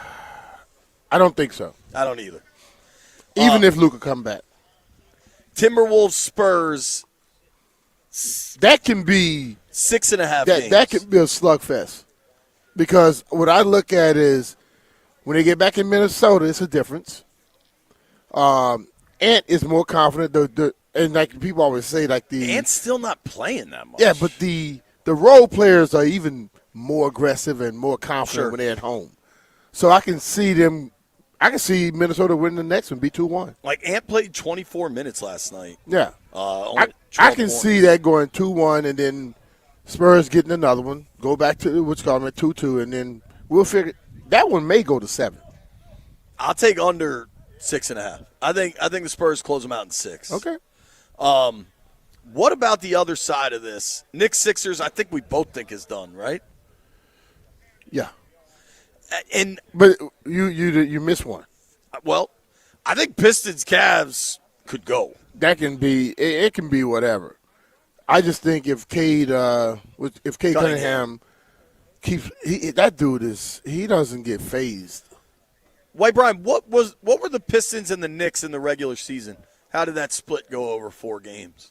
I'm curious. Like, we're all going to talk about the Knicks. Should the Knicks advance and the Pistons advance, that thing, I mean, Detroit has home court. You know, like and maybe we're all now. Does Cade Cunningham kind of limit Brunson some? Every time, I don't know where I heard this, but somebody said everybody thinks Jalen Brunson isn't that good until it's time for Jalen Brunson. No. To be Jalen that Brunson good. is damn good. He don't play no defense, but he can put 35 on you in a heartbeat. So he tends to deliver in big moments. The way he plays offense makes a defensive player work against him. Yeah. So where he is, and he normally shoots with 2-3 seconds left on the damn clock. Pistons went 3-0 against the Knicks. 3-0 against the Knicks. Wow. Interesting. So, but Cade Cunningham is damn good offensively. But he's not like a shooter, you know what I mean? He's not a shooter. He's a facilitator. But then again, he will feel confident. He's taller than Brunson. Yeah. And then him on Brunson. Brunson's thicker, though. Him on Brunson will affect him. Sure.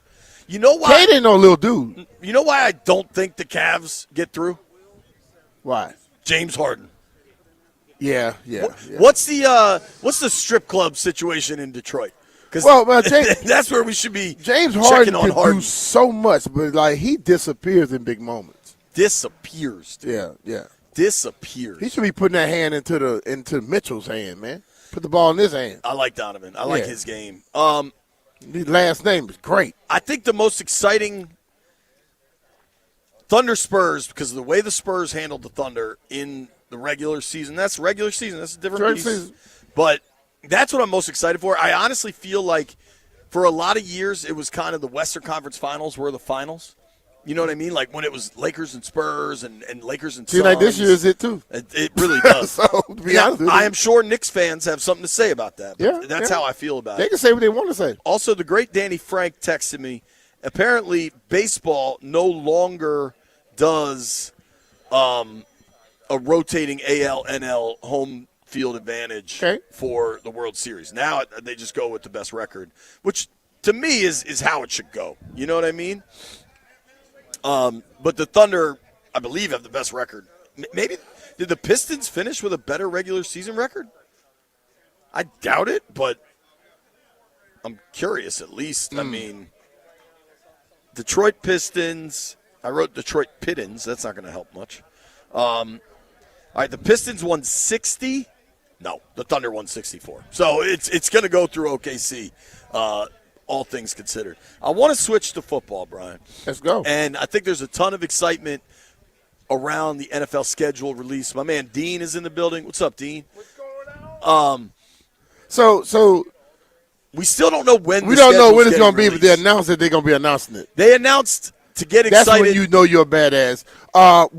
We don't have a date, but we're going to announce it next month, so be looking for it. Now, there's a working theory that it could be next Wednesday, the 13th. Unclear if that will end up happening, but it could certainly be next week. I know I'm going to be out of town, so I kind of hope it's the following week, but we'll see what happens. Well, you could get it where you're at. Yeah, I will get it on my phone one way or another. Yeah. I mean, the wind may be affecting you a little bit, so you might not be able to check your phone out. You may be like, have a battle like desert. I mean, not desert, but water. Next week, before I go, I'll tell you the courses. You've been out there. We'll have to set some over-unders. Okay. And maybe we can have – Bees is always very good at it. You could set the golf over-unders per course. You got all the golf courses set already? Yeah. Trails is one of them? Yeah. Dunes is Bandon Trails, Bandon Dunes.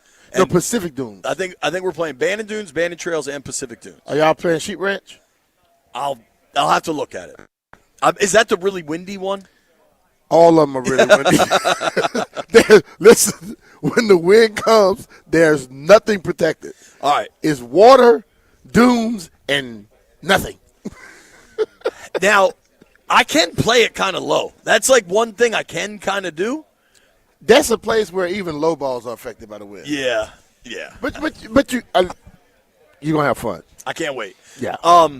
What we are going to do is take a look through the NFL. We got some Aaron Rodgers news that should not be a surprise, even though people want to act surprised. And let's talk a little bit about the schedule, because the way the NFL has spread this thing out so far, you're going to end up with primetime games that don't really feel like primetime. Yeah. So who would we like to see less of in primetime? Let's examine that as we return. It's BMitch Finlay. Dallas.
This sports update is brought to you by the Reynolds and Power Home Team, Keller Williams Realty.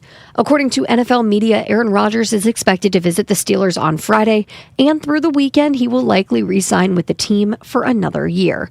There is no deal in place yet, but it does appear like Rodgers and the Steelers will work towards an agreement in the coming days. That is progress, considering the future Hall of Famer spent the entire offseason up until this point debating whether he was going to play football or not at all. Coming up on 106.7 The Fan, we've got a series finale between the Nationals and the Twins. These teams have exchanged blowout wins in games 1 and 2, so today will be that series deciding factor. Want to hear the fastest way to know what your home would sell for? Reach out to the Empower Home Team. Simply text your address to 800-763-3000.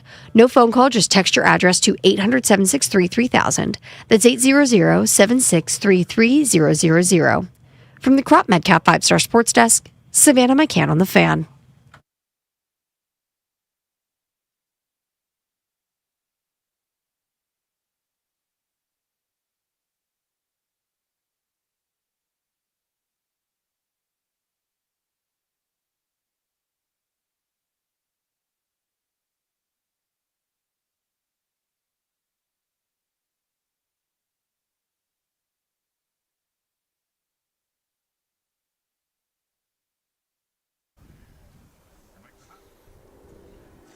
BMitch Finlay 1067 out at the Rude dealership. Customer Appreciation Day. Got some pulled pork working. Jeffrey going over there. BMitch made a sandwich. I had some. It was delicious. Waiting on these ribs, though. I don't know who the chef is. Now, if you hear the sound of jets flying overhead, that is the sound of freedom. We are right next door to Andrews Air Force Base. That's a big one, B. That looks like a bomber or something. Oh, that's a bomber. Cargo ship. Yeah, that's a bomber. Big plane. Yeah. It's cool being here and seeing all the American see air superiority is on display. When you see the arsenal that we hold in this country, it's special, dude. Absolutely. I'll tell you, you start seeing those stelts flying around, that crazy. scares you right It's there. crazy. You go like, what the hell? I want to talk some NFL here. I'd like to start with Aaron Rodgers. Per Rap Sheet this morning, free agent quarterback Aaron Rodgers, who is expected to visit the Steelers Friday and this weekend, will likely play for them in 2026. A deal is not done, and there's always caution until things are signed. But Especially with him. Rodgers' plan is to play for Pitt, and these are steps toward that end. I never thought that thing would go any other way. Mm-hmm. I always thought he was going back there, especially with McCarthy there now. As much as things kind of went sideways at the end of the Green Bay tenure between Rodgers and McCarthy, this is what I thought would happen. It is what's happening. I also think Pittsburgh really left themselves with no other opportunity. Yeah, and I think also McCarthy basically was told Aaron Rodgers is going to be coming back. What do you make of the Steelers' quarterbacking decisions? I don't know if it's just about the quarterback decision. They've gotten a little different over the years. They used to be one of the most solid teams in the league. Now, the new GM seems to have gotten to the ear. I think it's Monty. Is it Monty? He's gotten to the ear of the ownership, and he now is making all these moves, and I don't think what he's been doing has been good. Omar Khan. I don't think it's been good for the team. Yeah, it's interesting. And I believe that's the reason that Tomlin decided I'm out of here. What we know from Baltimore is that what we believe from Baltimore, I'll say that, is it became a Lamar or Harbaugh situation, and ownership said we're going with Lamar because he's a star quarterback. And, John, we love you, but we're moving forward. I don't know that it came down to that in Pittsburgh. And like you said, sometimes a coach is in one place long enough, it gets a little stale. This is what happened. In Baltimore, yes. In Pittsburgh, Tomlin had gotten to a level where every decision made, whether he did it or not, was going to be in his lap. on him, right. So he was like, to hell with that. You're making moves now. You all are doing stuff without thinking what I say. I'm going to let y'all do it. Tomlin left with 1 year on his deal. Yeah. So he most likely couldn't coach this year anyway unless the team was going to trade for him or something. He's going to TV. He's going to TV. He's going to be on Sunday Night Football on NBC. Yeah. Do you think Tomlin coaches again? Yeah.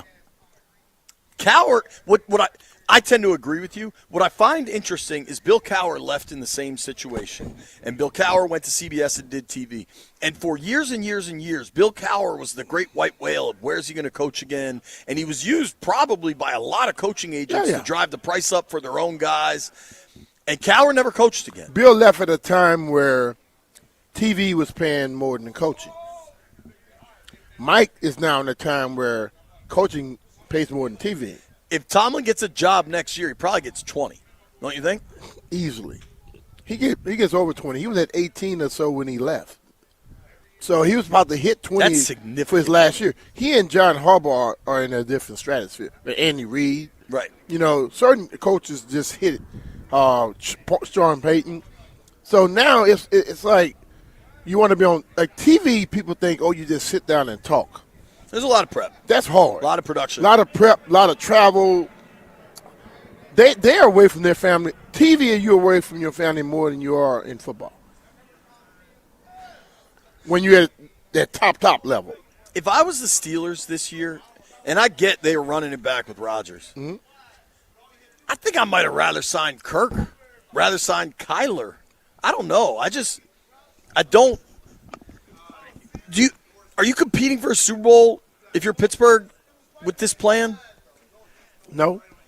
And maybe you're just punting it a year because you know next year's quarterback draft is loaded and maybe you want to make a big move then. I don't know. It just it's been odd to me throughout Rodgers' tenure. Who pushes the needle more, Kirk or Aaron Rodgers? Sure. Like the hype of an Aaron Rodgers makes people think this, that, and the other. Like, oh, man, Aaron Rodgers. And they only see him in his best moments. Most people don't see Aaron Rodgers I think he's a separator, you know, in team.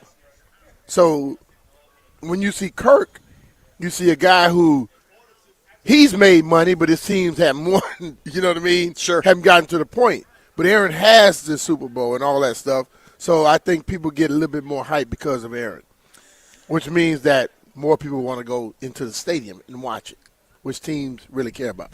All right, I want to switch to the NFL schedule release because we know it's coming next week. We don't know if it's coming next week. We know it's coming this month. They said it's coming in May. And the NFL schedule is interesting because there are so many games now. If you think about Thanksgiving week, there used to be 2 on Thanksgiving. Then you'd have Sunday night and Monday night. So you still had plenty for Sunday afternoon. Now on Thanksgiving, you've got 3 on Thanksgiving Day. You've got 1 on Black Friday. Then you still have Sunday night, Monday night. Yeah. I don't know if they are, if it officially happened. W, maybe you can look this up. They were talking about adding that Wednesday night before Thanksgiving. Yeah. Adding a game, which I can understand because that's a national television window. Everybody's off. That's the biggest party night of the year, right?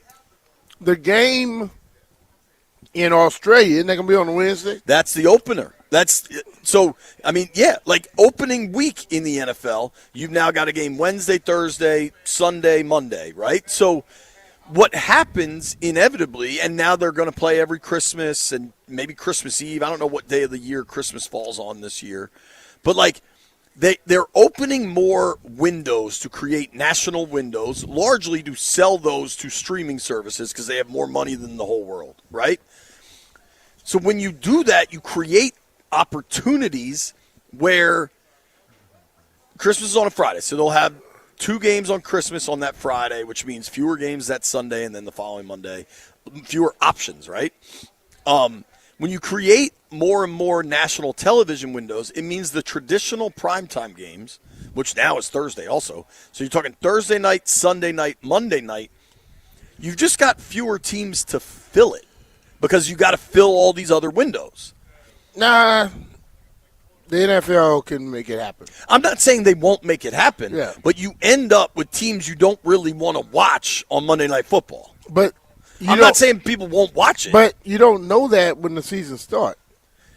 So it's and until they begin to flex Monday night, they got to deal with what they got to deal with. Well, and what's funny is I was talking with somebody about this last night as we get closer and closer to the Commanders' schedule coming out. The Commanders last year weren't good. Like, we knew they were pretty much cooked by Thanksgiving. Like, the thing had gone bad. You had injuries all over the place. Defense was terrible. And yet NBC did not NBC had the opportunity, the November 30th game, week 13. Washington went into that game 3-8. Like, that was a flexible game, and they didn't. Mm-hmm. Now, is that a byproduct of having so many other games because that was Thanksgiving week? Or is that a byproduct of, Jaden Daniels still moves the needle? Yeah. Who knows? It's about the quarterbacks. Do you think we see less Commanders primetime games this year? How many had it last year? They had a Thursday night. They had a Monday They'll night. have it, everybody had Thursday night. So they had a Thursday, 2 Mondays, 2 Sundays. And then they also played on Christmas, which was a national window. So 5 or 6. 5 true prime times, but they were national in Madrid, national on Christmas They'll still Day. have 4. Yeah. That honestly sounds about right to me. I think that, they definitely got a national with the London game. That's a national audience. Mm-hmm. Are you thinking the same as me? I feel like that's an early October, and I feel like if you look at Washington's home and away opponents, so that's going to be a home game is what we know. I think one of the AFC South teams that are headed to Washington to play, so the Commanders play both the NFC South, the NFC West and the AFC South. And of the home teams they're hosting, the Texans and the Colts, those feel like the most let's send this game to Europe for me. Now, I don't think it'll be a division game. I don't think it'll be the Seahawks, the Rams, who both are scheduled to come to Landover. They did play the Bengals once in London, so they could re-rack Commanders. They could do. Burgundy and gold versus Tigers. So you don't think it's going to be Jacksonville? Jacksonville's in Jacksonville. So that would, like when we hear the talk of the Commanders maybe playing a back-to-back in London, that's how that would happen, is they would host a game in London, and then they'd be the road team against Jacksonville, whether it's the week before or after. Yeah. So I'm just thinking that may happen. You think the back-to-back in London is a real thing? I heard something through the grapevine that could be from a fan who received an email that was quickly rescinded. Interesting. So I don't know. That would not shock me in the slightest, dude, if there was a back-to-back in London. I don't know how it's all going to happen, but I think Washington, as much as last year was bad, you still have a very, very marketable star in Jaden Daniels. But USA Today did this of teams we need to see less of in primetime. The Atlanta Falcons last year had 5 primetime games and a Germany game. People were really fired up about Michael Penix, and it never really worked. Would you like to see more or less of Atlanta in primetime? Less. Agreed. I mean, they have some talent on that team that I love, but I'm at a point where you got enough talent that I don't like to see. Do you know the first flexed game last season? No. They made it all the way to week 16 before the Dolphins and the Bengals got booted out of, I believe, a Sunday night game. Yeah, 2 teams that should have been. I want to see way less Dolphins. The Dolphins and the Jets should play Sunday at 1 o'clock. Like, show me the highlights on Red Zone. That's all I need. I think the Dolphins are going to be terrible. Did you see Malik Willis' first pitch? The pitch is different than throwing the football. I know. Unless you're an athlete like BMitch. I'm just saying. The Dolphins are – I am not excited to see that. They also have – It was horrible, Jay. The Commanders are on this list. They wrote, in 2025, the league's schedule makers embraced a Washington team coming off an unexpected run to the NFC Championship game, giving the franchise 5 primetime games along with a Christmas slot and a standalone international window. The Commanders went on to lose all 7 of those contests, though 3 of those defeats were only sealed on the last play. Is that a sign of a rapid reemergence? With Jaden Daniels getting a fresh slate after a spate of injuries spoiled his sophomore campaign, there's reason to believe Washington should be far more formidable in 2026. Yet the Commanders will be working in 2 first-time coordinators, with David Blau instituting what likely will be a more methodical offense that emphasizes more under-center work. That's not exactly a scintillating setup for a team that didn't do much from a personnel standpoint to support Daniels, who still lacks a viable number 2 target alongside Terry McLaurin. The Commanders should find a more stable resting point between the high of 24 and last season's nadir, but Washington remains decidedly outside of the NFC's prime class of contenders, and its schedule should reflect that reality. Does that seem fair to you? Yeah. Who would you say are the NFC's prime class of contenders? Seahawks, obviously. They just won it. The Rams, I would say. Seahawks, Rams. Eagles? Eagles going to always be there. And then Dallas, for some mysterious reason, people just like to see. Niners? I think the Niners are losing their luster. What do you think of... They have to come out early and show something and show that they're going to be healthy. Because people are not going to keep believing, if you get healthy, you're going to be good. Well, if you're always not healthy, you're not going to get healthy. They were in the divisional round last year, man. Yeah, cool. Last year was a hell of a job by that team. I think Purdy has to start doing more because just him being stable is not good enough. Quarterback play pushes the needle. It certainly does. Yeah. What do you make of the NFC North this year? You had the Bears, the Packers last season, Lions, who fell back to earth a bit last season, the Vikings, who may or may not have made a terrible decision letting Sam Darnold walk. Who do you like coming out of the NFC North currently? Do you believe in the Bears? I believe in Detroit coming back. Really? Yeah. The Bears are Detroit dealt with injuries for 2 years straight. How much? And they still were causing problems. I think this year they can't have as many injuries. You lose David Montgomery. Yeah. He didn't. Well, not having him on the roster might help. Might help because people don't have to be forced to use it. Gibbs is far better. What do you think of the Bears specifically? The Bears are going to be all over primetime. Get ready for that. A lot of people have said this. I'm not the first to say this, but Washington's season in 24, where you had a stud young quarterback and everything seemed to go their way. Yeah. Right? Like the Bears got burned on the Hail Mary to Noah Brown in 24. Yeah, totally. Last year was like the opposite. Jaden Daniels fumbles late in the fourth quarter with what looked like a win in hand, and the Bears are able to sneak a win. What do you make of the Bears repeating their success when they just had a really opportunistic defense? They had a top 10 offense. It was well balanced. They ran the hell out of the football. The Kid Manung guy was good. When you thrive on turnovers like that, it gives me some pause. The Bears had a lot of luck like Washington did the year before. That is not going to work this year. Caleb has to get better, or they're not going to be anywhere close to what they were. It's not about play horrible throughout the game, be 50% or sub 50%, and then have these magnificent passes at the end. You're going to have to be a 60% or higher guy, and then at the end have some of that, or it's not going to work for you. So he has to improve drastically for them to continue on what they've been doing. Dude, I also think Kyler Murray with the Vikings is going to be really intriguing to watch. I don't know how that shakes out. I mean, Murray, one, he's got to stay healthy. Kevin O'Connell is a coach I trust and believe in. I don't know whose decision it was to go get J.J. McCarthy, but clearly that didn't go so great. Well, you loved him, Jay, coming out. I did. He never made that transition, bro. I also loved him in the way after the top three. Like I loved him I would take Jaden, Drake, Caleb ahead of him. Yeah, no, but I'm just saying he was a guy where you got to look at what Jim Harbaugh ran in college. They ran the football.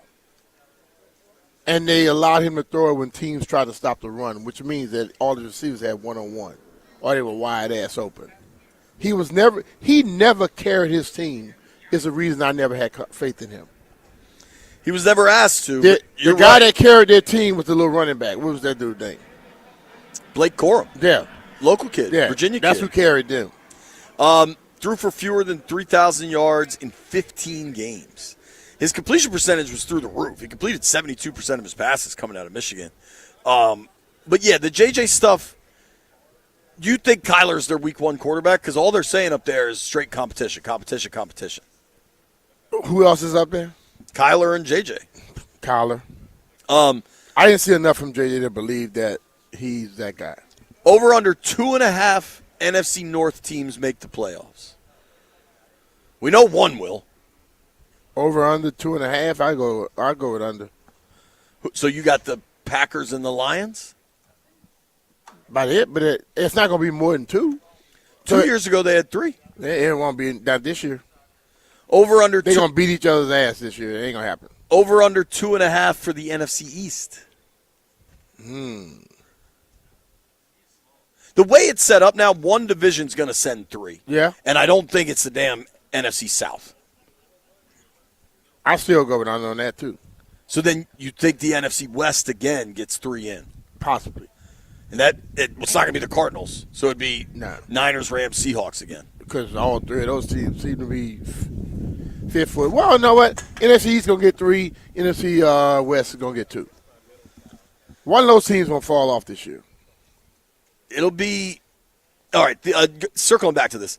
The 2 other teams that USA Today says should have a lot less primetime games, and I agree with this, the Arizona Cardinals. We can use less of Arizona.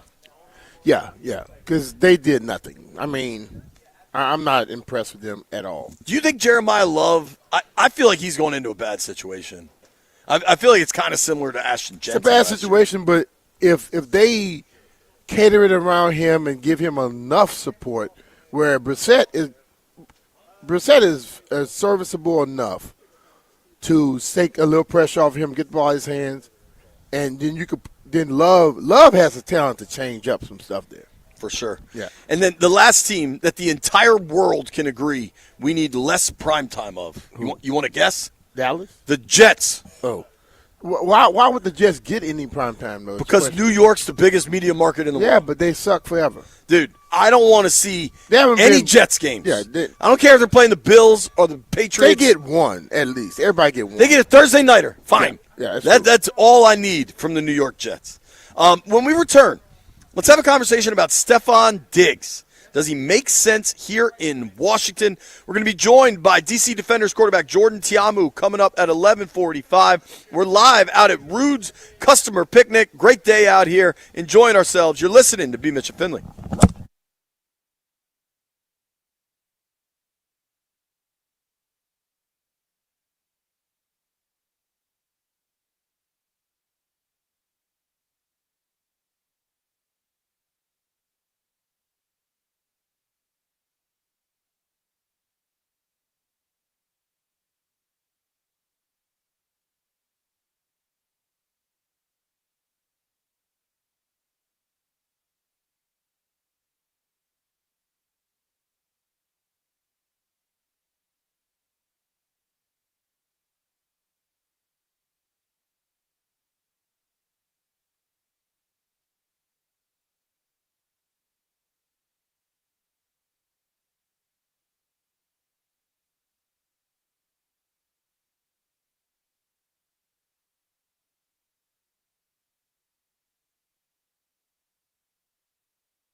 This sports update is brought to you by Melwood. Former Washington Wizards guard John Wall will represent the Wizards on stage at the 2026 NBA Draft Lottery, making what he described a full circle moment tied to the franchise's last number 1 overall selection. According to a report from The Athletic, Wall will appear in Chicago on Sunday for the nationally televised lottery reveal. This all taking place 16 years after Washington selected him with the top pick in the 2010 NBA Draft. We will see if those lottery balls fall in the Wizards' favor. Donate your unwanted vehicle to Melwood and support people with disabilities in your local community. They can pick up as soon as tomorrow. Visit melwood.org or call 1-877-MELWOOD. From the Crop Medcap 5-Star Sports Desk, Savannah McCann on the Fan.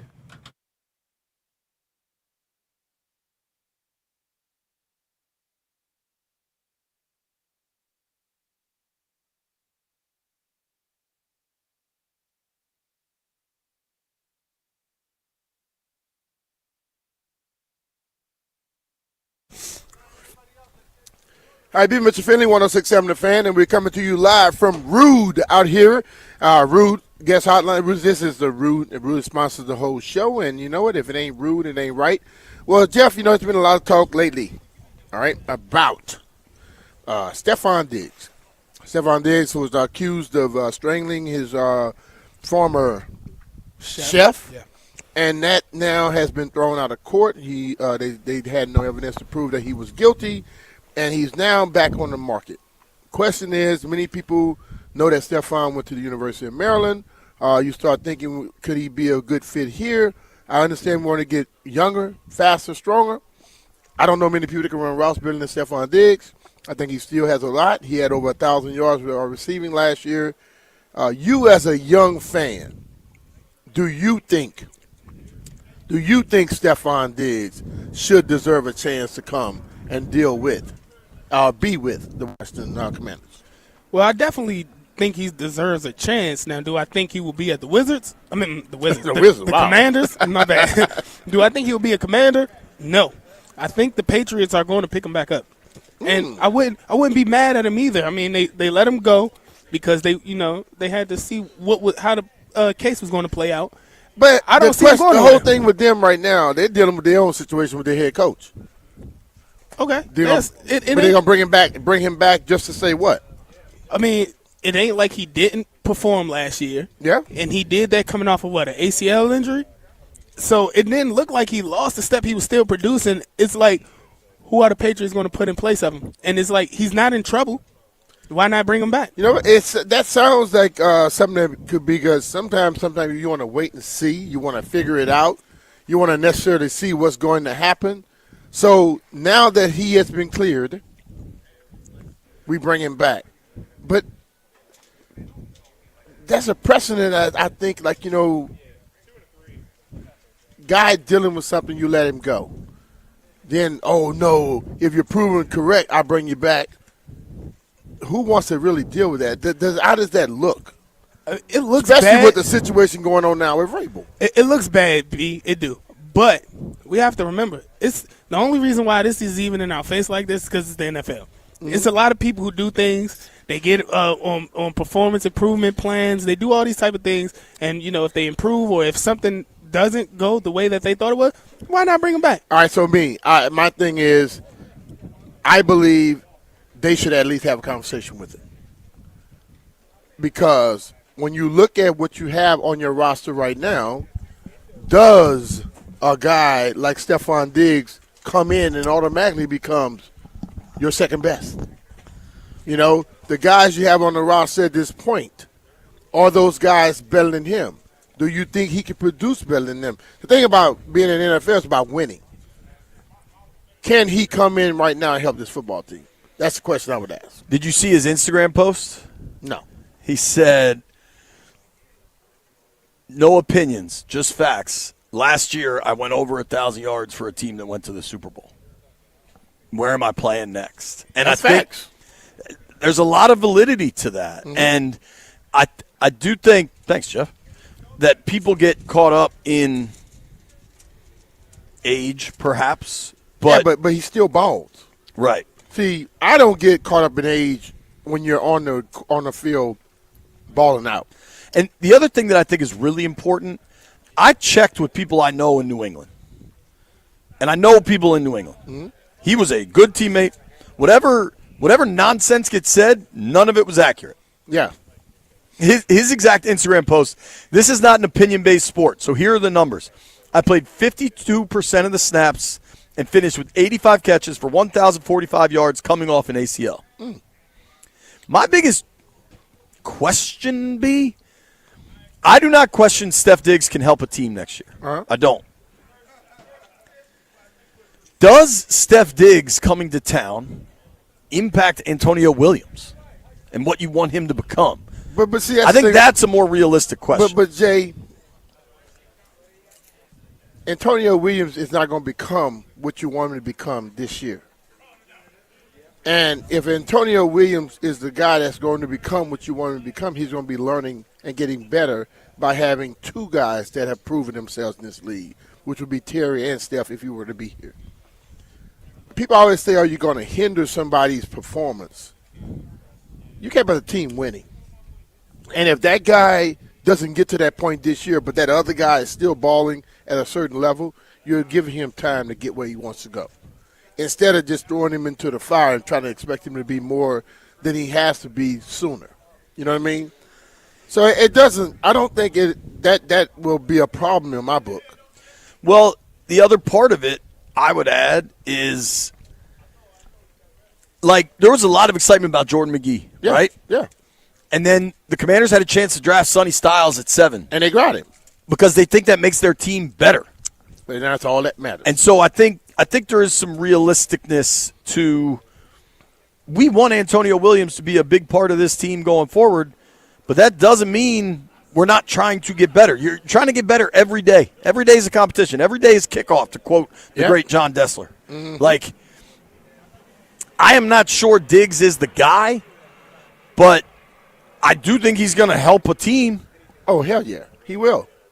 He will. And I think the whole thing about it is I would ask this question. Antonio Williams, what he may become, or what you hope he becomes, will he be that this year?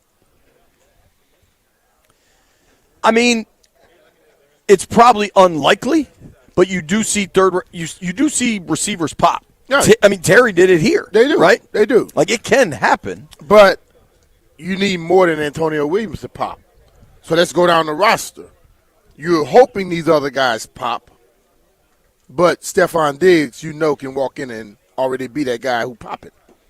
He's probably now he got a lot more looks on that Patriots team because there wasn't like a Terry McLaurin. Hell, the Patriots tried to trade for Terry McLaurin 100 times. Yeah.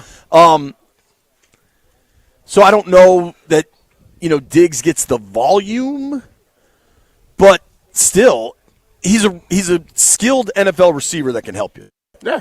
And I think, you and I kind of touched on it yesterday, that there should be a real conversation about Diggs. I'm not sure I expect it to happen. Yeah, I think it should be a conversation. I don't think you can rule it out. Yeah. I think the conversation should happen, or it probably should have happened. Or maybe is. Yeah. Maybe is ongoing.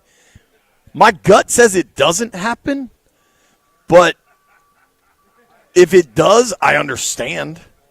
Like, if they were to sign him, I could totally understand it. Mm-hmm. Totally. I don't know that it will. We just had a dude. My man Dean is here with us here. We're here at Rude for their annual customer barbecue. Looks like it's filling up. Donnie finally made some food. And Dean just said, did you say the line already, B? Because it was funny. If it ain't Rude, it ain't right? No, that too. We can always say that. My man Dean said, man, I'd rather have Steph Diggs than Brandon I. Puke. Damn. I didn't hear that. Where do you – like, if they were going to add a veteran wideout. Yeah. I mean, you could throw Debo in there. Like, there are options, right? There are options out there. I think I'd rather have Diggs than Ayuk. Yeah. I agree. Dude, here's what we know about Steph Diggs. He played last year, and based on his Instagram comments, wants to play again this year. Yeah. Can you answer definitively if Brandon Ayuk wants to play this year? No, you can't. Right? Like, this dude wants to play and had 1,000 yards last year on a team that went to the Super Bowl. That point's there. We're very excited when we come back. DC Defenders quarterback Jordan Tiamu will join the program. Going to be a lot of fun to talk some UFL, man. The Defenders, those games are so much damn fun, and the Defenders are always one of the best teams in the league. I think they have a home game on Saturday.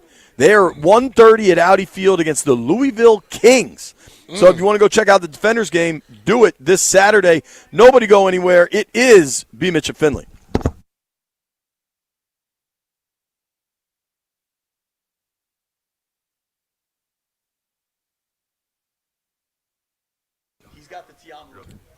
If you want comfort and convenience wherever life takes you, then you need to turn to Rude.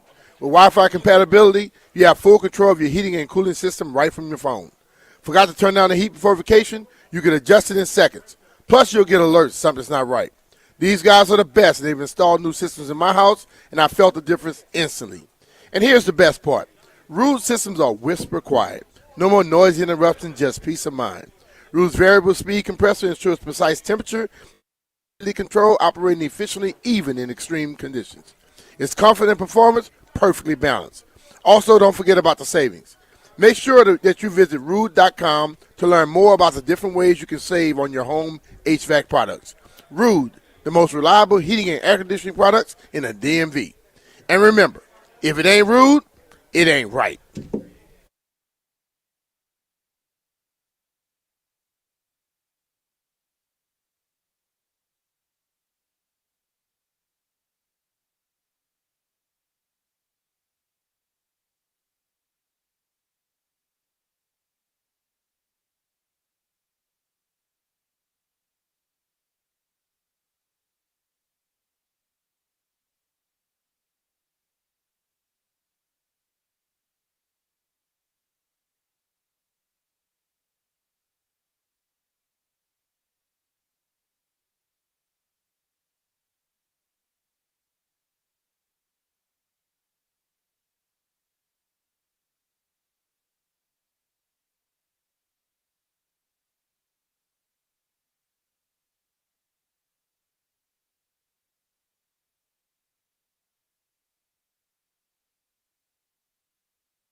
All right, BMitch Finlay, 106.7 The Fan, coming to you live here from Rude, right out here in Forestville, Maryland, as we celebrate their customer and all kind of vendor appreciation day. Our guy Donnie out here doing a lot of barbecuing.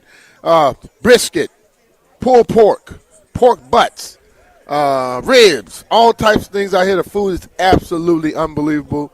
But we'll be expecting Jordan Tiamo to join us shortly from the D.C. Defenders, the quarterback for that football team, who's sitting at 5-1. Lost their first game and won 5 in a row, expecting their 6th game in a row. When Jordan joined us, we would talk to him about the different things going on with this team. What feels different this year compared to last year. They did win the championship last year. Yes, they did. It could be a repeat for them. And one thing I can tell you go to that game, it's unbelievable out there. They have a lot of fun out. I have seen beer snakes longer than a damn football field out that place, but it's been unbelievable for me. And I love the fact that this team comes here. It's a little different setup for them because they sit in Arlington, Texas, all of the whole league. They all practice there, then they travel. They travel to wherever they're playing, where that team was basically located, like the D.C. Defenders. And as we talked to Sean Taylor's brother, he says sometime when you fly home, you're flying on a plane with the team you just played. Yeah, what if they that would be weird to me because they got into it. You've got into a brawl on the field, and then now you got to fly home. How does that work? But it teaches you a lot of resolve and a lot of patience, and I guess that pull backness because you can't screw up too much because you can mess up a whole deal for a whole different team like that. But sitting at 5-1, they have to be happy. Yeah, I mean it's nothing to be sad about at that point. It looked like they got a good path to the playoffs, and I think they're playing St. Louis if I'm not mistaken coming up, and they trying to stay in the playoffs. The Kings, yeah, Louisville, isn't it? Louisville. They just need to stay focused, B. Yeah, stay focused. They got it. I think I'm calling a repeat. You know what? I would love to see it, but I think if anybody out there and you haven't been to one of those games, make sure you go to a DC Defenders game. It is fun. The atmosphere is absolutely electric. They really get into it. It's not the Jeffrey Cole. Nah, I was moving in the frame. Right? It's not that stadium is very, very like everybody. It's right up on everybody. Intimate. It's intimate. There you go. That's the word. Intimate, and then they have a great time out there. But I say you go to a game because you will enjoy it. There are guys that are playing in this UFL that will be playing at the next level. We look at a lot of guys. The kicker from Dallas, he was right there, and then all of a sudden, boom, I got a he's question. in Dallas. Yeah. When are they going to just coin the development league for the NFL? Well, I think it'll make more money. I think just saying it. I guess the league look at it like that. They look at that. They look at Canada. They look at college. But it's much easier for them to just go to college because somebody else footing that bill. And I think if the league comes in and says this is our development league, they are expected to invest in it. Yeah, if they were to do that, it'll probably be like baseball or something. You know how they got that farm system? Yeah. It'll probably But be like that, but see, the NFL has had that farm system forever. They've never really taken upon themselves to go and do it like the NFL actually does it, like the Major League Baseball actually does it. But college, you got, 160-something Division I schools, and then you have all the other schools. Then you got Canadian football. You have a lot of arena football still going on. Yeah. You got this league. So they're like, okay, well, everybody's doing it anyway. We don't have to go out there and do it because they were doing NFL Europe. And then they went away from that for some reason. Yeah, I enjoyed that. Yeah, I think I saw that. That was years ago, wasn't it? I think I was like a kid. Well, I was over there calling games in 2003 and 4. Yeah, I was 10. So it was actually fun. But the ultimate thing is that the league is not going to go out there and push it because then they're like held responsible. You don't want the liabilities. You think I got a chance? No. Okay. No, not at all. And tell you, if we get Jordan come on the show, then we'll keep talking about him. But I'm just asking you questions. I'm going to give you some fire because you're a fan. Talk to me. You're a fan, Jeff, okay? And I'm going to take it back to the Commanders. Your hopes this year. Right? This weekend they have the rookie mini camp what are your expectations? What do you want to see? What do you want to get from it? From the minicamp? Yeah. I just want to see how the guys move. Have they been practicing? Well, not practicing, but working out. I know they have been working out, but some guys, you don't know how some people work ethics are. Yeah. So I want to see that, see the work ethic in these guys, see how they move. Have they been keeping themselves healthy since the draft? Because a lot of people, they get a big accomplishment like that, they go drink, do whatever. I just want to see how the guys move. Okay, see how they move. So, are you expecting any one person to kind of, all of the stuff to come from it, to be like, bam, this guy was like Bill last year? Because I think when we went into the minicamp, we didn't expect much. But Bill came out as the story. Yeah, as for rookie, I'm not expecting nothing. Like you say, B, that's how you know what you say. That's what panties they got on playing in the chair. T-shirt panties. You ain't going to know till they actually start. All right, well, let's go to the Rude Guest Hotline and talk to our guy, Jordan Tiamo. Jordan, what's going on, brother? How you doing? Doing good. How's it going? Doing well, man. Well, you all sitting at 5-1, expecting to get that sixth victory in a row. What are your expectations for this weekend? Man, I mean, just to go, 1-0 again this week. Definitely want to, don't take this team for granted for sure. They're a really good football team. Their record doesn't show who they are, so I just want to go out there and dominate and play our football and our brand of football. Yeah. You all won the championship last year, and now you're sitting at 5-1. Is there any similarities to last year or any differences? Or, what do you see the reason that you've been winning 5 in a row? I think it's just the players. I mean, everyone's bought in, right? So same as last year, everyone's focused on the small details and playing disciplined DC football, and that's what separates us from other teams is that we have the experience. We have our coaches that are really good play callers. We have great players who learn and are detailed to whatever route, whatever block. So communicating is key too. So all that plays into hand to why we have so much success on the field is just what happens during the week. How much more comfortable is it for you? I mean, you're a veteran at this thing now. Guys coming in, the younger guys, and you get a chance to talk to them. You have that confidence. What do you tell young guys that come along that may be doing it for the first time? Yeah, I just say, hey, just trust your ability, trust your God-given talent, and just don't play out of the system. Play within the system, and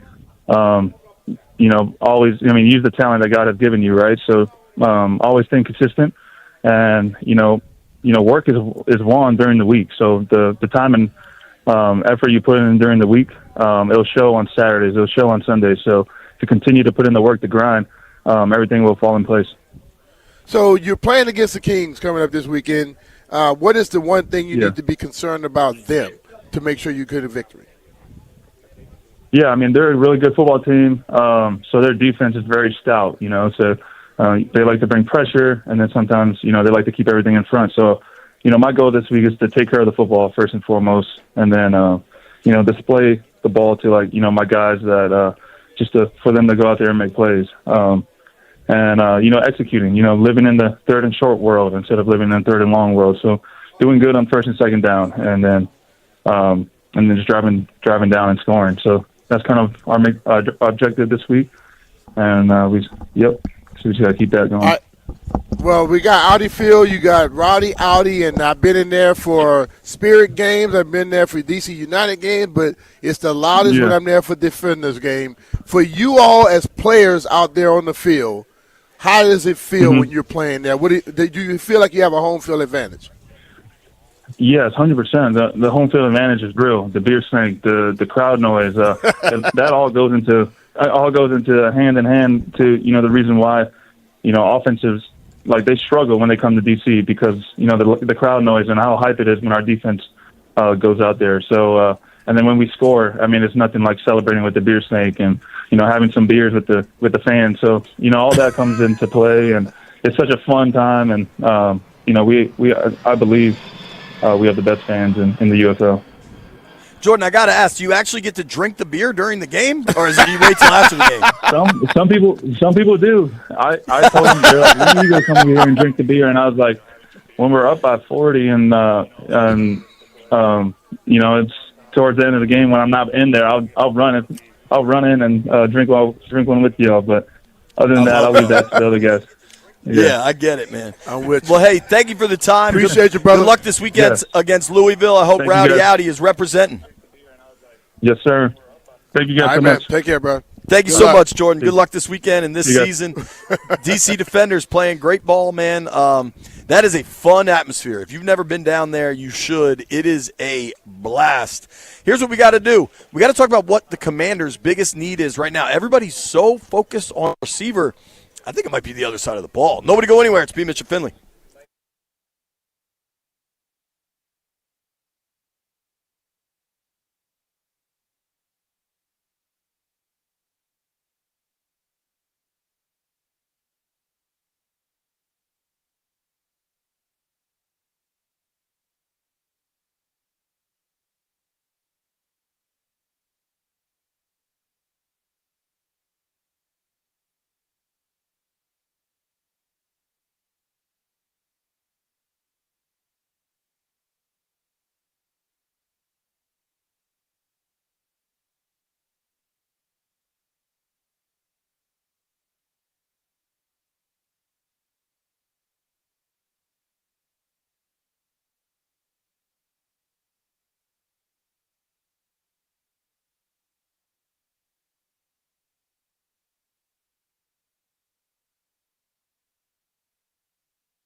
This sports update is brought to you by Melwood.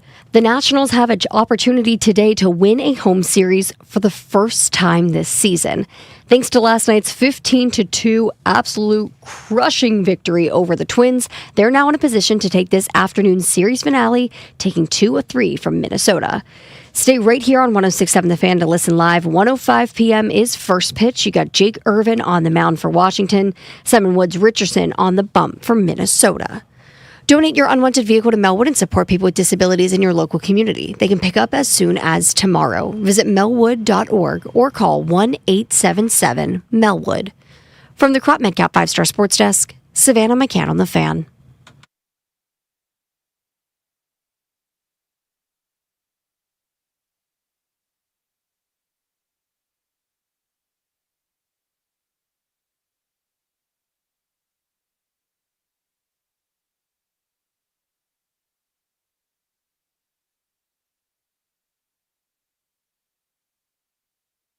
Put them up.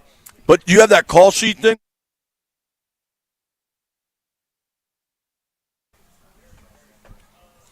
High noon in the District of Columbia. Points north, south, east, and west. We are barely east. How far do you think we are from the office? 4 miles? Maybe 7? No, it's not 7. About 4 or 5 miles. Yeah, man. We are right down the street. Where are we technically? Forestville? Yeah, Forestville. We're right next door to Andrews Air Force Base. If you hear some jets flying over, that's because we're at our friends Rude's Customer Picnic. Rude is the official show sponsor of BMitch Finlay. Do not melt this summer. Upgrade to high-efficiency HVAC and get 60 months, same as cash, on qualified equipment until May 31st. Keep your cool and your cash. Find a Rude Pro partner at rude.com. And if it ain't Rude, it ain't right. Now, BMitch, there is so much conversation around the receiver position. Yep. And perhaps that's warranted. There is no receiver you point to right now and say, that's the number 2 guy. Terry's the one, that's the 2.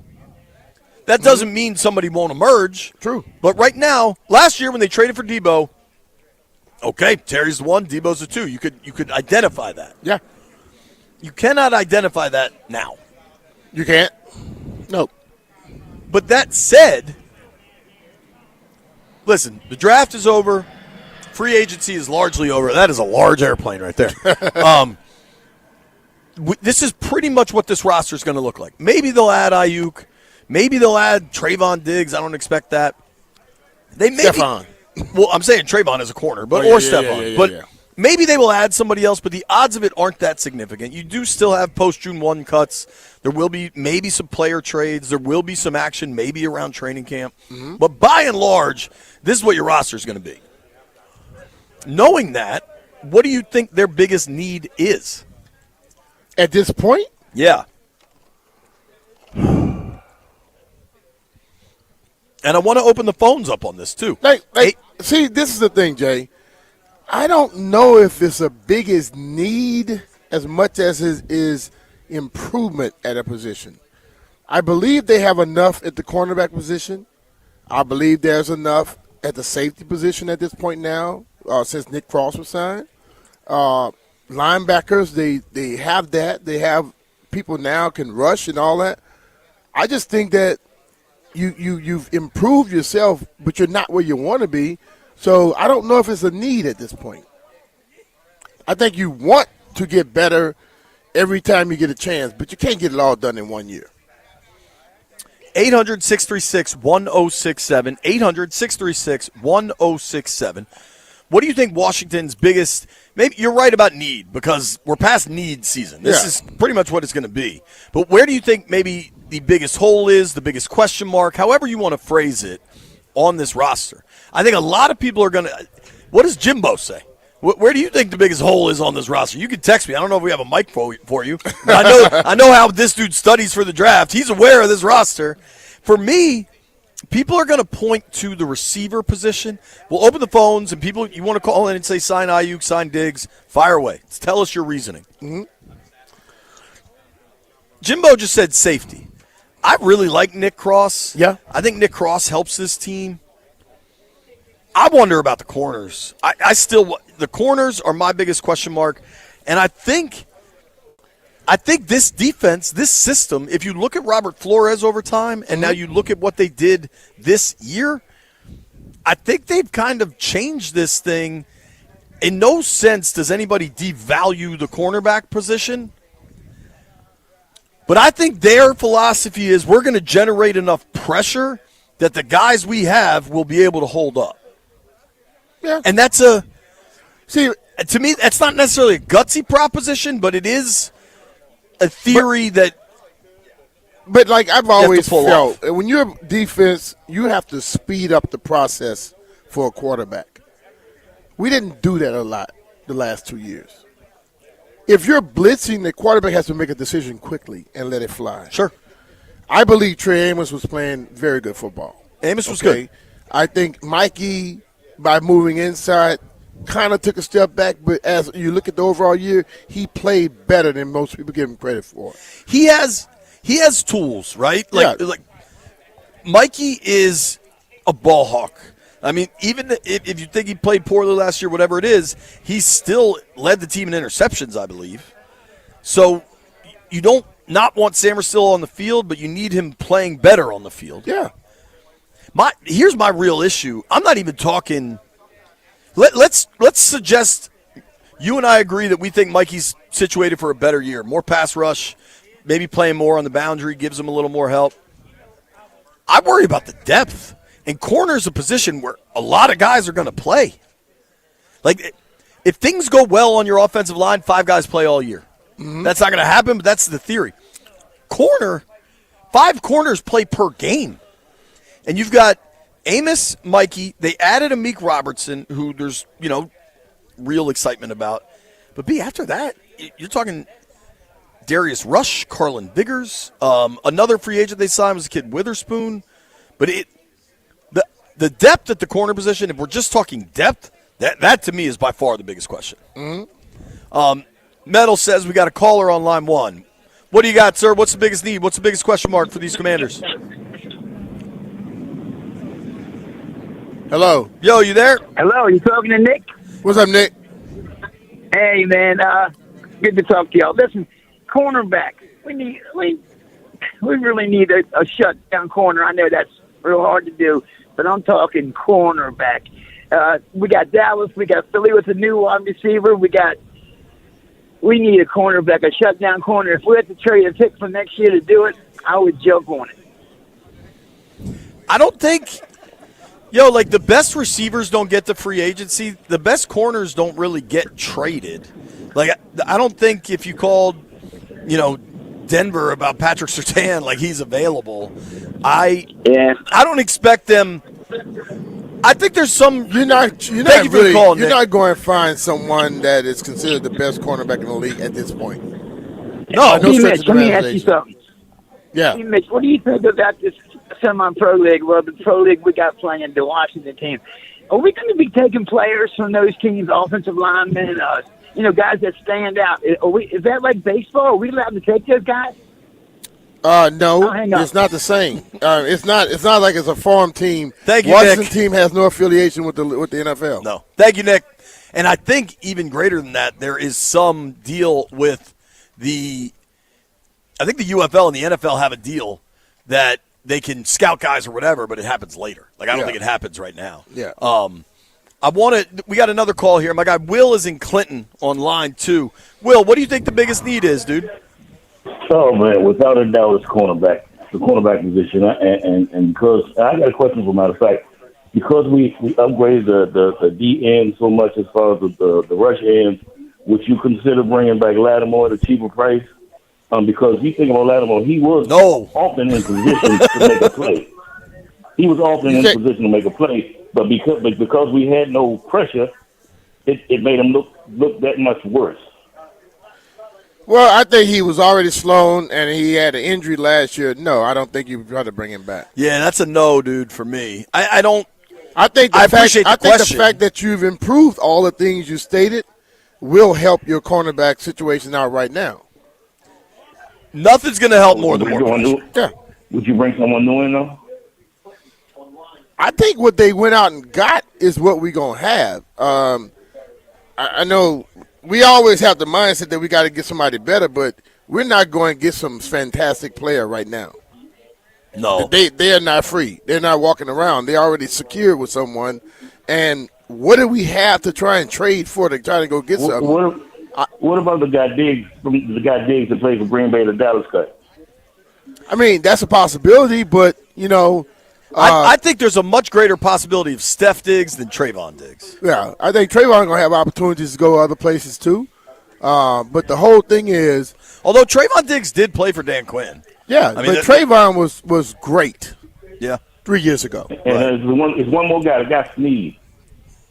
Yeah, L'Jarius Sneed. I think he's 34. He's a free agent. I'm sorry, he's only 30.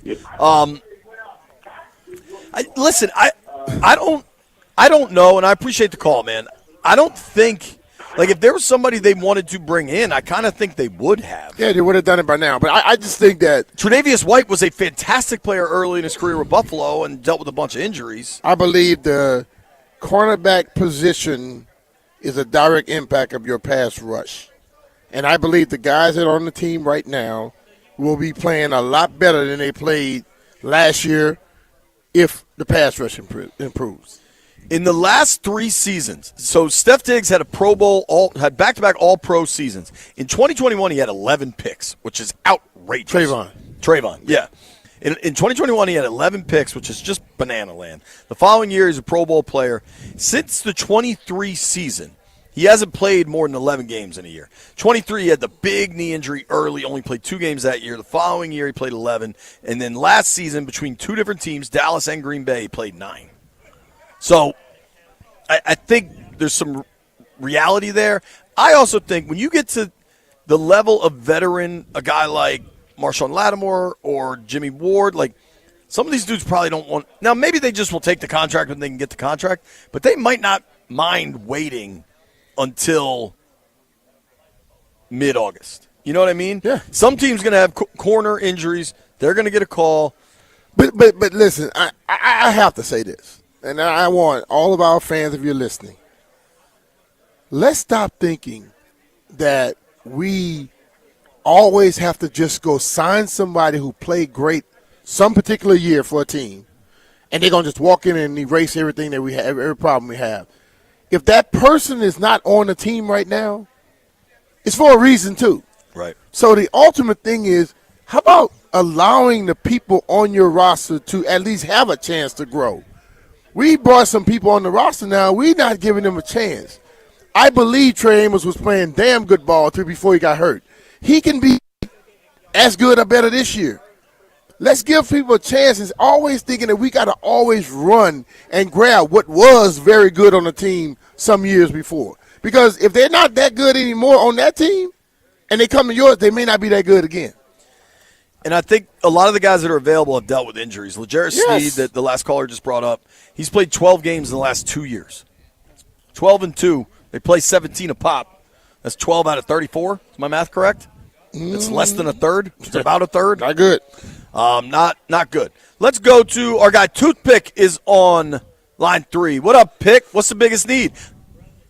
Hey, thank you for taking my call, JP. For me, it's definitely wide receiver because I want to give Jaden as many weapons as possible. I would love for Stephon Diggs to come, and the reason for that is because I don't think that he would hinder our guy Williams from growing. I think he may help him carry. They may help him grow. But JP, I have a question for you, and BMitch, maybe you can help me out with this too. I know JP wears a lot of blue and silver, and I just wanted to know, are you sponsored by Jerry Jones, or is that the lovely Mrs. Finlay putting you in blue and silver? Today, I'm wearing blue because B got that for me. I that provided that for for right. him. It was golf outfit today. Yeah, man, because it's cold. It's legit cold. What is the temperature right now? It's May 8th or whatever. Today should be 87 degrees, and it's 59. I think it should be colder than that. It should be. I'm on the way home too. I'm on the way home, so I'm already. I have no shorts packed to come home. It's all long sleeves and pants. So I'll be in that weather need soon, some JP. shorts, dog. All right, we appreciate you, Pick. Good right, luck brother. with the travel. All right. Sunday looks nice for Mother's Day. Look, 80 degrees and sunny. All right. That's a great day. We'll take a couple more calls here. Our guy Blake is in Wilmington. Blake, what's the biggest need? Well, I agree with BMitch a lot that, like, you don't always need to reach out and get other guys. I like the back end of the secondary, cornerback and safety. I say the two things they need is they need Durante Jones to put these guys, Trey Amos, Sanders Still, Amik Robinson, Will Harris, all the guys that are going to be at the back end. I need Durante Jones to put them in the correct position to succeed. Last season, I think that the talent was there. These guys were like chickens with their heads cut off in the back end last year. I need Durante Jones to put these guys in the right positions to succeed, and then I need them to stay healthy. Amos, Sanderson, Robinson need to be healthy the whole season. Those are the two needs right now. Thank you, JP. You're welcome, bud. I appreciate it. I think that was completely fair. If those guys stay healthy, because where I've said my concern is the depth at the corner position. Yeah, you got a couple guys that project anyway to make the roster that have bounced around a lot in their careers. Maybe they can bounce back, and this is the right fit for them. You can't rule those things out, but there are some questions. I think we have one more caller on. We'll keep the phone lines going, 800-636-1067, 800-636-1067. My guy Rusty in Delaware. What's up, Rusty? Hey, fellas, talk about the weather. If you would imagine spraying water with an ocean breeze behind it. So, colder out congratulations, JP, on the 100th episodes, man. That's incredible. Thanks, big ups to you guys. Appreciate it. So I still kind of have a lot of questions about tight end, and I love the signing of Chig. Don't get me wrong, but after that, I mean, I played right tackle. I would love to play next to John Bates just because of the dog that he is. But so many questions about Senate and where that's going to fall off. And if we're looking at multiple tight end sets, I think we're going to go back to utilizing a lineman. So I really have a lot of questions still about tight end. And I'll take Steph Diggs 7 days a week. So no questions asked there. I'll be honest with you. I think that tight end question is solved. Senate was a pass running tight end. Chig's going to be that.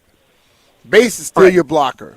And I think Yankoff and Senate, whoever is the guy this year steps up.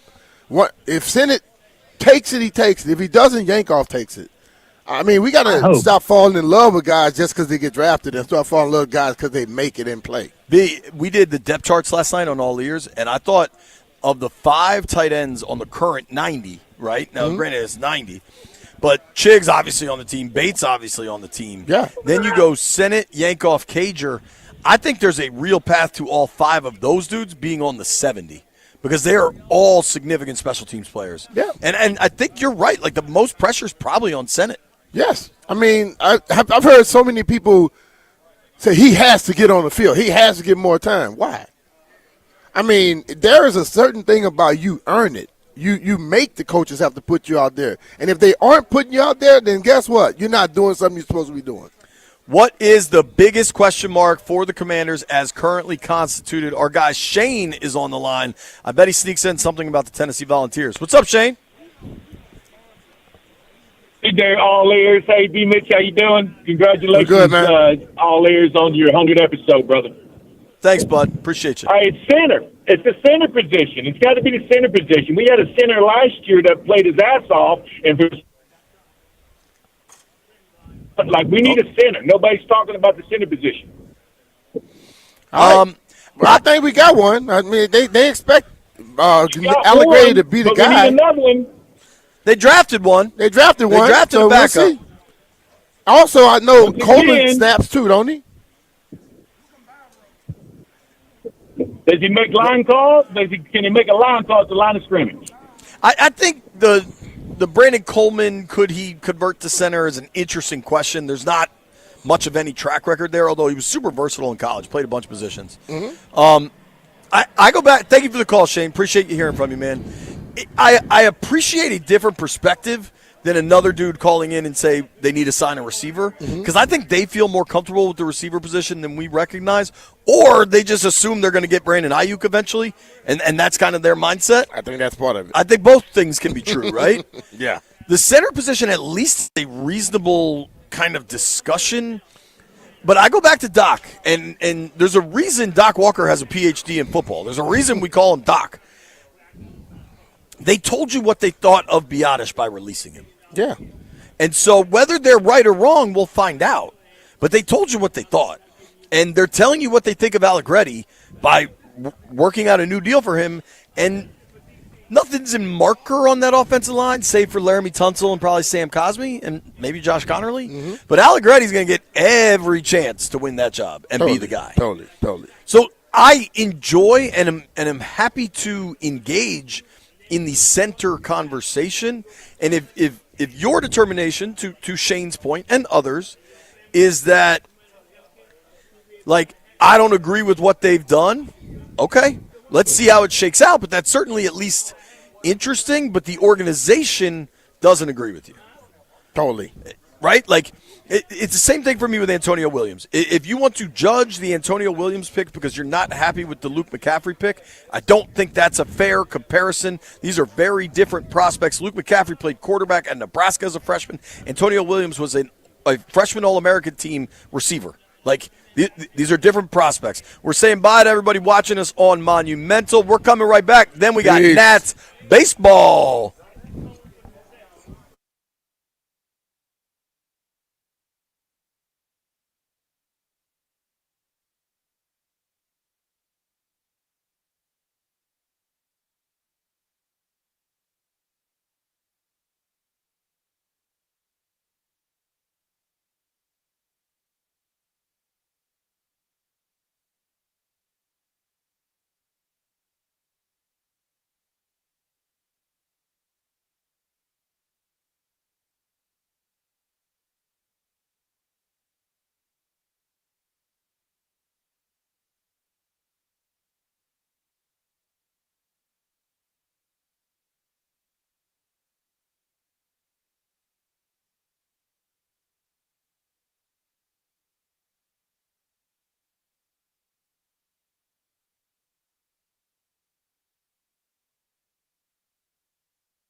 This sports update is brought to you by Prince George's Community College. Coming up, we've got Nationals baseball series finale with the Twins. After the Nats beat them 15-2, they've got a chance to take the series. Jake Irvin is a Minnesota native and faced his hometown team twice. He sports a .270 ERA with 0 walks and reached the 7th inning in each of those first 2 starts, so hopefully he's got that for a 3rd start here against the Twins.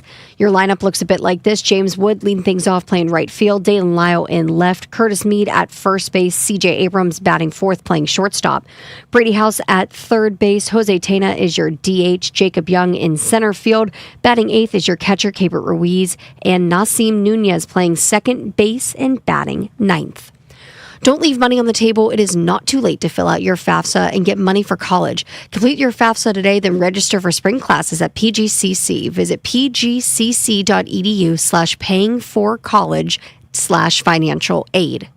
From the Crop Gap 5-Star Sports Desk, Savannah McCann on the Fan.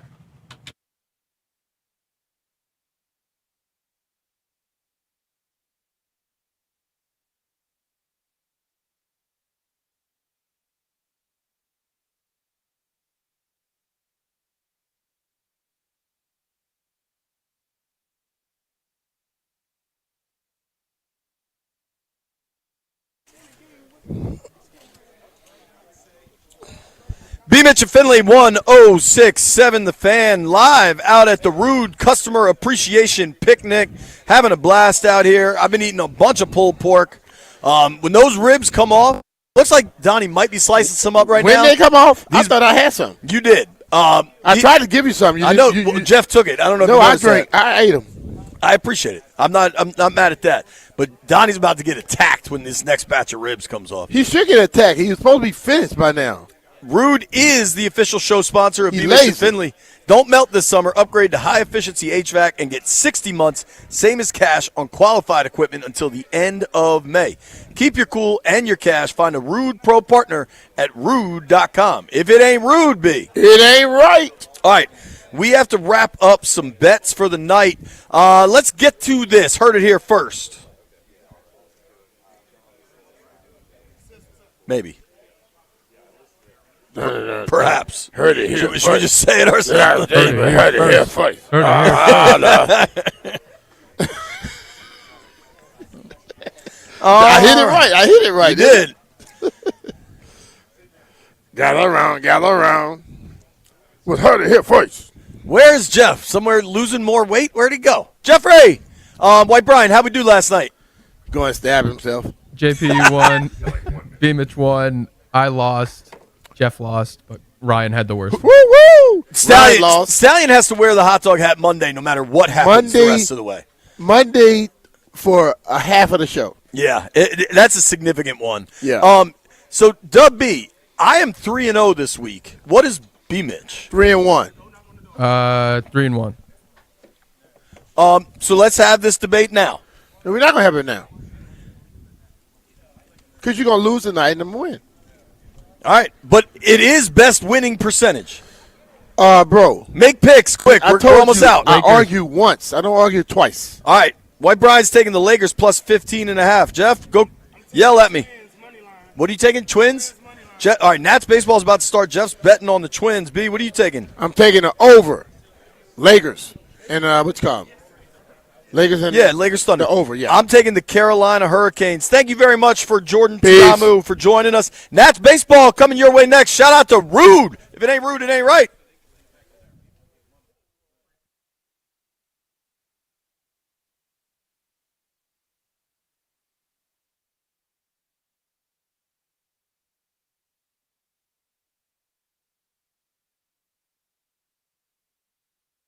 The pitch and the flashbulbs go off. It's in there.